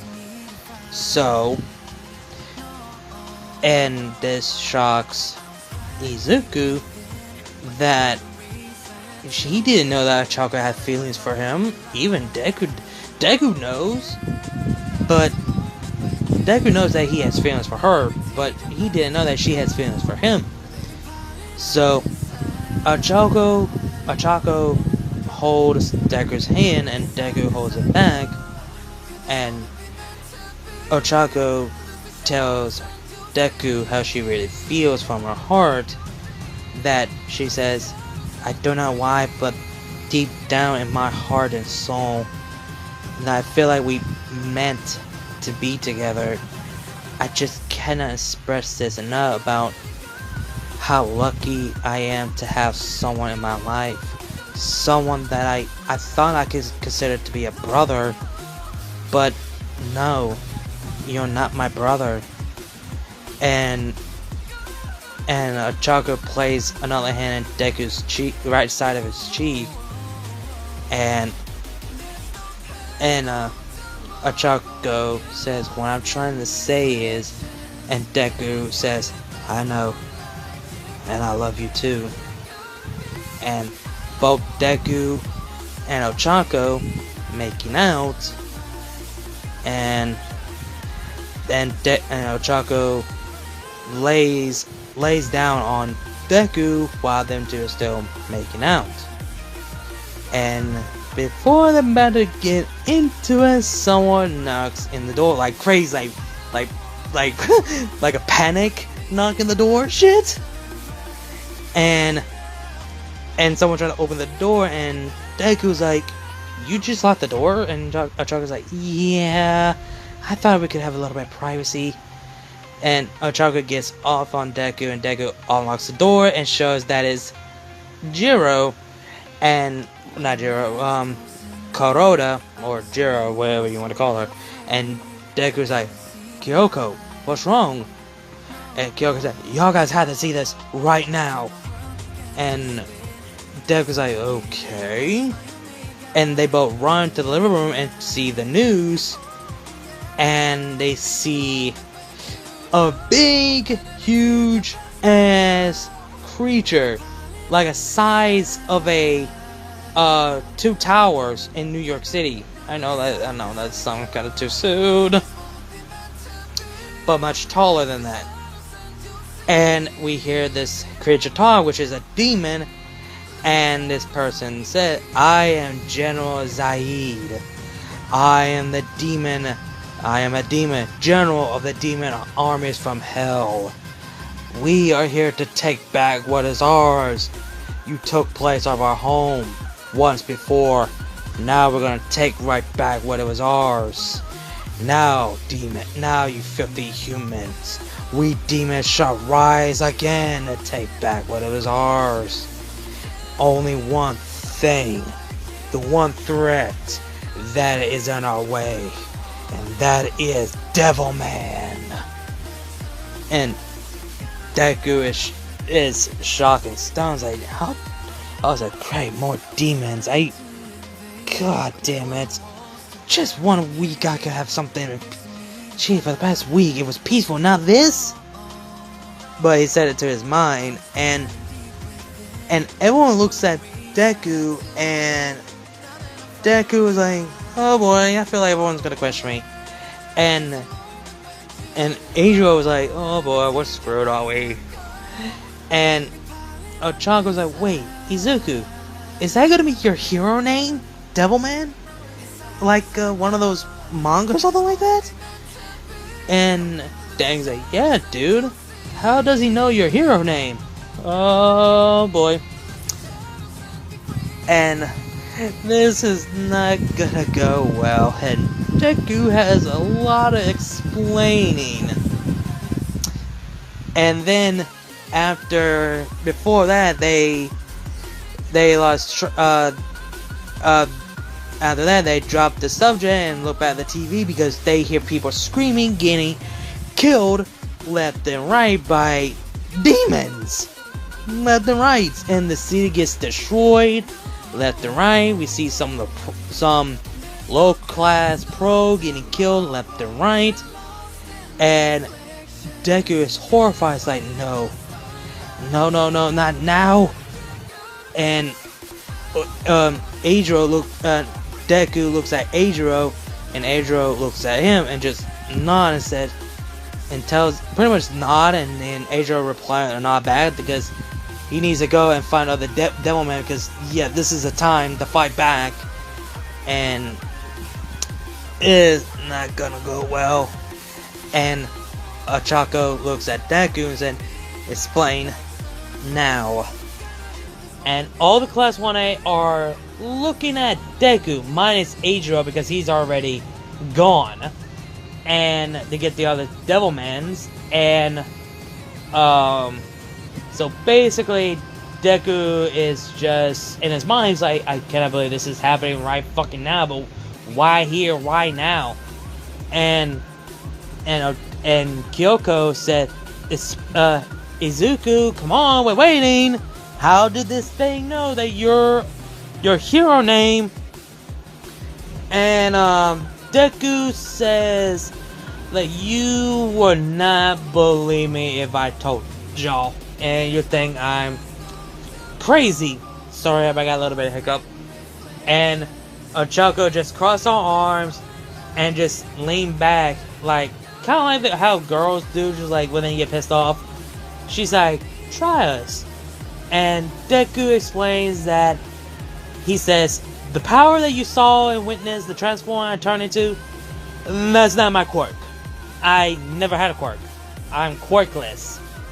And everyone's shocked and stunned and a bit confused. They'll be like, wait a minute. Your quirkless? How? You have this power, you have this transformation, how are you quirkless? And Deku says, it's because it's not mine. This body is not even mine either. I was possessed by a demon. And everyone was just laughing like, you gotta be joking, there's no such thing as demons. And Deku just pointed his finger at the TV and explain that big looking motherfucker. Does that look like the size of a demon to you? And Kaminari and was like, okay, fair point. But how? How this possible? You possessed by a demon and somehow you use it. How? Who ideas was this? And Deku explains that him and Monoma went down to this Sabbath party so they could summon the demon. And pretty much he explained everything about that he saw a vision in a demon skull that Monoma had, and when he placed it on his head, he saw everything that just been expired and told him that this is the second time that the earth had restarted. The last time was in an apocalypse, and the world ended because of Satan and the demons, because they want to take back what it belonged, because demons were the first species before human came around. And he explained that him and Monoma went to the Sabbath party so they could summon the demon. And when that happened, Deku transformed to a demon, which he's possessing, which is Amon, to save Monoma and killing other demons. And he told them that him and Monoma has been vigilante to hunt down and killing demons. And after that, Monoma wants to expose the demons in the sports festival by revealing that Eiichiro Koda is also like Deku, a Devilman that possesses a demon power and a demon body. And he wants to explore that, but thanks to Akiafudo, the first Devilman that Deku is reincarnated, and he told him about that Miku Makamura could be the reincarnation, is reincarnated to Ochako, Miki Kuroda is part of Kyoko, and Monoma is the reincarnation of Ryo, aka Satan, and Eiichiro Koda is a reincarnation of Koda. And after he explained all of it, and also explained that his parents was killed by the same demon that killed Akia's parents in the last time around, and he didn't know that was gonna happen because Akia never told him, so he could change the events that happened last time, and told him that Satan's plan is to restart this, trying to make the same thing like the last time, making the same problem like the last time. After Deku explained, everyone are shocked and stunned, confused, believe, and don't want to believe that this is no fucking way. Bakugo is the one that he doesn't want to believe. Some of the Class 1A are shocked, confused, scared, and some of them actually believed. And that is Kyoko and Ochako. They're the only two because they grew up with Deku for the past so long. The others are just scared that this is happening. Demons are coming back and they're gonna kill us all one by one. And after Ida brought it up that since he's been doing vigilante and killing demons, he fucked up the one chance that he had to stay in UA to be a pro hero. But Deku tells Ida that he doesn't care. All he cares about that he wants to protect this humanity and protect this world before it gets end up like the last time, and he doesn't want that to happen. So Deku already told Eiichiro, he already told them this, or told the Class 1A about Eiichiro is gonna go and get the other Devilman armies so we can fight against the demons. And Sero said, "Are you sure your Devilman armies are strong enough to take out some demon like this?" And Deku said, "We have to. It's the only way if we're gonna survive. If we're gonna keep this second time around alive. We don't want to end up the same mistake." And then Sue said, "Are you strong enough to take down Monoma? Because the last Devilman couldn't. Why can you? Like, why can you defeat Satan this time?" And Deku has it. I never thought of it, but that is a good question. How can he be Satan? If Akia couldn't, then how can he? And he remembered that the only way he could be Satan, it gives up his human heart. So he tells him that if there's the only way I could be Satan, I have to give up my human heart. I must become one of a demon, letting Amon out. And this shock has started everyone, and Kyoko said, "Are you crazy? That's suicide! That's suicide! You're giving up your own free will because you give up Satan? I mean, fight against Satan?" And Deku said I had to. It's the last thing I could ever do. And it's just like Deku has no choice. He has to. What else can he do? If he can't, well, we're fucked. And that's what Deku says. And before anything explained, before Deku goes on, Aizawa comes to the door and is infuriated at Deku.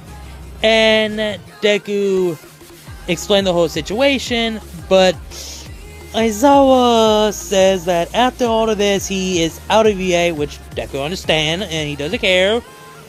And Aizawa brought up another news that they need all the pro heroes in the front line to fight these creatures. And that goes for Deku as well. So basically, they're going a war against these creatures. And Aizawa realized that Eijiro is not here, so he asks Deku, where is he?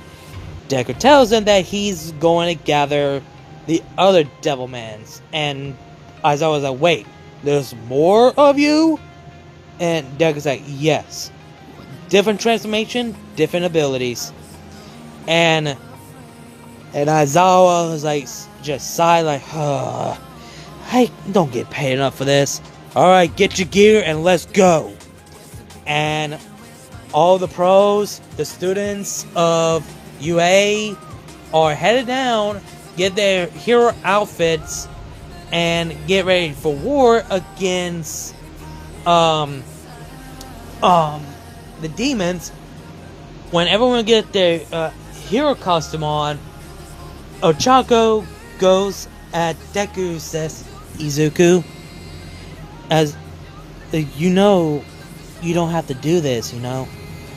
And Deku said, I have to. If I don't, who will? And you should be the one to go in a place of hiding. Inform your parents. You must protect them. Last time the Devilman, the original, couldn't save the people he cared and the lover he's cared for. So I do not want that to happen to you. And Ochako's like, I do not care. We chose this path. If we fight together, we die together. And as long as I have you, that's all that mattered. And this is my choice, not yours. And Deku just came in by a smile and said, how can I be so lucky to have a woman like you? And Ochako gives him on the lip, and she said, get used to it, bad boy. You're gonna stuck with me for a while. And Deku just couldn't but chuckle, and until Kyoko said, hey, lovebirds, come on, let's go. And they both catch up, and they head down to the city, and in the city we see Zeon, and with him is Jinx, the same Jinx, and the other demons are slaughtering the people left and right. Some of the pros are helping and to protect the people the best they can, but getting killed left and right. And so basically, Zai is like, how pathetic these creatures are. How dare then a mighty god decided to choose them over us. We were the first species before these damn abominations came around. Satan, our Lord and Savior, was the one who's there, eyed us, protect us. But until God and his pathetic angels decided to ruin our life. But we will take back what is ours, starting with Devilman. And Jinx said, until our master Satan shows up, this world of humanity will burn to the ground. And until a voice said, not on my damn watch, you will not. And they look up and see Deku wearing his outfit, and Jinx said, he's here. And Zai said, hey Mon, you finally showed up this time around. You ready to die just like the last time? And Deku's like, huh, the last time you didn't kill the original Devilman. The last time you were killed by him. And you're gonna end up the same mistake. Just like your last counterpart did. And this time, it doesn't change the facts that your death will be worse than the others. The man once said, there are fates worse than death. And Deku transformed into his Devilman and started to fight General Zaid, and bunch of pros, the UA students, are coming out and start attacking other demons, and it's becoming a bloodbath. Bunch of quirks here and there, demons here and there. It's just a bloodbath. It's like a war, like non-stop. Some of the pros die left and right, some of the students left and right. And I'm just gonna say this, some of the Class 1A that honestly don't care, like Koda, Sero, Sato, Ayama, oh shit, who else?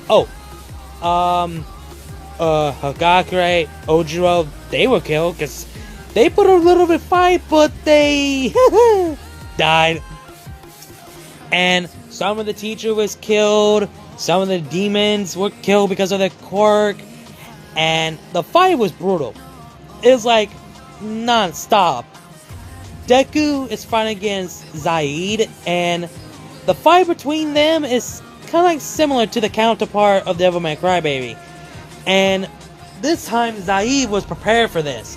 He knew some of Ama's skill this time, but Deku learned some fighting skills along the way.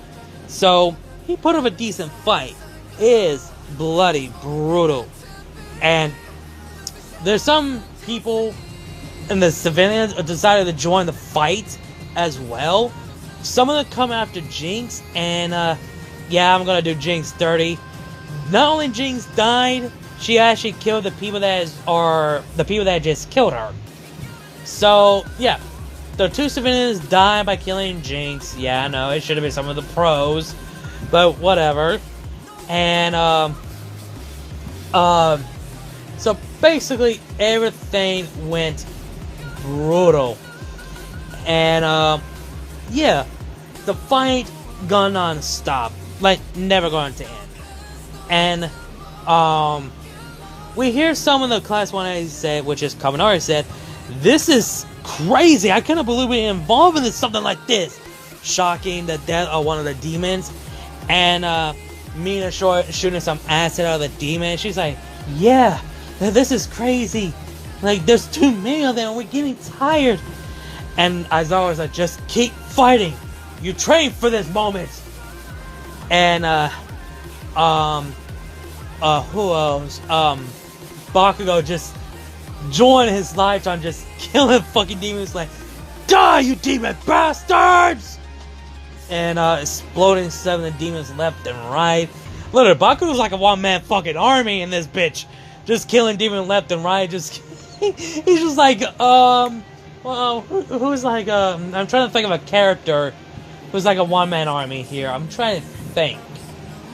Okay, I would say that it's kind of like in-game. The battleground is kind of like in-game from Marvel and all, where Spider-Man was like used his instinct kill mode and killing those Thanos armies left and right. It's kind of like Bakugo by using his quirk left and right, like non-stop. Like, it's like a pile of cores around circle. And there's some people getting killed left and right. Tokiyami using his Dark Shadow infused with I think it was like what, Abyss? Black Abyss, when he fused with Dark Shadow. He does kill demon left and right. And okay, some of the characters are going to die, some of them are going to live. And yeah, I feel like this might be the finale. I might as well say it.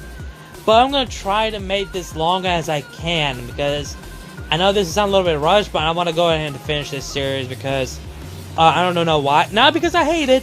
It's just I'm getting tired of doing this series. This is the reason why I prefer doing the movie So yeah, but anyway, back to the story. So some of the characters are getting tired and exhausted.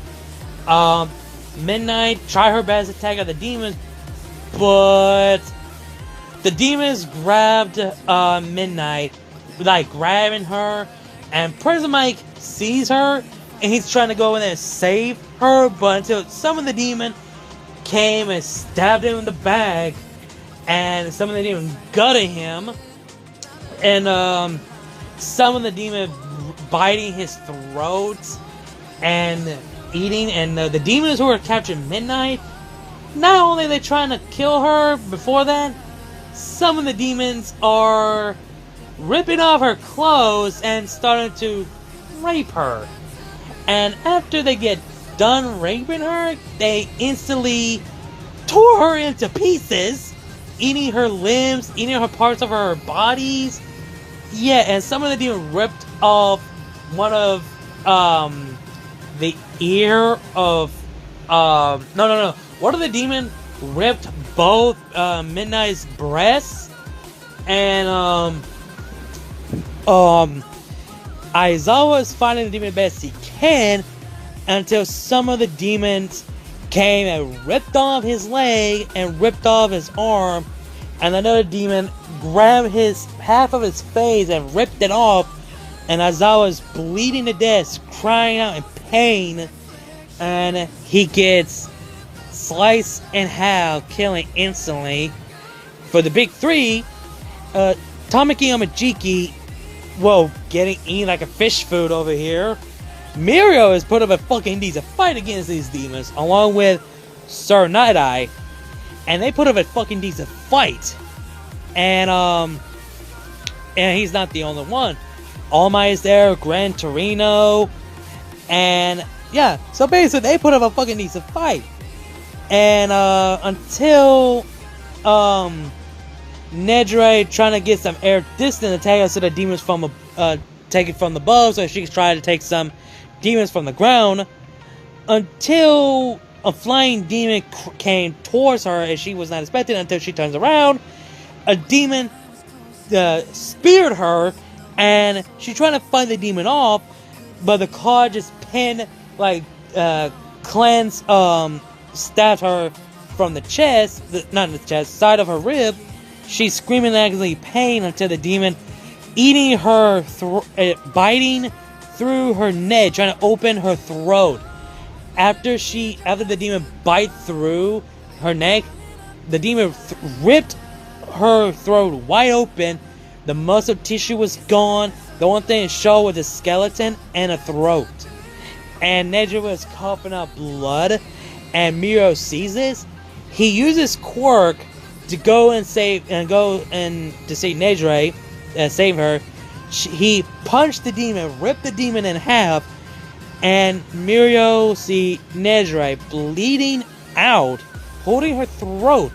Mirio is holding Nedra by her arm, and Mirio's like, no, Nedra, just hold on tight, just hang in there, please. And Nedra, just, only she could do is place her hand in Mirio's cheek with tears coming down from his eye, and after that she died by Mirio's arm. And Mirio cries out in rage, and he started to go instantly insane. He used his Quirk, balls of yellow lightning around him, and he used his Quirk, killing demons left and right. And he using one for all, full counting, 100% destroy, smash. And Mirio killing demons left and right, using Black Whip to killing some of the demons left and right. Yeah, Mirio does unlock 100% of one for all in this, and he's killing demons left and right. But some of the demons gave Mirio a cut mark here and there, and some of the characters, Gran Torino gets killed by ripped in half. So Nada does get killed, just like kind of like the original, but instead it's just him losing an arm and he gets stabbed. And So Nada wanted to see if he had if there's a future actually happen, a good one, which to his belief, everything went black. His core just stopped, so he died.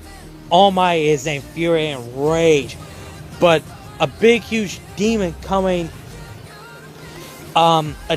Before All Might about to do, someone falls to the ground right next to him, and he looks and see it is Deku, which is in his Devilman form. And All Might's like, "Young Fudo, are you alright?" And Deku's like, "Yeah, I'm fine. I'll work it out. God, he is one tough son of a bitch." And then All Might said, "How in the hell can we beat this damn thing? We lose it too many." And then some of the characters regroup and was like, "We honestly do not know how many are there survive." And some people say Ochako explains that they lost Kaminari, Momo, Mina. They lost 2 members of the Big Three. They lost Aizawa, Shinzo, the entire Class 1B. The only people who survive is All Might, Mirio, Deku, Kyoko, Ochako, Momo, Todoroki, and Sue. Those are the only survival. And some of the pros, I forgot to mention, Miriko, the Ryuko, and who else? Shit, I'm trying to think of other pro heroes.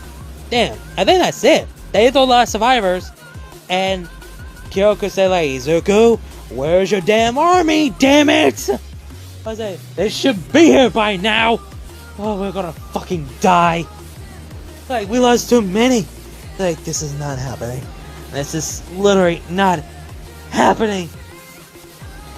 And until Zai just could have about left, and until they say, "Hey, ugly!" And they all turn around and see Ichiro. It's like, "How about you pick on somebody your own size?" And they show all the Devilman army shows up on top of the side of the building. Oh yeah, I forgot to mention, Bakugo's still alive. He's just covered in all demon blood because he was having too much fun for this shit. And also Deku's just smiles "About damn time, Ichiro!" And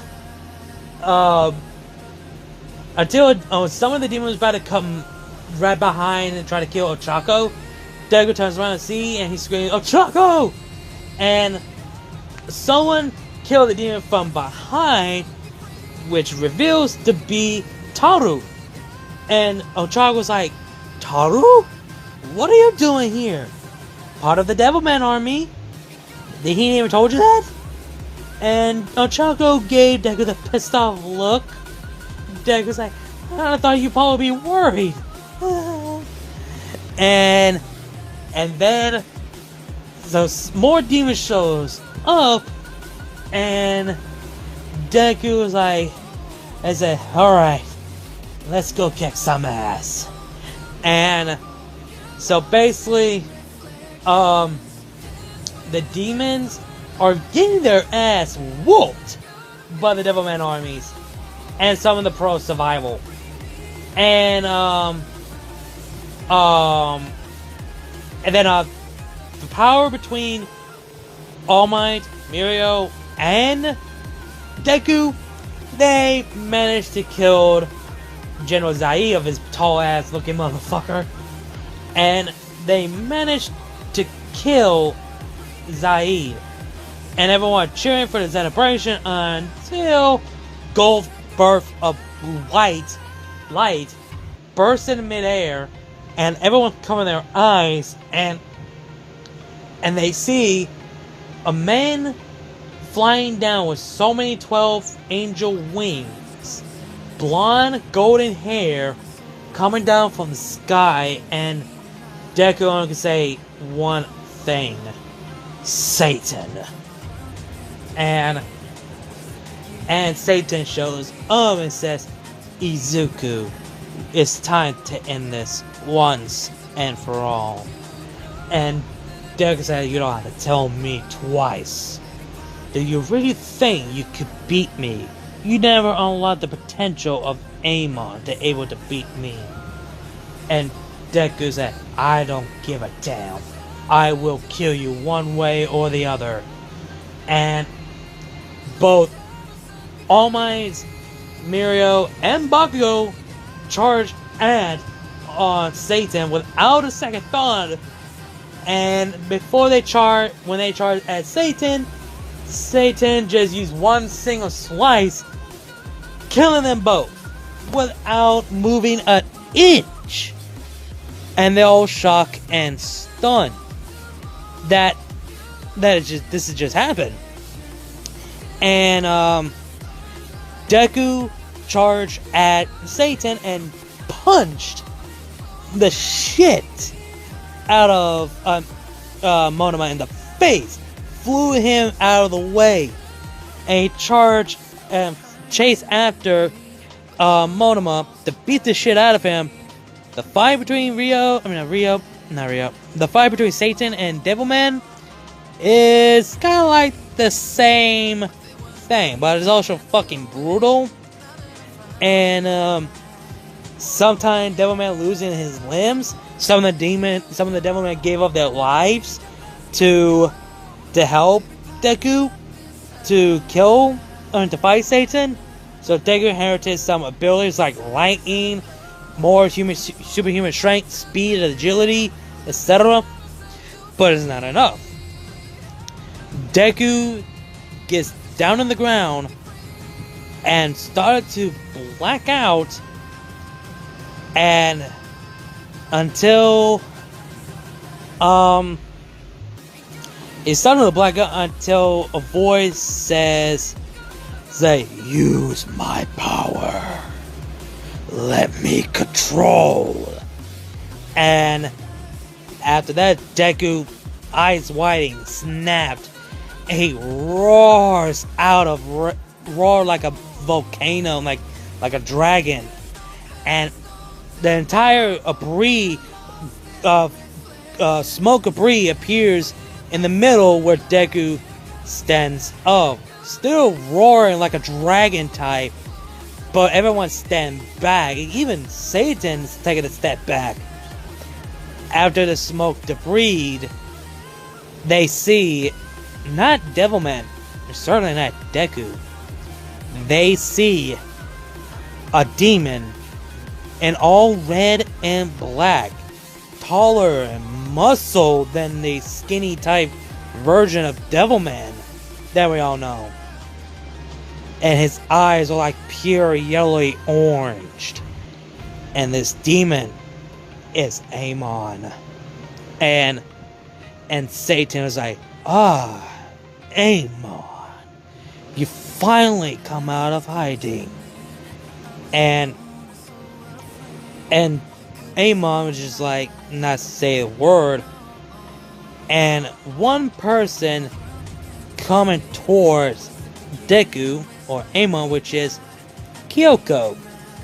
And Kyoko was like, Izuku? Is that you? And before Amon turns around, he uses his tail to wrap around Amon, and wrapped around Kyoko. And she's like, what the? Izuku! Put me down, it's me! Kyoko! Do you not remember? And Amon just hold Kyoko from the neck and a leg, choking her to death, and Amon just comes by smile and see the delicious that he's holding. And after that, he kills Kyoko by eating her. And everyone are just shocked in horror that this is not Devilman. This is not Izuku. This is Amon they heard about, and they just witness.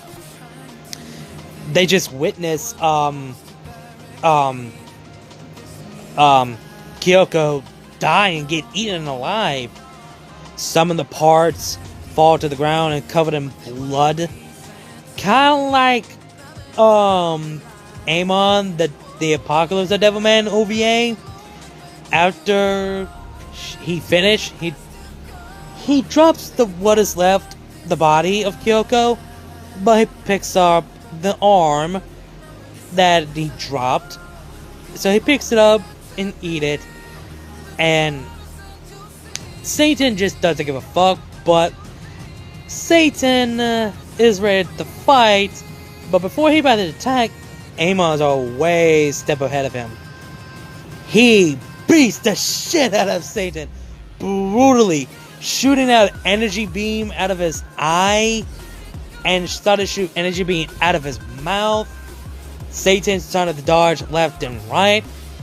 Everyone's just shocked and stunned, like, how is this happening? And Amon is causing more destruction than, than the other demons have in general. And then later on, Amon is taking his advantage, and Satan has no choice to bring Deku back, because a part of Satan, he still cared for Izuku's safety. So Satan decided to take action and blinded Amon and tried to fight through to get Izuku back. Some of them tried, some of them failed, and he had enough, so he decided to create a cross, pin Amon, and using his power to get in Amon's mind and start saying, "You will release Izuku now." And then he said, "Wake up, Izuku! You must control it now!" And later on, we're inside Amon's mind. We see Deku is there, but he's not alone. Akia is there. Deku says, "Akia, you're here. Why? What happened?" And Akia said, "You let Amon control. You idiot." And Deku said, like, "How would I know this shit was gonna fucking happen? I need to have the control. If I want to save the people that I care, I must control this power." And they hear another voice said, "If you want to take back what is yours, then you two must fight it." And both Deku and Akia looking at each other, and they both transform into a Devilman, same form, and they look at Amon, and they charge at him, fighting Amon 2v1. And you think two Devilman was gonna be enough to take on Amon? Hell to the no. They still get bodied badly. One of Amon is holding Akia by the throat, while Deku is on the ground where Amon had his foot on Deku's head, about to crush it. And Amon decided to do something to make them snap if they want to control. He shows a head from Deku's point of view. Amon is holding the head of Ochako. And for Akia's point of view, he sees that Amon is holding Miki's head. And this snapped them both. Amon just done goof. Deku some of the blade from his elbow stabbed Amon's foot, and Akia used his foot to kick Amon's face, like broke in his damn jaw. And after Amon released them, Deku and Akia got up, and they are furiated. And they charge with brute force, and they not let Amon a chance. So, they beat the shit out of him, stabbing him, clawing him, biting him, non-stop. And not only that, they actually unlock new ability, shooting laser out of their mouth by vaporizing Amon's arm and leg. In the final blow, they aimed at Amon's chest and head, killing Amon instantly. Now Deku has full control. Both Deku and Akia turn back to human form, and Akia tells Deku, like, you finally controlled. Now, let's end this once and for all. And Akia gives an arm and hand to Deku. Deku takes it. Both Deku and Akia fuse as one to a one being. They are no longer Deku is no longer Izuku Fudo, not Akia Fudo, not certainly Amon. He is Devilman. So after he freed from Amon's control, Deku is back in his Devilman form, and Deku wakes up, breaks through from the chain that Monoma, pinned into the cross. Deku grabs Monoma's arm, breaks it, and Satan screams and loud in pain. Deku went from behind, ripping off all 12 of his wings at once. And Deku, grabbing the leg, spin Monoma around to the sky. But Monoma has the chance to shoot some abilities to shoot at Deku. Same abilities that Rio did, like his feathers and all, what he has left. He could, let's just say he could control some of the wings he has left. So, yeah, I did say 12 of them, but some of the wings were falling down to the sky, but he still could use it. But Deku just used the beams to vaporize the wings, and is aiming at Monoma. And Monoma is shocked that this is happening. This is not part of the plan. This should not be happening. And Monoma just got vaporized, and Satan is no more. And then all the demons witness this. They all retreat, run back, and hide in the shadow that their master just is gone permanently this time. So they started going into hiding. Deku flies back down, group with the others, and turns back to his human form. And everyone are just lost for word that it's over. It's finally over. And they all just cheered for the victory, except Deku. He's looking at the corpse of both All Might, Mirio, Bakugo, and of course, Kyoko. He cannot believe what he just done. He felt guilty, but Ochako came behind and hugged him and tells her that it wasn't your fault. It was Amon. Just let it all out. And Deku decided to let it all out, crying, tears, and he finally let it all out. And he actually did it.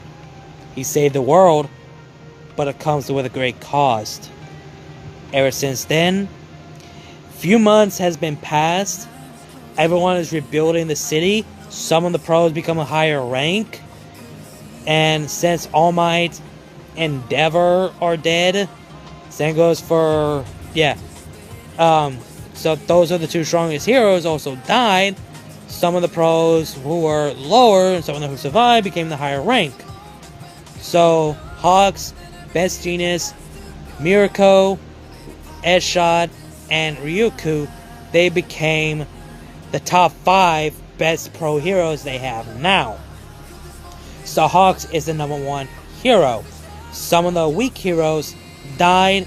Some of the Class 1A died. I forgot to mention that Ida died. I forgot to mention that. I honestly forgot about Ida. My bad. And the Class 1B died. And the Big 3 died. And the Devilman armies are become with peace with the humans. And they decided to become the vigilante for only hunting demons. But they're willing to help the heroes to kill or, arrest the villains. Unless they need to be killed. So, yeah. And of course, Deku doesn't have that dream of Akia. Well, actually he does one last time. In Deku's dream, he speaks with Akia. And Akia just couldn't help it but smile, a tear coming down his eyes, and says, You managed to accomplish something that I couldn't have. Not only you saved the humanity, you even saved the entire universe for going through the same mistake. Now the people that I know could finally be at rest. Now I could be at rest. As all thanks to you. You are now the true Devilman. And Deku asks, what's gonna happen to you? Would I ever see you again? And Akia says, no. Maybe in the afterlife, yes. But in your dreams, no. No matter where you go, I will always be by your side. After all, you are my reincarnation after all. So basically, I never gone. No one ever really gone. And so Deku and Akia says their farewell, and Akia finally could be at rest in the afterlife with the people that he cared and loved. So after that, we see some of the cities being rebuilt, and we see the afternoon, and not only the city is being rebuilt, we see Deku and Ochako riding a motorcycle together in a peaceful way, kind of like the end credits scene of episode 9 of Devilman Crybaby, and everything went peaceful. So yeah, later on at night, in another city in Japan, a little girl, white hair, with a horn, running for her life in the alleyway, trying to get away from someone. And when she falls to the ground, she turns around, crawling backward, until she saw someone coming after her. A man wearing all green cloak and a mask like a bird. And he said, come now, my dear child. Do you really make me want to hurt you even more? The person is overhauled, if you guys wondering. And while he's saying all this, he transformed to a demon. And he is about to capture the little girl that you guys know. Before he does, someone is coming from behind, and he turns around. He is horrified that he sees Devilman. Without a second thought, Overhaul decided to charge and attack, but Deku grabs by his throat and shoot laser eyes out of his eye and killed Overhaul by aiming in his eye socket. Kill him instantly. Throw him to the ground, and he walks to the little girl and slowly transforms into a human being which is Deku. And Deku kneels down to the little girl, and he said, "Are you okay?" And she just nodded, and Deku said, "Don't worry, he's never gonna hurt you. You're safe now." She gets up, tears coming out her eyes, and hugs him. And Deku hugs back, and Deku breaks a hug and looked at her and says, "What's your name?" And she said, I'm Eri." And she asked, "What's your name?" And he tells her that his name is Izuku Fudo. And her appearance is kind of like, well, the little girl that she knows, her face has changed to have the Devilman eye. So, and her white hair is like darker. So yeah, she's possessed by a demon, but she has a pure heart. So Deku tells her that not only you're a human, you're not a human or a demon, you're also a Devilman, like me. And Deku said, and continue on by saying, "You want to find a place to call home? The place that you can have a peaceful life?" And Eri just nod, and Deku picks her up and lift her up, carrying her, and said, "Let's go home then." And Deku summoned his wings and flies off in the night sky of the full bright light moon. And that is where What If Deku was Devilman, the redo. Well guys, that is the finale. I'm glad this is the finale. Woo! Damn! I'm glad this is finished. But yeah, I'm glad this series is finally over in a good way, because I'm actually getting burdened out when it comes to this series, you know. Next, I'm just going to do the movie version, and I did say whenever I hit 11K, I will do What If Deku was Shadow the Hedgehog. But right now, you guys are going to get 2 what ifs that does not involve the special what if. 2 of them are What If Deku was Iron Man, and What If Deku was the reincarnation of Bardock. That's what you guys are going to get for right now. And by this recording, this entire part is going to be set into a movie, probably, whenever I get the chance.